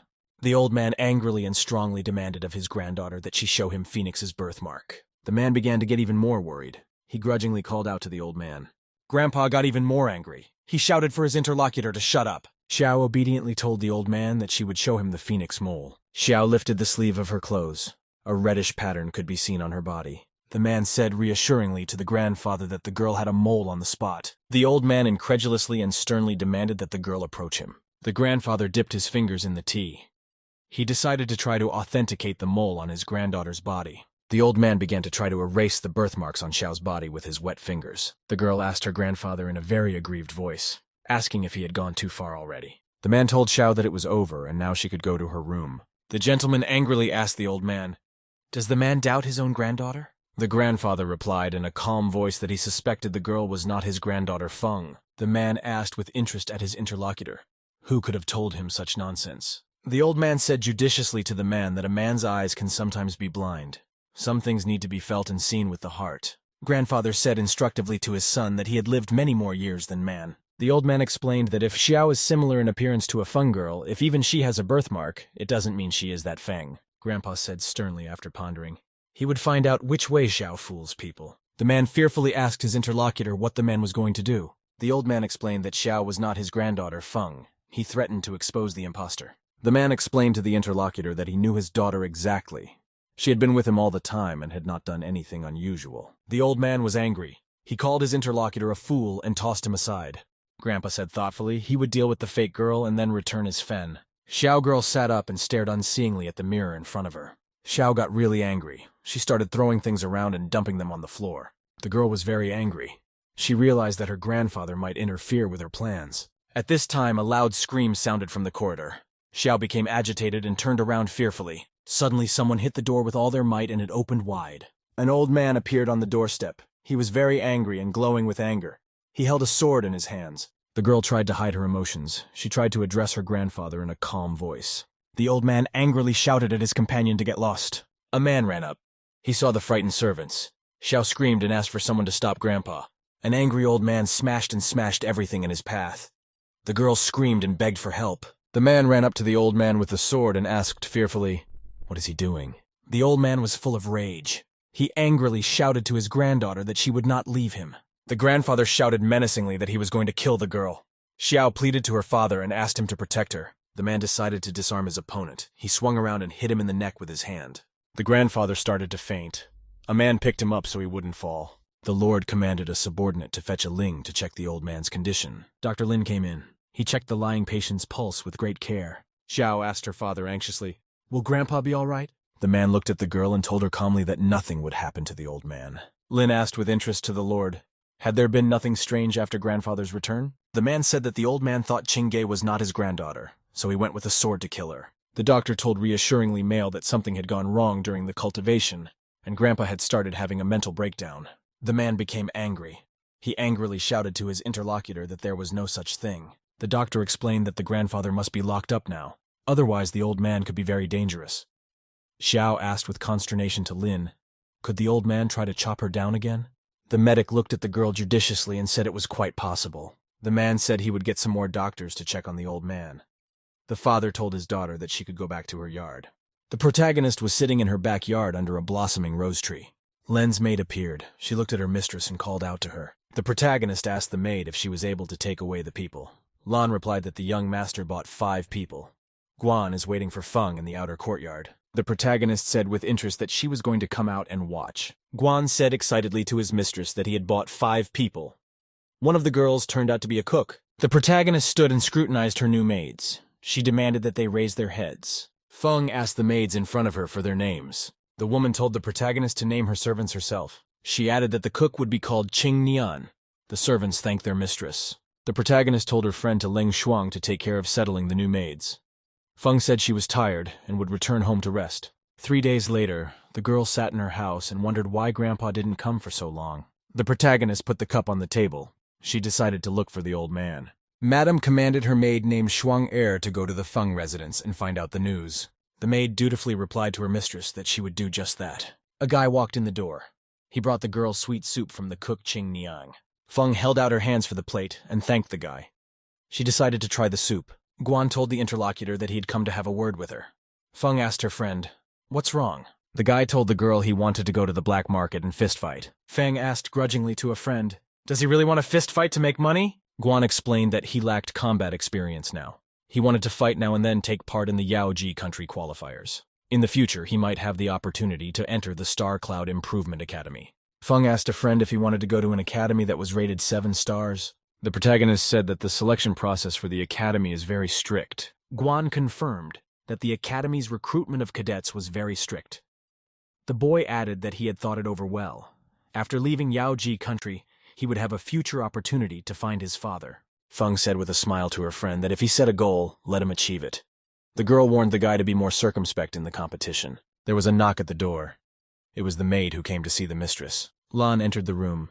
She greeted her mistress and the young master. Feng asked the maid, "What news?" "Lan told me that several important events have taken place in the Feng family. Grandfather is being kept locked up." The maid added that people in the city Danti know much about what happened in the Feng residence. There is information that General Feng had invited several famous doctors to the residence in a couple of days. The protagonist got very excited when she heard the news. Lan reported that the doctors diagnosed that Grandpa Feng had gone mad. The old man was locked up so he wouldn't attack people. Guan asked his girlfriend with interest, why would she want to know about the affairs of the Feng family? The protagonist told her interlocutors in a sad voice that she would tell them everything. The girl said she has another identity. She is the daughter of Feng Xiao named Feng Qingji. The maid and the boy were very much surprised when they heard the girl say that. The protagonist explained that Feng Qingge's real name was Su Zhouyun. When Feng herself was young, she picked up Xiao and put her in her entourage. Xiao mutilated the girl's face and changed her personality. Then she tried to poison the main character with poison and sold her to a brothel. Xiao absolutely did not expect the protagonist to survive and return to her. Guan said, "The girl has not returned to the Feng family because she is afraid that her face is destroyed." He asked, "Does the grandfather and father not recognize the protagonist?" Feng said she met her grandfather a couple days ago. He recognized her immediately. Now the old man is being kept locked up. Guan said fearfully that Grandpa's madness might be the result of Su Zhouyun's shenanigans. Feng said it couldn't have happened to Grandpa right after he came back. At night, she wants to come and see for herself. Late in the evening, the protagonist decided to go to the residence. The girl was wearing dark clothes and had a mask covering her face. She was sitting on top of the house. Feng carefully removed one shingle on the roof to peer inside to see what was going on. The head of the family was sitting in the room. He was chatting with the third prince husband. Jun bowed to Uncle Xiao and said that he had already talked to the Qingji girl about it. The guy told the interlocutor that the Feng family should cooperate to break the engagement. It would reduce the damage to Qingji. The man said angrily that the breaking off of the engagement had already done damage to the girl. The protagonist heard that the head of the family was very unhappy because her husband wanted to break off the engagement. The protagonist decided she'd heard everything she wanted to hear. She closed the shingles on the roof. Feng walked very quietly and leisurely along the roof. She came to the edge of the building. Then the protagonist very quietly and stealthily jumped from the roof to the ground. The locked grandfather was very violent. He was banging on the door and screaming that he wanted to kill someone. Xiao said excitedly to the servants that the old man was in poor health and they should keep an eye on him. The servant replied that they would look after grandfather. The girl said goodbye to the guard that she would stop by to see her grandfather again tomorrow. The protagonist climbed onto the roof to keep a close eye on things. Feng took out a small vial from her pocket. She decided to use a magical preparation. The girl sprayed special agents from the roof. The warriors began to fall asleep and fall over. The protagonist kicked the door sharply and ran into the house to help her grandfather. An old man was lying tied up on a bed. He was screaming to be let out and threatening someone to kill him. The main character touched her grandfather. A bright glow appeared around him. Grandpa continued to lie there and throughly yelled to someone that he was going to kill him. Suddenly the old man calmed down and lost consciousness. He lay with his eyes closed. The protagonist teleported and transported the old man into her magic ring. A servant came into the room with food. He saw the guest and asked angrily, "Who is here?" The warrior dropped his food out of fright and screamed that there was a murderer in the room. He started to call for help. The protagonist got scared. She realized that she would have to run away now. To get away quickly, the girl very deftly jumped from the ground to the roof of the house. The protagonist ran very quietly and carefully across the roof of the building. She needed to get away as soon as possible. The warrior chased after the girl and shouted that she was a little brigand. The protagonist swerved to the side so the stalker couldn't catch her. Feng stood fearfully on the roof of the building and looked at the man in front of her. The girl said excitedly to herself that now her needed to run away and she couldn't go out with her father. The protagonist started running away very fast and jumping from rooftop to rooftop. Suddenly, the girl noticed another warrior appearing in front of her. She was frightened. Hubby stood in the way of the protagonist. Feng realized she had to fight the guy. The man sternly asked the servants what had happened to grandfather. The servant reported that the old man was no longer in the bed. The head of the family angrily ordered his subordinates to find Grandpa immediately. The man looked up and saw the stranger fighting against the hubby. Feng decided to attack her opponent with her dagger. The warrior fended off her blow with a fan. The man watched the duel on the rooftop and said that the silhouette of the stranger seemed familiar to him. A frightened girl ran up. She asked her father excitedly what had just happened. The father told his daughter that her grandfather had disappeared. Xiao was very stunned when she heard such a thing. Xiao couldn't understand how the old man could have disappeared. She couldn't believe that someone could have taken him with them. The main character kicks a guy in mid-flight and runs away. The husband managed to hold on and push off to avoid falling off the roof. The boy commanded his subordinates to run in pursuit of the stranger. The protagonist ran to her home. She decided to seek help from Guan. Feng was helping her grandfather walk. She asked for a guy to help her. Guan picked up the old man. He asked the girl if everything had gone well. The main character commanded the guy to take the old man to his room. The protagonist turned around and ordered her maid Lan to continue guarding the courtyard. Guan asked the girlfriend what happened to her grandfather. The boyfriend looked at the old man lying down and said that he was very exhausted. The protagonist asked her interlocutor for a basin of water. Feng pulled out her needle. She sat next to her and looked at her grandfather. The girl gently took the old man's hand. She used a needle to pierce his finger. Drops of blood from the old man's hand began to drip into a large vat filled with water. The protagonist punctured her grandfather's other fingers. Blood dripped from the fingers into the water. Guan said excitedly, "The Xiao girl definitely wanted to poison Grandpa." The protagonist said judiciously that Xiao is a good connoisseur of poisons. Blood dripped from the grandfather's fingers into the vat of water. Feng commanded the guy to change the vat of water. The guy brought a container of water. He asked the girl if it would help get rid of the poison. The protagonist told her friend that she'd still need to purge the remnants of the poison. The girl sat down and started writing something down on a piece of paper. It was a list of medicines. Feng gave the list to her friend. She told the boyfriend to buy medicine from different places. Guan replied to the girlfriend that he would buy everything at dawn. There were many warriors in the courtyard of the Feng family. One of the servants came with a report for the girl. The warrior told the interviewer that he identified the guy and the girl and checked them out. The servant said the guy's name was Guan Shilin. Recently, he had a serious quarrel with his family. Afterward, the warrior said that they did not identify the woman because she always covered herself with a veil. Xiao commanded her servant to grab the woman and bring her to her. She needed to see the face that was hidden behind the veil. The warrior bowed to his mistress and said that he would definitely do everything. Xiao said that a strange girl was able to seduce husband Yishuan. The girl ordered her servant to make inquiries about her grandfather's kidnappers. The main character was at home with her grandfather. Morning came and the birds began to sing. Feng was very exhausted and she was asleep. Grandfather came to his senses and opened his eyes. The old man raised his hand and held it out to the Feng girl. He called her by name. The protagonist opened her eyes. She noticed that the old man had already come to his senses. Feng stood up and asked excitedly to her grandfather, "Why is he crying?" The girl asked the patient, "Is he feeling well?" She suggested that the patient get up and sit up a bit. The old man took the girl's hand and told her sadly he was guilty before her. Feng said soothingly and calmly to her grandfather that she was fine now. The protagonist informed the interlocutor that he had inhaled a drug with an excitatory effect. The old man's body was poisoned. Grandpa could barely hold back his tears. He said a woman had poisoned him. The interlocutor told the girl that he wanted to grab the woman. She sprinkled powder on him. He then inhaled it. Feng told her grandfather that a woman had once scratched her face. After that, the old man got angry. The grandfather reported that he became very angry when he heard the words from the woman. He was engulfed in flames. His mind began to become very uncontrollable. The patient turned around and asked the girl, "How did he get here?" He remembered that he was locked up. The protagonist said proudly and cheerfully that she had rescued her grandfather. Feng told the patient that his body had not yet been completely cleansed of the poison. She added that the old man should eat and rest well. The protagonist told her maid to go to the kitchen and get some porridge. Guan came back. He said happily with a smile to the protagonist that he had bought medicine. The guy informed the protagonist that people from the Feng residence were looking for her everywhere. He asked excitedly, "Would people come looking for the girl here?" Feng reassuringly told her interlocutor not to worry. The main character told the guy to come inside and she'd introduce him to his grandfather. Feng walked through the door with her friend and greeted the old man cheerfully. Grandpa was carefully examining the guests. He recognized the Feng girl, but he didn't understand who was standing next to her. The boy bowed respectfully to his grandfather. He gave his name and said he welcomed the old man. The main character called the guy her big brother and said she could trust him. The old man said sternly to the guy to take good care of the Feng girl. The guy said with a smile to his grandfather that the protagonist actually cares for him more personally. A maid came in with food in her hands on a tray. She called out to her mistress. Feng introduced her maid to her grandfather. She said that Lan was her attendant. The old man looked at the maid.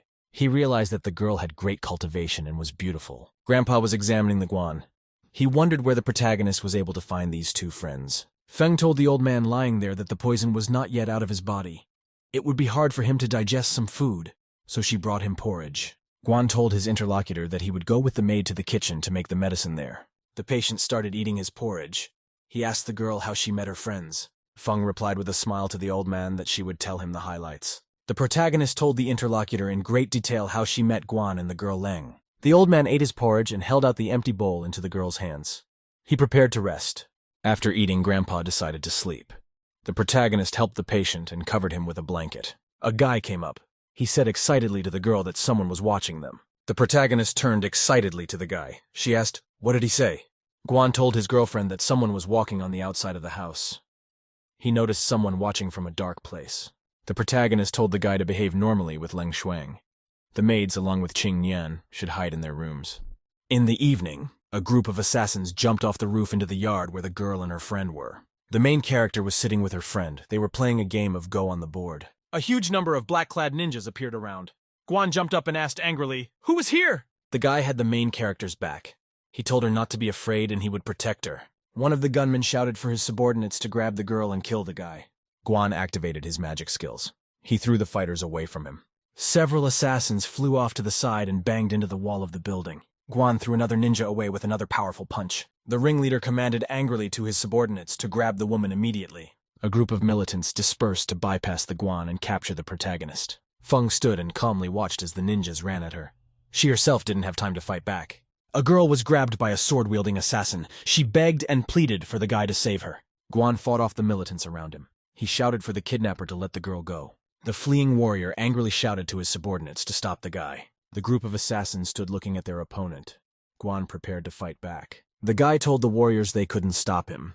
He added that he'd break their ribs. Guan then slapped the hand of one of the attackers with all his might. The militant leader shouted to his subordinates to fall back. The warriors became agitated. Guan said angrily to his opponents that if they came, they certainly couldn't escape. The guy was able to disarm all of his attackers. He threw the sword with the traces of blood in a puddle. Guan told the maid to clean up the courtyard. He himself said he would follow the main character. The girl replied to the guy that she would do just that. She approached the body lying on the earth. The kidnapper carried the protagonist on his shoulder. He walked up to the big gate. A warrior came out. He looked at the kidnapper and asked why he came alone and what happened to the rest of the mercenaries. The kidnapper threw the protagonist to the ground. He told his leader that the Guan Xilin guy was much stronger than they had imagined. Feng asked the warriors in a frightened voice, who were they and why had they caught her? The mercenary told the interviewer that she didn't even realize how special she was. The warrior approached the girl and said he wanted to tear off her veil and look at her face. The mercenary reached out his hand to the protagonist. She looked away fearfully. A sword-wielding warrior appeared in the courtyard. He looked sternly at the mercenaries. The warriors bowed together and said that they saluted TSO Hufa. Feng was sitting on the earth at this time. The protagonist happily thought to herself that she saw a familiar person in front of her. Zuo had once helped Su Joyun catch and disfigure Feng. The leader looked angrily at the girl. He commanded his subordinates to remove her veil. The protagonist was frightened. She shouted to the warrior to keep her veil on. The protagonist glared angrily and contentedly at the warrior in front of her. She prepared to attack him. Someone from the side shouted to the mercenary to be careful. The warrior didn't have time to realize anything. Feng pulled out her blade and struck her opponent with a very apt and fast strike. The mercenary was frightened. He looked worriedly at the protagonist with the blade in his hand. Feng looked angrily at Zuo and said that she had met an unexpectedly old acquaintance. The man was surprised. He angrily requested that the girl remove her veil and show her face. The protagonist laughed evilly to herself. She told her rival that he had no right to look at her face. Feng looked around at the mercenaries standing around. She said that she was curious as to how much strength was left for Su Juyun. The man realized who was now standing in front of him. He asked angrily to the girl, "Isn't she dead?" Zuo said grudgingly and angrily. The girl Feng Qingji turned out to be alive, Feng or blade in hand. She asked her rival, Who would he seek to avenge his death? The protagonist said that Zuo would try to get away from her today. The man laughed evilly along with his warriors. He said it was funny to him that the girl wanted to stop him. Zuo drew his blade. He shouted angrily to his opponent that luck had turned against her this time. At that time, there was a heavy bang on the door. The warriors in the courtyard were frightened. A Guan guy appeared. He shouted to the girl that he would help her now. Feng said with a smile to her friend not to kill all the mercenaries and leave her a few survivors. Guan looked at the armed warriors. He shouted to the protagonist that he would do as she said. The mercenary looked angrily at the Guan and shouted to the other warriors that they needed to kill the guy. Guan stood and calmly watched as a whole group of armed warriors attacked him. Zuo was angry and looked at the main character with hatred. He decided to attack her. Feng accelerated and jumped up to attack her opponent with her blade in flight. The warrior managed to get his sword up in time to block the blow from the girl. Zuo told his rival angrily that she was too young to fight him. Then the warrior swung his sword to strike the girl. She bounced back. Zuo swung his blade sideways. The protagonist dodged it in time. Feng struck the warrior from the side very quickly and unexpectedly with her blade. Zuo was very angry. He turned around to try to hit his opponent once more. The warrior swung his sword. The girl in flight kicked her opponent's leg with all her might. The man fell to the ground on his knee after a powerful blow from the girl. Zuo looked at his rival and asked, "Is she really Feng Qingge?" The warrior couldn't believe that the Feng Qingge girl was able to obtain great strength in a very short period of time. The protagonist looked at her rival with a smile and said that he would soon find out if it was her or not. After that, the girl swung sharply to strike her opponent in the head with her blade. Zuo was wounded in the throat and was sitting on the ground. The girl stood nearby and told him that he would not be able to escape. The warrior was surprised. He angrily asked in a hoarse voice to the girl, "How was this possible?" Feng told her rival that he should have taken poison after she captured him. The wounded warrior grudgingly asked the girl what on earth she wanted from him. Guan continued to deal with the mercenaries. He neutralized another fighter. The guy put his foot on the lying body. He told his main character that he knocked out a few people when he kicked them in the chin. Feng told her friend to destroy the warrior cultivation. The Guan smiled at his girlfriend and said he'd do it that way. The protagonist took the capsule out of the warrior's mouth with her hand. He was barely breathing at the time. TSO told the girl that she wouldn't learn anything from him. He added that he wouldn't ask for mercy for anything. The protagonist jabbed the man in the sore spot in his shoulder with her fingers. Feng drew her blade and threatened the man that he would obligingly tell her everything. The main character told the Guan to go and see if there was an underground prison. Cho angrily asked the girl what she was up to. Feng answered the warrior that he himself would find out very soon. Guan told the girl that there was no underground prison here. He found an iron cage where people were kept. Feng ordered the guy to throw all the captives into an iron cage. Guan gathered all the beaten fighters and threw them into the cage. Then he locked it. Feng asked the boyfriend slyly if he wanted to look at something too. Guan asked with interest from the girlfriend what she was suggesting he look at. The protagonist with a smile told her friend to go and guard the outer courtyard. Feng looked angrily at the warrior and demanded that he speak. The girl said that she could ease the death of Zuo. The warrior was silent. He decided not to answer anything to the girl. At this time around mercenaries began to come to their senses. Zuo was scared and worried. He looked at the guys around him with great consternation. The warriors woke up. They felt overexcited and looked at TSO. Zuo looked fearfully at the boys around him. He shouted that the girl had used an aphrodisiac on the warriors. The mercenary looked excitedly at the man and grabbed his clothes. Zuo fought off the warrior with his hands and feet. He yelled for the guy to get out. The man grabbed the bars of the cage and demanded that the girl let him out. Behind him were the excited mercenaries. Feng told the man that she'd given him a smaller dose of the arousal, with the mercenaries eating significantly more of the aphrodisiac. The protagonist looked at Zuo and said he only had one way to get free.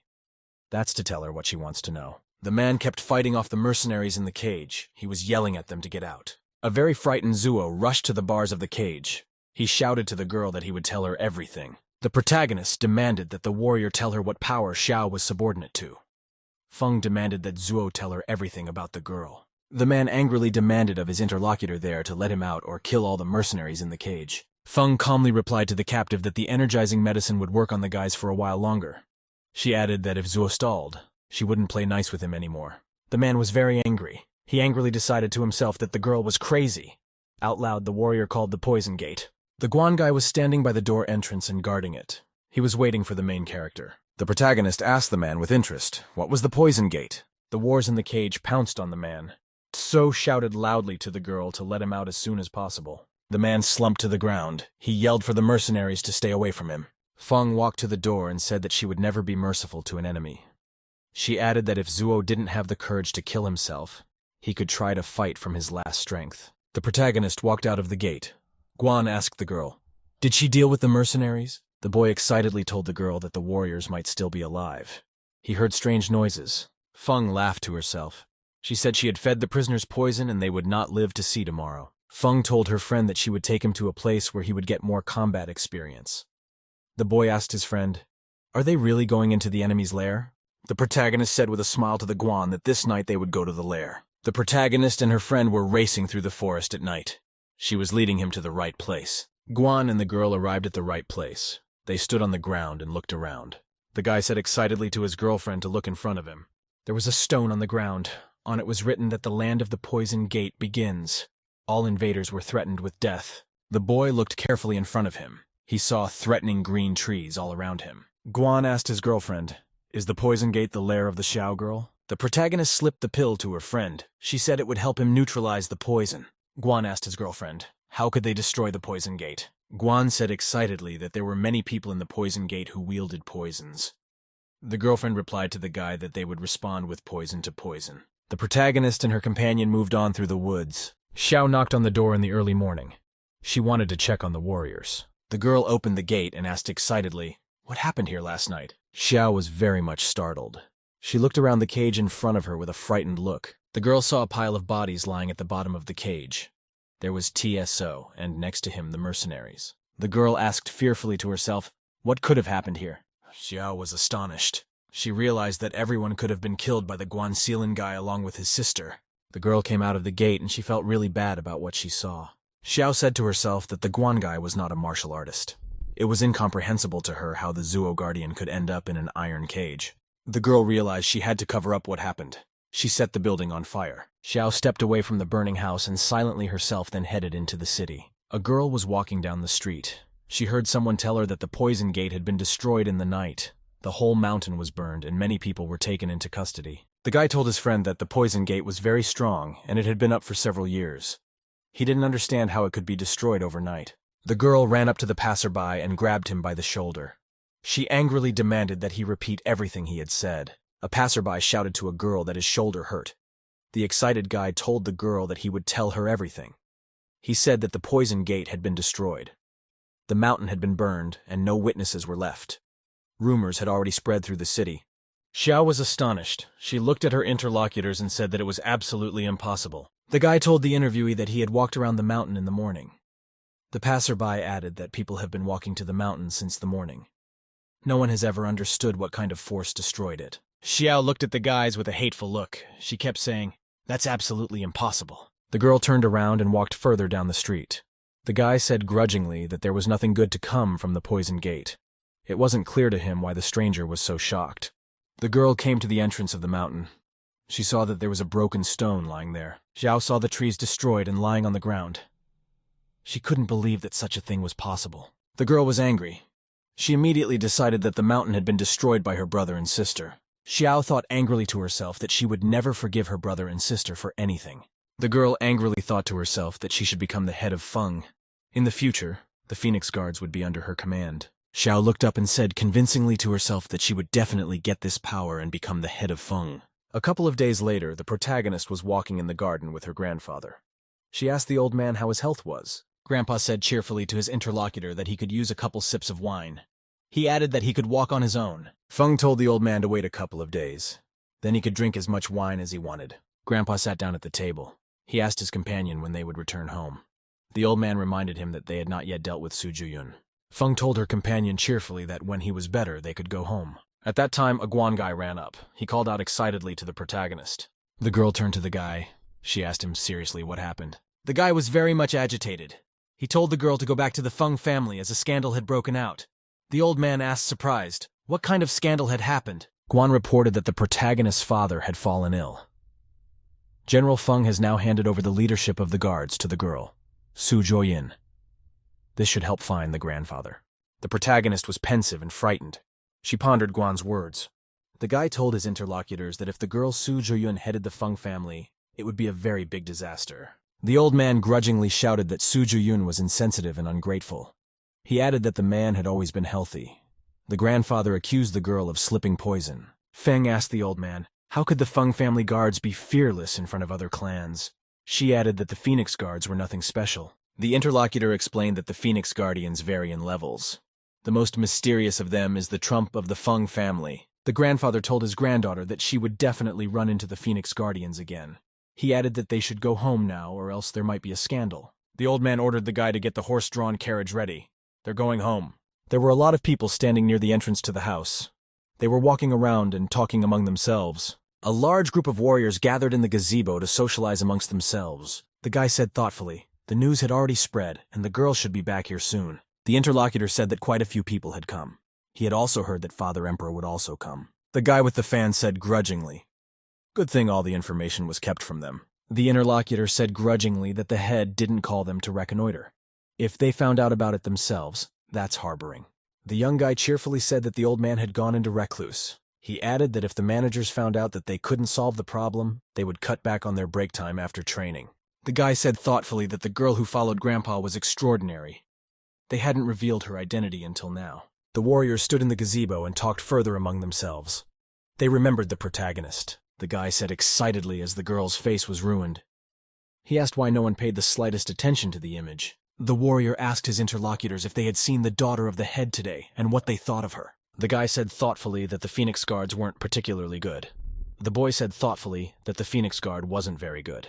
And the boy said to his friend that the girl didn't have much strength. The warrior grudgingly told his friends that no one knew the head would have such a daughter. The guy told his friend with a smile that in reality the girl was not so simple. A young guy was sitting on a stone bench.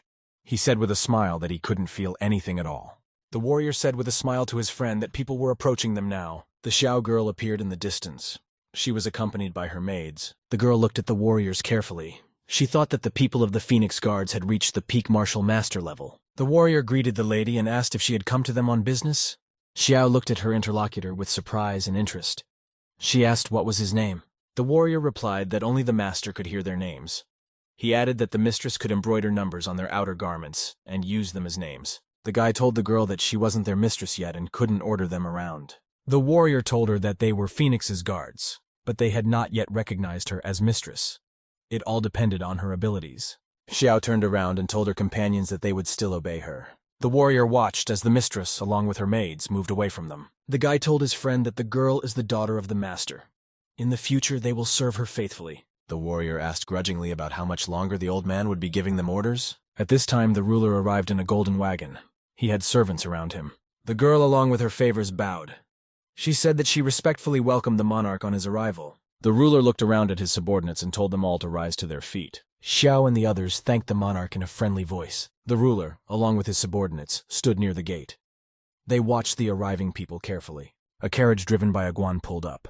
He brought the protagonist with him. The guy pulled back the cape and helped the girl out. He gave her a hand to get her down to the ground. Ma Young stood with his warriors. He saw Feng's grandfather in front of him. The protagonist and her friend helped the old man out of the wagon and down to the ground. Grandpa stood silent.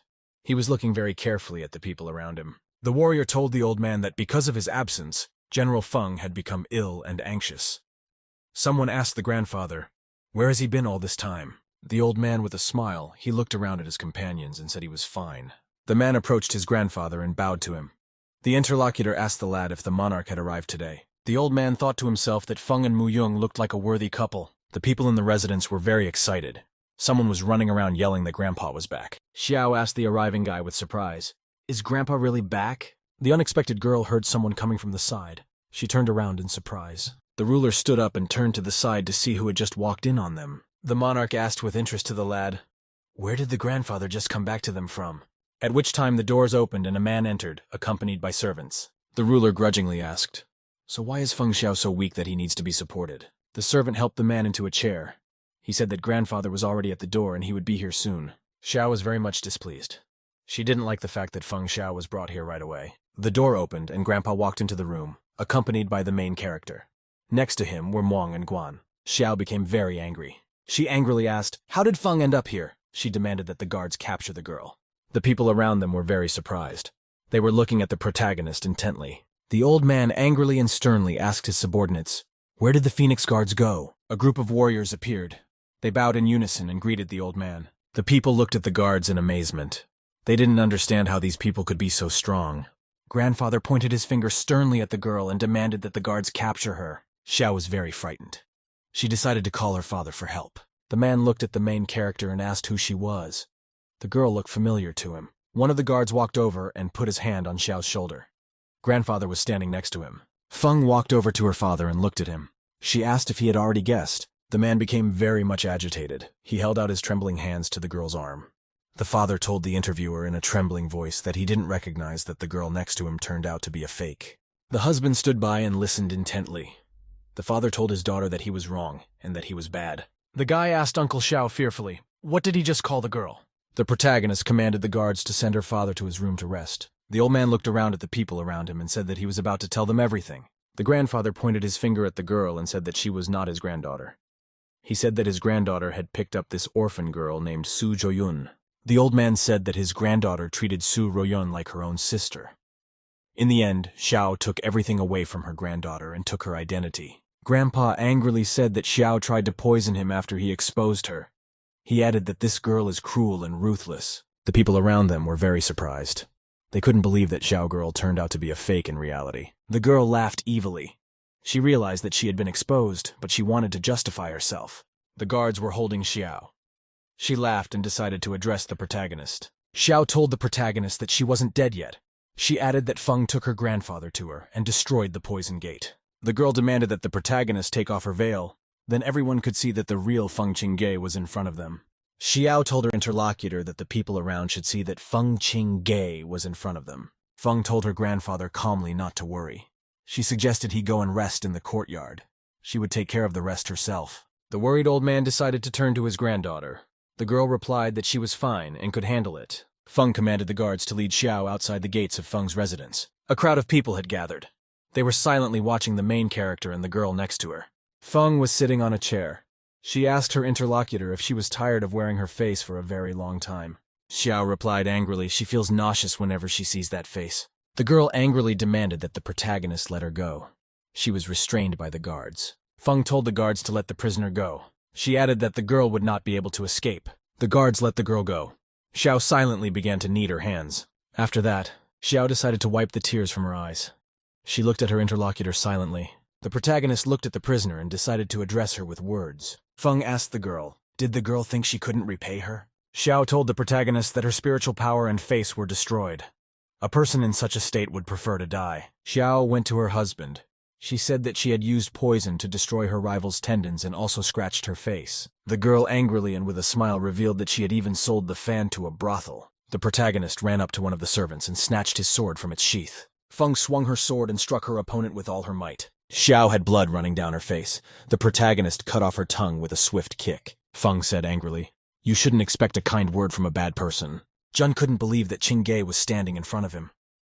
He couldn't believe that a girl could have such great strength. Xiao, with her tongue cut off, couldn't say anything. She was only wheezing. The protagonist swung her sword and struck another blow at her opponent. Feng shredded the outer garment on Xiao. The girl found herself almost completely undressed. The guests around stood and looked at the girl. They waited to see what the protagonist would do next. Feng told the girl that she had embarrassed herself enough and could now walk around naked. The warrior said that the lady used a beautiful and elegant technique. He added that it would be a pity if Xiao was killed. Feng said with a smile to her interlocutor that she could get him a girl. The hubby turned to the protagonist and told her to stop. Feng told her interlocutors that she wasn't going to let her captive go, and nothing was enough for now. The protagonist swung her blade and struck her opponent once more.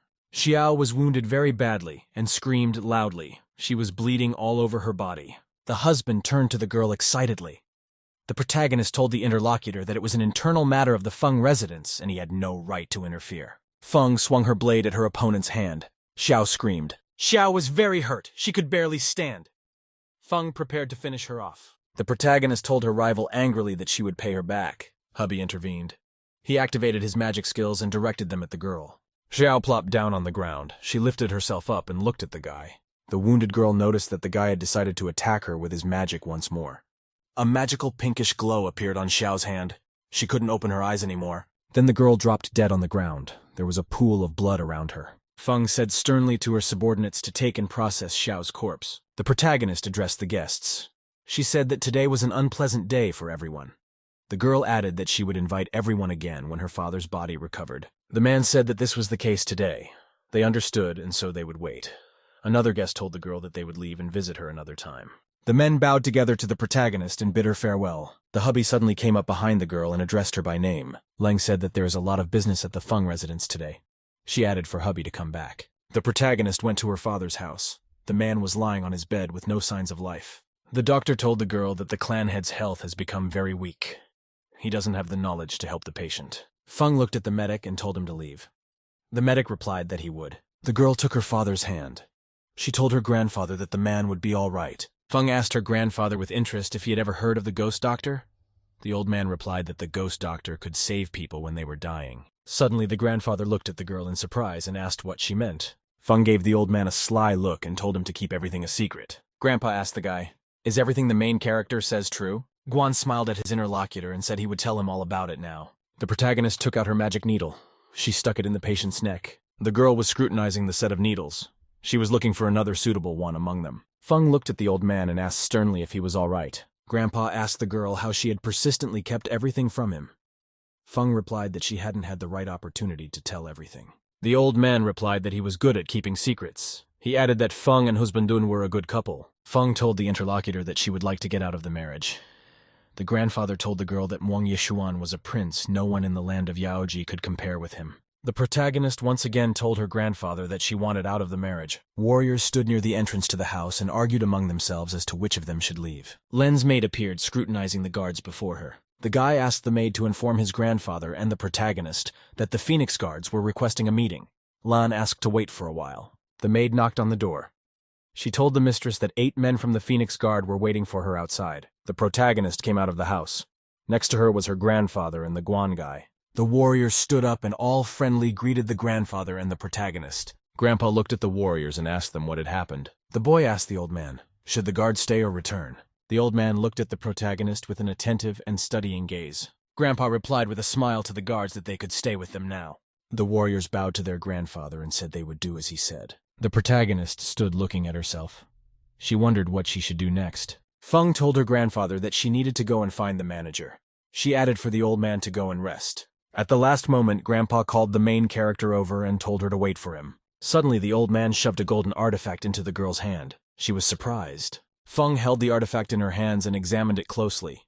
It depicted a magical bird. The grandfather explained that he had given the girl the Phoenix Order in her hands. The owner of this artifact could activate the Phoenix Guards and give orders to the soldiers of the Feng family. The warriors were very surprised. They realized that the girl would command them from now on. Feng asked with interest to her grandfather, shouldn't he have given the Phoenix artifact to her father? The old man said in a wise voice that the protagonist's father would still be useful. Feng asked his grandfather, is he really worried that the Phoenix Guards might have fallen into the hands of Su Jianyin? The interlocutor replied to the girl that his descendants are also considered a treasure, so they cannot fall into the wrong hands. The old man looked at the warriors and said that the token could mobilize the Phoenix Guards. The most important thing is to recognize the master of the Phoenix Guards. Feng said with a smile to her grandfather that she had already accepted the token. She promised to deal with the rest in the future. The protagonist told the warriors in parting that they could now be free. The protagonist stood in her backyard and cultivated. Her maid came up to her from the side. Lan said the third prince arrived and said he wanted to see her. Grandpa let the protagonist go. Feng, without turning around, told her maid that she would change her clothes now and come over. The mistress asked the maid, how is Guan doing in the black market these past few days? Lan replied to the girl that the young master is fine. He is treated well in the black market. The protagonist turned around and told the maid that everything was fine then. Grandpa was sitting in his chair. He told the guest that he was an outstanding person. The grandfather said that the Feng girl had said her word, and he could not object. The husband was very agitated. He looked at his grandfather with a puzzled look. The old man told the boy that he should talk to the girl himself. The grandfather would go to the palace himself another day and explain to the monarch that the engagement had been cancelled. Mujun told the interlocutor that he should not go to the palace. He added that he himself was speaking to Feng Qingji. At this time, the voice of the main character sounded from outside. The guy was surprised and turned around. The main character showed up. She decided to meet her husband herself. Feng was very beautifully and festively dressed. She was walking in her husband's direction. The guy scrutinized the girl's face. He noticed that it was disfigured. The hubby hesitated. He examined the girl and noticed that her face was very much ruined. The guy was silent. He looked at the girl and didn't know what to say to her. Grandpa looked carefully at the girl and said she had already arrived. The old man got up and prepared to leave. He told the girl and the boy to have a good talk. The husband stood opposite the protagonist. They looked at each other in silence. The guy excitedly told his date that they could get married. The girl calmly and silently walked past the guy. She didn't answer him anything. The husband poured tea into a cup. Qing-ji told the boyfriend that she wanted to break off the engagement. The guy told the person he was talking to that he didn't care about her ruined appearance. The fan replied to the friend that she wasn't breaking off the engagement because her face was ruined. The girl said she didn't love him anymore. The hubby said excitedly that their relationship is many years old. She can't say there was no love. Feng said slyly to the interlocutor that he himself had originally wanted to break off the engagement. Jun looked at the interlocutor and said, "She is not a Suzhou girl at all." The main character got a chuckle out of the guy's words. She didn't believe him at all. Feng told her interlocutor that all men love beauty. She recalled how they had seen peach blossoms in the garden. The guy addressed the girl by name. Qing-ji told her friend that it repulsed her. The protagonist ordered her steward to escort the guest out. The man asked that the third prince leave. The hubby fervently promised his girlfriend that he would find a cure for her scars. He assured the girl that his heart would never change. The protagonist looked at the guy as he walked away. She thought that the Feng Qing he loved was long dead. The protagonist and her relatives were sitting in the yard. A man was sitting at a table drinking tea with his grandfather. Servants were standing around. The man asked the girl if she had talked to her husband Yixuan today. Feng replied that his guest had already left. She asked how the father was feeling. The man replied that he was doing fine. His body would be on the mend very soon. Feng looked at her father and reminded him to drink the medicine. The protagonist prepared to leave. At that time, a maid approached her. Feng turned around and looked at her maid with an attentive gaze. The protagonist went out into the courtyard. She saw a young warrior standing there. Feng looked at her guest and asked him grudgingly, "What on earth is he doing here?" The guy replied to the interlocutor that he had nothing to do and decided to take a walk. In reality, he wanted to see the mistress without the veil. Feng angrily told the guy that the warrior still didn't recognize her for a mistress. The protagonist came over and beat up the guest very quickly. The guy asked the mistress in a crying voice why she beat him up. The Feng replied cheerfully to the guy that if he had come, she had better warm up. The protagonist jumped up and prepared to attack with all her opponent's strength. Feng swung around to hit the guy with her fist. He was able to defend himself in time. The warrior said slyly that if he were to be attacked by his mistress, he would not be ceremonious with her. The protagonist smirked. She wanted to show her opponent her maximum level of skill. The girl grabbed the guy's arm with a very quick and professional hold. The protagonist threw her opponent over with a quick and wrestling move. The girl grabbed the warrior by his clothes with both hands and prepared to strike him. Feng swung her arm. The guy yelled for her not to punch him in the face. The warriors heard sounds of fighting in the courtyard. They decided to go and see what was going on. Boys came in and saw the girl beating a warrior in the very center of the courtyard. The warrior shouted to his mistress not to beat him and promised that he would obey her. The protagonist swung around and punched her opponent with all her might. The battered guy promised the girl that he would call her mistress. Feng told the rival that the last blow was a lesson to him. She reminded him to never let his guard down. The battered warrior watched as the protagonist left with her maid. The guy decided to go inside and rest after the battle. He needed to come to his senses. The warriors were surprised when they saw the battered boy. They asked, who could have maimed him like that? The guy sat down at the table. He asked in a pitiful voice to his friend Fan Lin to hand him the medicine. The interlocutor looked at the guy and told him to tell me who had beaten him up like that. The warrior told his friends that he was beaten by his mistress. She was ruthless with him. The guy told his friends that the girl has very great strength. She's stronger than the warriors. The boys were surprised. They couldn't believe their mistress was so strong. The warrior told his interlocutor that no one but girls had that much skill. The guy said he recognized the protagonist as his mistress. Now you have to swear allegiance to her. Fan Lin looked at his friend with great excitement. He interrogated if he recognized the girl as the head. The guy replied that he recognized the protagonist as the mistress. The warrior said that he was in a lot of pain and asked his friend for medicine. Fan Lin looked at his friends and told them to leave. He said he would come and bring the medicine to the boy. Grandpa looked at the main character and asked, "Is she going to leave tomorrow?" Feng poured tea into a cup. She informed that the black market was asking for her help. An airship would arrive tomorrow. The girl said that this time she would be away from home for a couple months. Grandfather would be watching over the residence. The old man was very surprised to hear that there would be an airship after the girl. Feng asked her interlocutor, should she tell her father about the identity of the phantom doctor? The grandfather told his granddaughter to keep quiet. He informed her that her father had a very straightforward temperament and it was best not to say anything. The old man said that when the girl left home, he would inform father that she had gone to study. The main character took the old man under her arm and said he was the best for her. Feng was with her companion outside. She told her grandfather that she had purified a pill for him to increase his vitality. She also gave him a pill to keep fit and improve his health. Beautiful morning sky of a purple hue and stars still visible. At a time like this, Grandpa secretly escorts his precious granddaughter on a trip. Mistress promises to return home as soon as possible. Grandpa, though he will miss her, still wishes her a happy journey with a smile. The wagon gets farther and farther away, little by little out of sight. The airship is already starting to descend. It has almost arrived at its destination. People have never seen this before, and everyone is very surprised at such an unusual and expensive item. At the palace, the emperor is reported to and told that he has most likely come for the ghost doctor. The man is surprised at such an event and asks to get him packed and ready for the horse as soon as possible. At the prince's residence, his subordinates are also informing him of this. He gets up and decides to head over and get his hands on the coveted elixir for his scars. At the Feng residence, the servants stop the head, who with a sick body was about to head there too. But he will not change his mind. He wants to make amends and cure his beloved daughter of her ailment. Chingge's father leaves and asks the workers to tell his grandfather that he will be back soon. The subordinate did not have time to report that there was news for him from his grandfather. Here at last, the protagonist is already waiting for a meeting in the black market. The expensive and elegant curtains are already beginning to open little by little. 3 unknown people come out of there, all dressed in fancy clothes. The person standing in the middle is staring intently at one particular point, specifically on the smiling ghostly doctor who is in anticipation. That man turns to her and tells her that the doctor will turn out to be such a talented young man and with such fame. But Feng Ju was honored to have 2 great spiritual masters sent for her. The 2 guys are shocked. They were exposed as soon as they could get in. Those are incredible skills. But it shows how the black market values an identity unknown to them. The man reports that the airship has arrived and is waiting for him.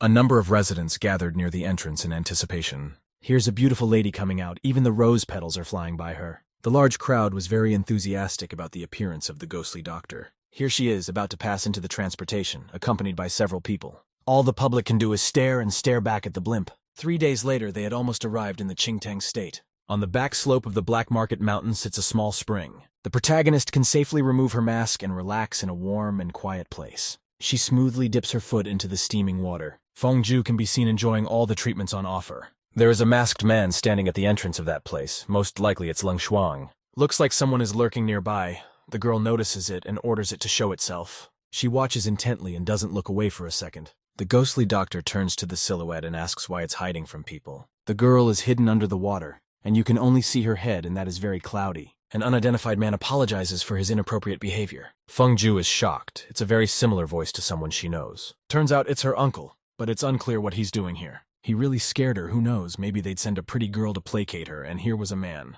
He gets very serious and continues to look straight into my soul. Mistress says he is too beholden to the ghostly doctor, does he? But the man replies that he is worried, and was only trapped in this array. He moves closer and begins to move beyond the fog, but the embarrassed girl screams at him not to come a step closer. Her uncle obediently stops and ceases his actions. The exit from the array is right behind the protagonist's back, and the man is well aware of it. The girl bites her lip. She realizes this, but what should she do? Around Feng Ju's hand, an energy resembling fire is building up. She swipes her hand hard across the water, causing a small splash. The wave quickly approaches the uncle, but he manages to cover himself. The girl uses the power of the legendary ring given to her. From it, she pulls out a red cloak that covers her body. The man takes advantage of this moment and slips behind the ghostly doctor's back. Feng Ju says stop, he has no right to be in this place. The protagonist is about to move closer, but slips. She starts to fall to the floor with a startled look and screams. But to stop it, she grabs the first thing she can get her hands on. Looks like a young gentleman who just wanted to get away was hurt. The girl accidentally pulls down his pants, a little embarrassed. The man slowly turns to her with a fierce look. Feng Ju apologizes. Her sweat starts to break out all over her face. With only his underwear on, he kicks the young girl away from him. It goes straight into the spring, causing a splash. She is angry. Whoever dared to strike her. Now there is no mercy to be expected. Here it is all over. The gentleman has escaped, and the mistress in turn is getting ready. She comes out in the form of a ghostly doctor and asks what that noise was. The maid replies that some thief snuck in and stole the elixirs and then snuck into the hot springs. Even through the mask, the protagonist's extreme displeasure is visible. People notice it. They have shivers and drops of fear running through their bodies. Feng Ju releases an energy that is directed straight towards them. A cloud of dust rises from behind them. Why she did it, they don't understand. But, she asks, who gave them the audacity to make a mess in front of her right as she was taking a bath? The man who was hurt the most is not happy with her behavior. The ghostly doctor admonishes him for hatching too much, and if he keeps this up, he'll lose his eyes. He is forced to shut up. Even his hands are starting to shake from the whole thing. With her head held high, the protagonist walks away. A man wonders how one of 9 small countries can behave like this. He promises to embarrass her. and then look at the smug face. A befuddled hostess swings the doors open, after which steps inside. Her subordinate gets on her knee and apologizes. She says she made a terrible mistake and is ready to be punished. But Fengju replies that this situation has nothing to do with her. That man is no match for her, much less the girl in the mask. Besides, she didn't lose anything and pulled his pants off. The subordinate is shocked by such a thing, but the protagonist only sends her to rest properly. The servant obediently rises from his knees and obeys the order. The next day, people come to the ghost doctor and inform him that their head wants to meet with him. After a while, she comes outside and asks to be escorted out. A man in red and a few other people escort the girl across the bridge. They had already reached their destination, and at any moment, Fengju could enter. Here's the protagonist taking her first step over the threshold into a new place. Some woman and a man with white hair are staring at her intently. The rest of the unknown people do the same.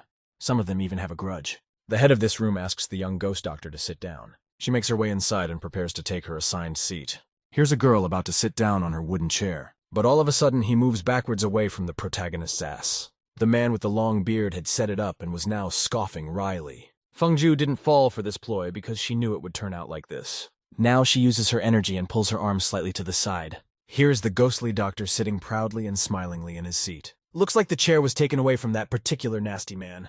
He starts to fall over screaming. Everyone else is trying to hold back laughter, only they're not having much success. The unknown man rises and asks how dare he make fun of him. But even though the ghost doctor doesn't know him, this is a black market and everyone who comes here is a guest. Is this really how they are treated here? Pharmacist Lin is angry and wants to say something, but he is interrupted and doesn't have time to finish. It was a chapter he agrees with the main character's words and asks him to be less rude. Some people in the audience don't trust the ghost doctor. Not only does he wear a mask, so also offer him the reputation of the Qingteng black market. The chapter suggests that Fengju show his face to the others to convince them of his reliability. They ask to assist the lordship, but in turn disregard the kindness of the protagonist. Since they had no faith in her, they would find a more suitable candidate. In truth, the girl wasn't much interested in the case. She is about to leave, but is stopped and asked to stay a little longer. But Fengju has enough strength to push back everyone in his path. All the people gathered are shocked by this situation.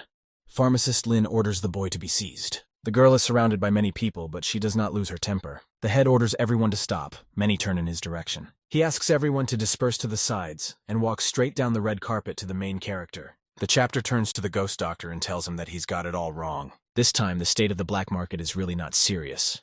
It has already been losing for 3 years. If it continues like this, the chairman will lose his head. An undercover masked girl tells Chairman K that she did come here to help restore her reputation, but will now only agree for a reward. But the head doesn't mind. If she wins the contest, he won't let the young doctor down. The protagonist is pleased with his sincerity. She is willing to listen to the problem. Now the ghostly man is asked to go after Chairman K.E. Now the two of them were out of sight of the rest of the crowd. An incredible place where blue whales fly across the sky and mountain shards float in the air. There's a landing in town. Some people even gather around it. Finally, the birds that have been carrying the heroes land on the ground. They are quite big and strong. Chairman K.E. and Madam get out of the carriage, and their escorts are waiting outside. They get to see the incredible and unusual view of the local buildings. Fengju looks away and notices someone familiar. This is the same man she met at the hot springs. The girl asks the head who the bearded uncle is. Chairman K.E. doesn't understand who he's talking about at first, but after a closer look, he recognizes him. His personality is actually not as simple as it may seem at first glance. He is the most famous teacher in the Starry Sky Academy in the Qingteng state. He is 25, and his name is Lin Mohan, and he is also called an immortal cultivator who has reached the Jingdai rank. As far as everything else goes, few people know the truth. The girl is only surprised that in his years he has already grown a beard. The head did not think that the one would return here. He should bring honor, but not to leave the guest suggests to go together. Fengju doesn't mind making new acquaintances with such people, so they head out together. The gentleman with the beard seems to have noticed the heroes walking towards him. The first thing he notices is the golden-colored mask on his face, the exact one he had seen the first time he met that unknown man. Chairman K turns to Teacher Lin and says he is truly delighted to see them. It is a great honor. The one in turn recognizes him and is educated to greet him with an acquaintance, but afterward asks about the companion standing next to him. The girl is introduced as a ghostly doctor who has come to participate in the creation of an elixir. The protagonist and the gentleman stare intently at one another. Fengju asks Uncle Lin to call her Gui Gui if what she's saying is difficult to pronounce. The bearded uncle thinks only the savage girl called him that. Is he really that old? Mistress informs them that she just turned 15 this year and he is a whole 10 years older. Chairman K is in complete shock. He didn't seem to know about this. But the teacher also realizes he's been identified as the man in black who broke into the hot springs. The head still can't get away from what he heard. Manners and behavior like a 20-year-old here, he thought. A man of nobility, luxuriously dressed, walks next to the protagonist. He goes to the chairman and asks where he found such a milkman. But it is only the business of the market, which does not concern others. The man also introduces his youngest son to Lin Mohan, but the latter pays no attention to them and suggests that the younger man walk to the competition. Feng Ju agrees and warns the head that he will be back on time. Chairman Ke is even more surprised. Do they really know each other? A beautiful green area surrounded by green trees and a blue river.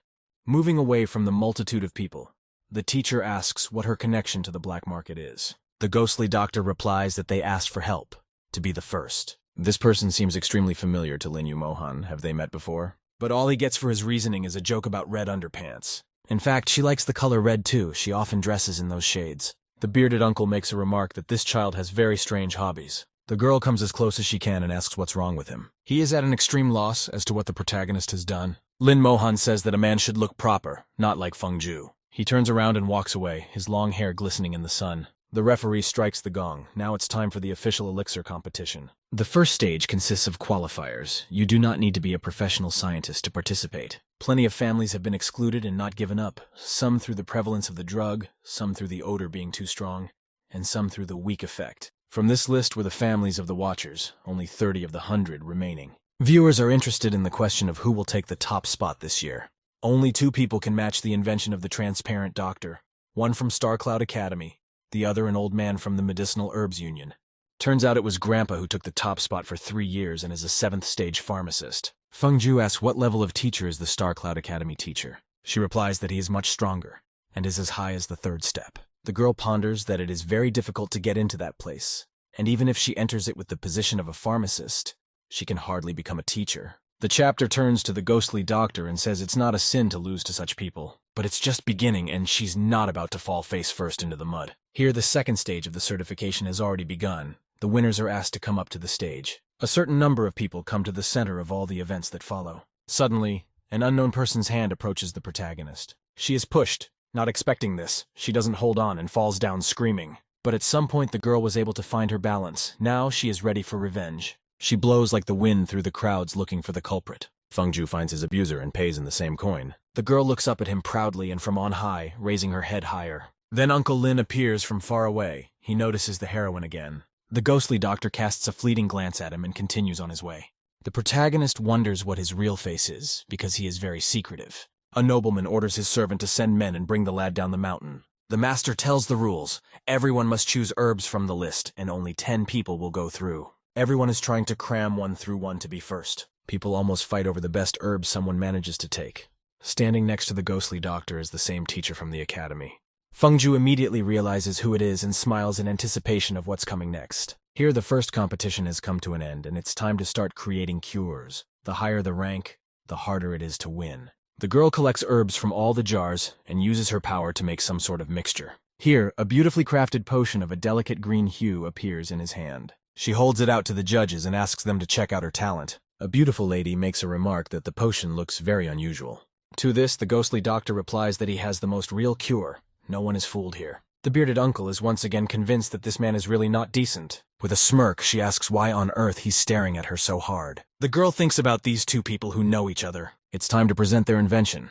The liquid that Feng Ju created is a 3rd-grade speed-enhancing liquid. The reviewers rave about this drug. It has the potential to save lives. A beautiful maiden with shining eyes looks into the distance, and she is surrounded by beautiful sakura petals. The teacher from the academy puts his potion on the table and says it's absurd. He had been familiar with elixirs for many years, and had never heard of such a spirit potion. But a person of this caliber should know that the level of purified medicine is severely limited. The old man is irritated by the inappropriate behavior of the young pharmacist, and believes that his illness is megalomania. Except that one of the judges, Chairman Yu, confirms that it is actually a Class 3 liquid. Chen can't believe it and asks if he's wrong. How could a boy create something like this? Does he cross the judges and doubt their ability to evaluate? The man can't believe that he could lose to a youngster who is not even of age. Lin Mohan intently continues to watch further events, while Chairman K is all over the street announcing this invention. He didn't expect to take first place. Who knew he'd be in for such a surprise? People in black cloaks appear out of nowhere. You can't even see their faces. But the locals know them.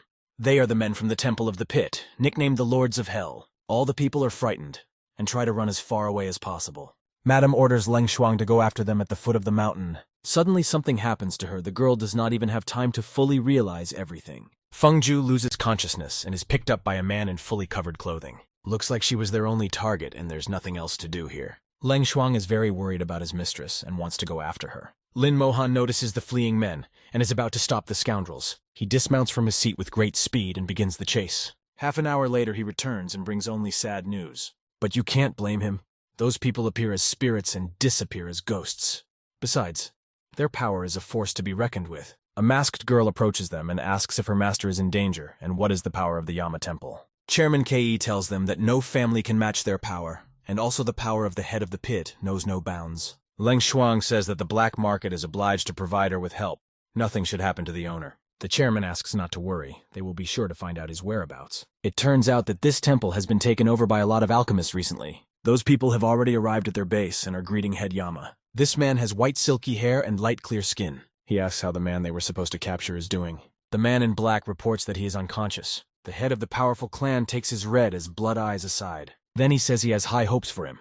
Tomorrow the servants are to escort that gentleman to him. People are in a bit of a state of confusion. Is he going to go back to the temple? Suddenly a man comes running out and informs him that the boy wants to run away. As he moves closer, something whizzes by behind him. The head is watching this whole strange situation with a serious face. He takes a step forward but stops abruptly afterward. The man almost forgot to put on a mask and hide his identity. One of the subordinates is having trouble staying on his feet. He wonders how much this kid ate to grow so much. His leg strength is very great. Then the main character approaches ready to beat everyone's faces in and says that, of course, with food grows. The head orders the capture of that man, and the men in turn prepare to carry out the order. People who have climbed up to the roof find themselves at the Jinzen stage. The protagonist is about to attack but is grabbed by the arm and quickly stopped. The girl is pissed. It's not fair. They use their numerical advantage to bully the weak. The servants can now say with certainty that the man is captured. The girl gets stars in her eyes and a rosy blush on her cheeks. Her kidnapper looks beautiful, as if he's come from heaven to earth. Fengju calls him a passionate and very attractive man. The men in black are shocked. Does this kid really want to be headless? The gentleman says he can take those words as a compliment. To the protagonist, this voice seems very familiar. Has she met this man before? No, impossible. If she had met him, she would surely remember him. The clan head lets out some small yellow pebbles from his hand. There are 5 of them, and they all hit important parts of the ghost doctor's body. The girl falls to her knees, and the man with white hair orders him locked up. The servants in cloaks and masks obediently carry out their master's orders. It seems thanks to the orbs her latent power was sealed. There was no need for them to try so hard. She could go on her own. The guards warn that if she tries to escape, one of her legs will be broken. There are petal-shaped holes in the cage doors, and a pleasant moonlight seeps through them. It seems like that person doesn't know that there's also a chi of spiritual power inside her. So as soon as the moment comes, it's worth escaping as soon as possible. Temple of Pit. The girl doesn't remember contacting or causing trouble for any of them. After a while, she finds herself back on the airship, only a different one. Fengju carefully walks across the bridge, which is fenced off for safety. Up ahead, she notices someone. She finds it hard to look away. Turns out it was the head of the pit taking a sip of his drink. The girl is almost to the goal, except that the man stops her and does not let her pass further. But the man orders him to step back. He was just waiting for the ghost doctor. The protagonist walks over and sits down in one of the available seats. She pours herself a glass of water sparkling in the sun. I wonder what the girl was caught for. Maybe to save someone's life or because of her talent. The master asks if she's afraid that at any moment she might be killed, but if he wanted to, he could have done so at any time, rather than waiting for a meeting. Fengju turns to the man standing behind him and asks him to bring something to eat. He in turn only turns to the gentleman in bewilderment. The man nods his head, thus saying to do as she asked. Several delicious dishes are brought to the table, even sweets are present among them. The girl carefully places her golden mask not far from herself. Everyone seemed to be very interested in the face of the unknown ghost doctor. She devours all the food provided to her with great appetite and speed. The Lord asks not to hurry so much, there's more to come. Not expecting such words, the girl freezes in place with a bite of a bun. Looks like she choked and is now trying to drink it all down. To avoid making even more of a mess, she sits down flat and remains silent. The man doesn't understand what it is she's doing. After all, this kid has very quirky manners. Except that suddenly his warm gaze turns malevolent. He looks at his shocked servants, who stand with open mouths. Angry, he asks if they have any business of their own and orders them to disperse. Who would have thought their master would treat this boy like this? The airship has already landed at the appointed place, with many people coming out of it. The protagonist was blindfolded and an attendant was placed beside her. Everyone bows as the Honorable Mr. Young returns to the tower. Before going in, he orders that the man behind him be given different clothes and directed to the Tower of Medicine. Here they are already in the building, the doors slamming shut with a sound. An unknown man gives Fengju some clothes, asks him to change and follow him. But the girl tells him to get out of here. Is he really going to watch her change her clothes? The man assures me there's nothing to see there, he's the same guy. People here don't know who she really is, and so she warns that she won't tolerate this kind of thing. The man comes closer and says that if the man doesn't want to do it himself, he can help. In order to defend herself, the girl yells across the room about the harassment. The guards who were standing on the other side rush in, having heard something amiss. A moment of silence and a strange picture appears before their eyes. The man standing in the middle scoffed. He didn't think Huenlan had such predilections. The one in turn angrily sends him to roll away. The other two he beckons closer and orders them to remove their clothes. But Fengju is not going to back down so easily. They will only achieve this by force. But Huenlan is running out of patience, and he moves closer. When the man grabs his clothes, the girl slaps his arm in a sharp motion. After which he pushes back away from himself for safety. He flies off a few meters, looks like he got what he deserved. The man lands on the floor and mumbles something under his breath. Mr. Yama walks in and orders everyone to stop the buffoonery. He asks what has happened here in such a short time. The protagonist says she only wanted to change clothes, but the man insisted on staying and watching. Everyone stares at him with a smirk, suspecting something amiss. The guy is very confused by this situation and tries to change their mind somehow. But would he dare to say he hadn't intended to do that and keep his clothes on? Although she has an eye for it, Huenlan's body is skinny, except that looks make up for everything. Everyone looks at the ghostly doctor with shock, much less the protagonist of this incident. The white-haired gentleman is also trying to hold back a sloppy smile. Huenlan has lost and is forced out the door. Only before doing so reminds him to change his clothes. The other servants discuss the young man's homosexual relations. But you can't tell. Finally, everyone is gone and Fengju can breathe a sigh of relief. She looks at the clothes provided to her, which are lying not too far away. Subsequent events will take place in the 7th floor medicine tower of the Yama Temple. Huenlan hands the young ghost doctor over to Old Man Lin's care. He in turn assesses the situation and the boy himself. Afterward, she asks him his name. The girl calls herself Gui Gui. Uncle Lin says he needs to get her a job and asks what she can do. But Fengju is at first just looking at everything and asking around about the place. The old man warns her to mind her own business. Well, for that matter, the protagonist asks for a job as a handyman. Next, she goes to the outer courtyard where they classify medicinal materials. Here is a girl in that very room doing something with herbs. An unknown young man approaches her and asks her how she got in here. Well, she was kidnapped. Hearing this, the young man asks the question, is she a pharmacist? It turns out that every time, it is them who are captured, and ordinary people can only expect to become followers by running various errands. But if they are all on the inside, how do they know about the pharmacists? It's because the last time someone made a fuss, that's how they found out. This temple seems to have a lot of secrets. What are they going to study after all? Huenlan reports that everyone else is waiting for the master in the living room. He asks if the ghost doctor is in the right place. The one responds positively and compliments by saying that he has been handed over to Old Man Lin's medicine tower. The head of the Yam clan stops writing and his hand stops. He's so pissed off that he even lets out excess energy. You can tell by the quivering mug of tea next to it. The tension in the room grows higher and higher. The subordinate cannot resist such power. Huenlan trembles with fear and asks the Lord to dye his anger. But he seems to be quite brave to dare to defy his master. The servant only wanted to put the boy in his place, and in addition, he had been ordered to send that man to the tower, though he did not say which tower. The Lord replies that he should have guessed it himself, and if it happens again, he will be sent to the prison of darkness for retraining. The subordinate apologizes for making an unforced error. Everything calmed down and the objects return to their normal position again. The master says he is indeed a weasel, and that they should delay his transfer for a few days. Huenlan tilts his head slightly and obediently follows the order. Fengju, along with all the people, walks into some room. There she sees a place where the beds are placed side by side very close to each other. The girl is surprised. Will she have to sleep here? But others think it's not so bad. You can go straight to bed here. The main character can't believe she was sent to sleep with this group of men. She's not going to do that. What would she be there for? Never in her life. She can't get out because the courtyard is under guard. Looking back, she finds a way out of this difficult situation. While watching, one of the guards notices something strange off to the side. It looks like the girl has decided to climb a tree, but the person watching isn't too happy about it. She replies that they should continue to stand at their posts and mind their own business. A man stops his co-worker and asks him to score. In any case, the man does not run away. There is no point in following him. The main character is like a hermit lying down in a tree and trying to sleep, but the guard still doesn't understand.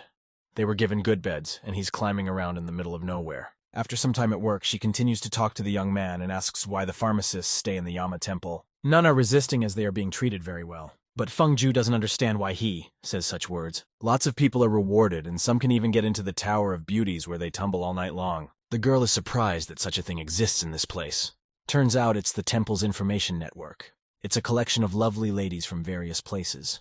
Also, if any of the pharmacists are sincerely repentant, they are allowed to go home from time to time. Now Feng Ju has even more questions for the chapter. Suddenly someone asks her a question. What on earth is she thinking about? The girl flies in the clouds and replies that about Mr. Yama. What kind of man is that? This boy was really dreaming of a lord, and he has guts! Looks like the one who asked the girl was the gentleman. The main character didn't immediately come to her senses and realize what was wrong. Here she finally notices him, and tells him that they haven't seen each other in days, and he's even more attractive. Everyone who is there is more and more surprised time after time. He orders Feng Ju to get up and follow him. All the cheerful ones are going straight. The only one who is sad is Huenlan. Vladika tells us that on the first and second floors, the pharmacists compose medicines. On the third floor, books are kept. On the fourth and fifth floors are medicinal herbs, and on the last floors, finished elixirs. She was forced to be kidnapped and brought here to develop a cure for frost poison, and will need the girl's help to complete successfully. If all goes according to plan, he promises to bring her home safely. Ghost Doctor remembers that Uncle Lin had a 1,000-year-old frost poison, so what happened to it? If she takes it seriously, the Overlord will never harm. The girl says there are many types of poisons, and the symptoms are different for each. So you should start by measuring your pulse. If there is no way to measure the pulse or see the person, then adjusting the proportions is simply not easily possible. The man looks at the girl with a sad look and is silent for a while. She should familiarize herself with the situation here. Before the Overlord has time to leave, the girl grabs him by his clothes. He orders a release and with a sharp movement pushes Mistress's hand away. But the girl in turn states that they can't provide a place to sleep, plus her power has been sealed, and she can't even leave the house. If a gentleman asks for an antidote to be prepared, is this how one should treat his guests? No prisoner had ever before dared to speak of hospitality. The clan head orders Huenlan to place the Ghost Doctor in a separate courtyard.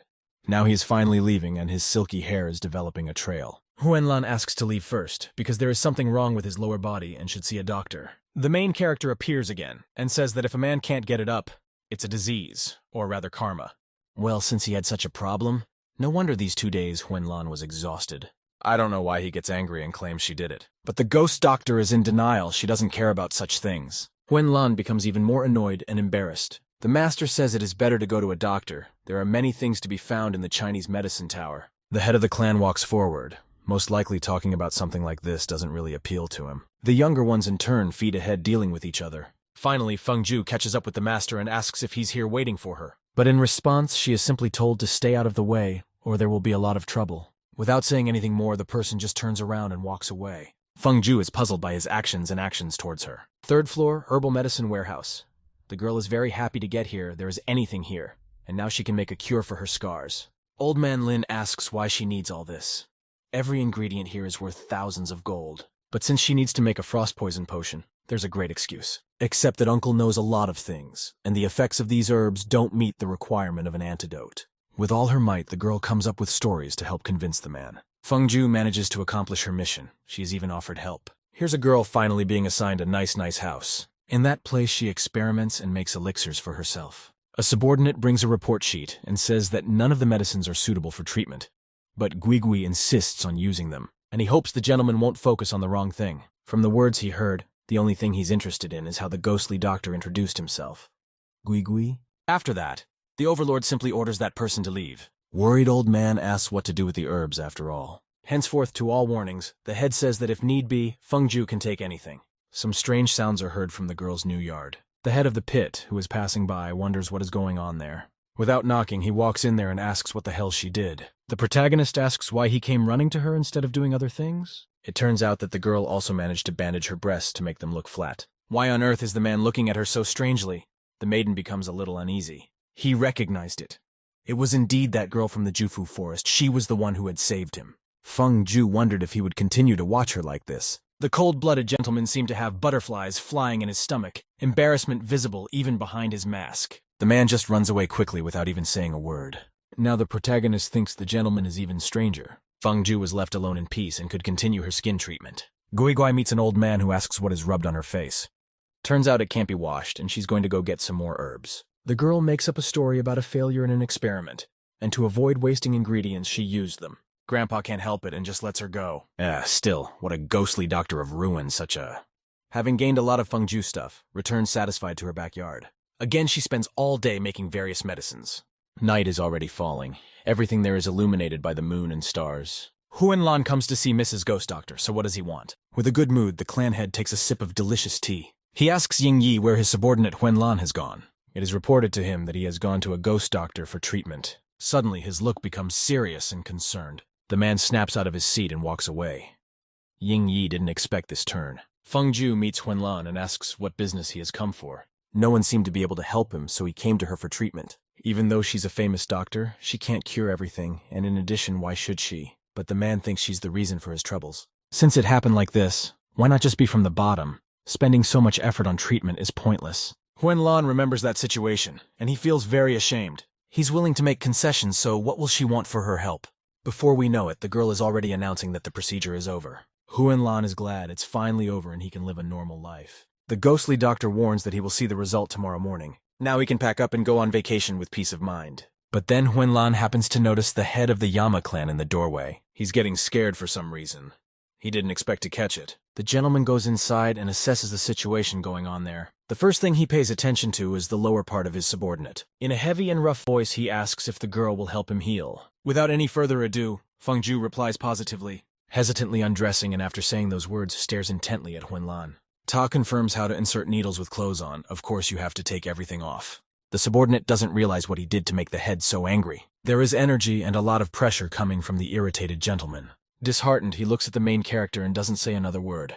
After which he silently turns and walks away from there. Lastly, he orders Ying Yi to throw Huanlan into the Tower of Fresh Wind. The subordinate interjects, it sounds like a very harsh punishment. With a drop of sympathy and empathy, he is forced to follow orders. The protagonist in turn adds even more fuel to the fire by asking what it is. Huanlan pursues the master and asks for clemency, just not there. Now Fengju is wondering why the head came here in the first place. After a while, she is back at work and hands the prepared medicine to Grandpa. Afterward, he says he really wants to find out something. If it's not illegal, he doesn't mind telling her. Before she asks, she picks up some candy that's lying around. Where's the Tower of Fresh Wind, after all? That question keeps her wondering. Turns out it's a pavilion of men pleasuring other men. The protagonist even accidentally choked from such a turn. But after that, she got a laugh. Apparently, she didn't feel sorry for the poor guy at all. Old Lin goes on about his business after everything. Up ahead, he sees Ying Yi and inquires about Huanlong to see if anyone has seen him. The guard replies that he's receiving guests at a new location. Grandpa didn't expect this turn of events. The boy was very unlucky. Ying asks to be quiet and points his finger at the door. Old Lin has come to report something to the master. The man sorting out the orders allows him inside. A subordinate provides him with a new 4th-grade elixir that Guigai has developed. The man hands the box containing the antidote to his master. He couldn't believe that such a potion could be prepared in such a short time. Their tower had never had elixirs of such superior quality. For a second, the man ponders his next course of action. He tells Grandpa to ask the ghostly doctor to leave his fingerprint on the bottle, and then give it to the auction house. It turns out that if the people from the Yama Temple do it, before 3 months have passed, the name of the protagonist will be spread all over the state. But the master doesn't care about that. Old Man Lin is just ordered to deal with it. He has no right to object, so he complies with the request without further ado. Inside the Fresh Wind Tower, Huanlan knew right away that the boy would not treat him so easily. Some person comes in and says he's some other person. Everyone is having such a hard time getting the golden gun. He walks over and scoffs. How long has he had it, still so hard and sturdy? It turns out to be his brother, and a disgruntled Lan asks him to come up with a method to save him as soon as possible, rather than laughing. He claps his hands to summon the servants. Huan has no other choice. They serve him simple clothes and some other strange items. Huanlan doesn't understand what his brother is going to do, but covers his dignity with his hands. Of course, to do the Lord's bidding, he's not going to shelter him forever. The man's screams can be heard even to the street. It seems he will not be left alone.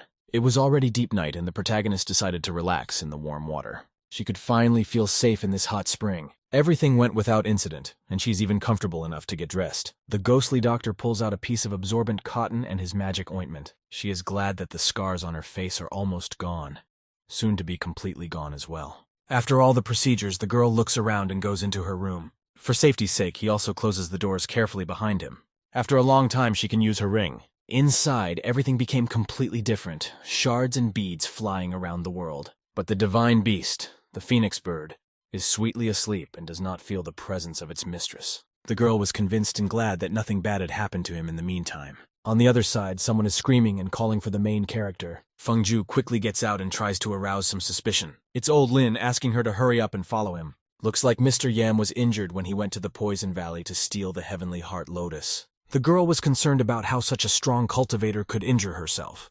But it seems like Feng Ju doesn't know anything about this place. There's poison everywhere. On top of that, the ruler there is a strong person at the Yuan Ying stage. He has a deep knowledge of poisons, and it's almost impossible to get out of there in one piece. They had almost reached the luxurious chambers of the head of the Yama clan. Walking in, Grandpa immediately asks Ying Yi how Mr. Yi's wound is. A subordinate treats a wound on his master's left thigh. The girl eyes the situation and the gravity of it, but the man uses force and orders her to get out. Feng Ju is thrown right out the door, the kind of thing that makes her fall over. After that, they close behind her and don't let her see anything more. Old Lin wondered why the head would do such a thing. The only thing left for the girl is to eavesdrop on the conversation. Except curiosity takes over, and she quietly makes her way inside. But she doesn't succeed, and Ying Yi is ordered to be captured and never let in again. Feng Ju is upset. First they brought her in, then they kicked her out and yelled at her. It turns out that the man was bitten by a poisonous snake. Although the poison was taken out, the wound is not yet cured. They pour some powder on his wound. He will be able to heal his wounds faster. The subordinate wonders why he kicked out the ghost doctor. All men here, after all. The main character reminisces about her friends. They are probably worried to death. Stopping on a bridge, the girl ponders the things that have been troubling her. Old Lin comes up to her and says that the chapter is fine and now it's safe to go back. He asks why she didn't leave and is still standing there. She seemed interested in the man he was sacrificing himself for. Grandpa doesn't tell when the time comes she'll find out for herself. It is already deep into the night, so he will go to rest, as he is already old. Feng Ju was also tired for such a long and complicated day. She should lie down too. She stretches and plans to follow Uncle Lin's example. But suddenly someone appears behind her, appears and puts a hand on her shoulder. It's Ying Yi's subordinate. He warns her that the master has ordered her to stay late for the night guard. But why would she suddenly be entrusted with such a robot? Does the head want to see her? Yi says that so many questions are unnecessary. When she comes, she will know. The ghostly doctor is silent. He doesn't know what else to add. The girl comes again to the luxurious estate to fulfill orders. She knocks before she enters, giving notice of her arrival in this way. The man is pleased to see her arrive and allows her inside the chambers. Feng Ju is on guard, as he doesn't know what he's after. The protagonist asks what happened and what her job is. But suddenly she notices something strange and doesn't even realize it at first. A half-naked gentleman asks for help changing into clean clothes. The girl is very embarrassed. She couldn't have imagined such a thing. The man is completely calm and just nods, prodding her. She has no choice and must submit. Only where do the clothes lie? Of course it's in the closet, it's obvious. What a pointless question. Feng Ju opens his closet and chooses which clothes fit best. She pulls out a plain white shirt. Seems like a good choice. Going to the head, the girl is all shaky from the ignorance of what is to come. The protagonist asks if she needs help undressing. But that's all he's after. Everyone has their own desires in their head. Only what he didn't take into account was that she herself is not against such actions. The girl touches the body of the gentleman and observes the gorgeous body. Everything in my throat dries up and forms a lump, and my face is covered with a blush. Well, she's ready to get started. She's even drooling with desire. The first thing the protagonist does is to carefully remove her clothes from her shoulders. Next runs it around the waist, being careful not to touch the skin too much. After which he finishes with the outerwear and takes it for himself. The clan head asks why on earth she is so excited this order. Only the girl is not listening to him, but is in her fantasies. After recovering, she says she's attracted to people like him. Feng Ju has a hard time getting rid of the blush and florals in his head. Though with such a divine sight, few could resist. The girl can't stand this kind of thing either, it's too tempting for her. The master asks her not to rummage around and to get to work quickly. She says, okay, and continues to change the man's clothes. Feng Ju grabs the bottom of her clothes, but the head stops her. He asks what she's up to. But how can she follow orders without taking off her pants? The gentleman says that changing the top will be sufficient. Either with sadness or relief, she can finally exhale. Just a little more and she'd almost see the forbidden things. The main character can sleep outside if she wants. If she needs something, she'll call for it. For today, man's last order of business is to go rest. He's not going to take off the mask, so the girl has no choice but to leave. Before she leaves, she walks over to the table and is about to do something. From the casket, she picks up some green curdling dust. After which he carefully dabs it on his wounds with a napkin. Here it is early morning. Events are still happening at the estate. Already fully dressed, the gentleman emerges from his chambers and sees the main character lying and sleeping sweetly on the floor. The lord kicks her if she falls asleep. At least it's not under her feet. When the head comes out, all the servants bow and salute him. At noon, Feng Ju continues to lie on a small bench. But at some point, when she was about to turn around, she accidentally falls. Not realizing what's going on, the girl tries to reach up and get a grip. Now already sitting on the floor, Feng Ju complains about how much it hurts. At that moment, Yi walks in and asks if something is wrong. Questioningly, he continues to look at the ghostly doctor. The young man laughs all over the house, and the girl in turn is angry. High laughs for now. Maybe he's never seen people fall to the ground? But he had never seen people wake up from a fall, so how soundly was she sleeping? A disgruntled Feng Ju is going to be the first one to get away from him. At noon, the protagonist comes again to the dining gentleman. She notices a delicious dish that resembles dumplings. The girl sits up and asks me to bring another cup and chopsticks. The head of the clan asks, does she really want to keep him company? But she doesn't think he'd mind sharing a meal together. Then he orders In Yi to perform her little prank. A servant places beside the mistress the things she has asked for. She raises her chopsticks to the top and contentedly proceeds to eat her meal. The ghost doctor is going to take the food provided to her. Feng Ju is thrilled with this deliciousness. She likes it very much. In an instant, the plate beside the gentleman becomes empty, and all he has to do is remain silent. Everything goes away one by one. At some point, it even becomes difficult to count the amount eaten. When it's all over, the gentleman orders another batch to be made. In Yi doesn't understand why he treats this young man so well. The thought even pops into his head that he is a homosexual. The girl starts to feed the man, saying it's delicious. The subordinate is even more displeased. How dare he feed the master he is not But it looks like he was wrong, and he's going to eat the food provided. And the gentleman looks good. He probably likes that sort of thing. The servant is shocked at this outcome. He doesn't even have words. Feng Ju asks how he likes the dish and gets a positive response. Mentally, Ying Yi asks to be more restrained by the master. His partner is a man. What about morals? The enjoying man notices the strange look in his subordinate's eyes. He asks why the guy is numb. Don't you have other things to do? A cup of tea later, there were no leftovers or any food on the table. Finally, the main character was able to eat really good food and grow a potbelly. Well, she's done her job, and it's time for her to get back to her business. The clan head is surprised. Isn't she usually provided with this kind of food? After some time, when it was deep night, a girl appears. She carefully lands on the edge of the roof of the lord's estate. The main character sits down so as not to attract the attention of the others.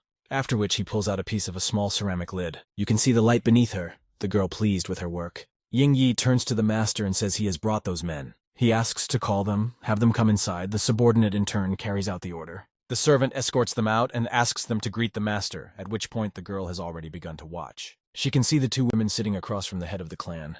The girl in red salutes and addresses the honorable gentleman. He remembers that particular color of clothing. She always liked to walk around in it. The head is beyond pissed off and asks who let her wear red dresses. She gets tears in her eyes, apologizes, and doesn't understand why she was yelled at. Feng Ju is assured once again that the master doesn't know how to treat women with care. He orders her to get up and wipe his hair quickly. In fear, the girl stands up and obediently does the said task. She carefully takes strands of hair and wipes them with a towel. The head then turns to the other girl and orders her to leave. She fears him and just as obediently follows orders without adding anything. She turns around and is about to walk to the indicated exit. But suddenly, the gentleman grabs her by the waist and stops her. The girl looks at the handsome, even godlike man in embarrassment. He looks at her and wonders why she looks so different. Why?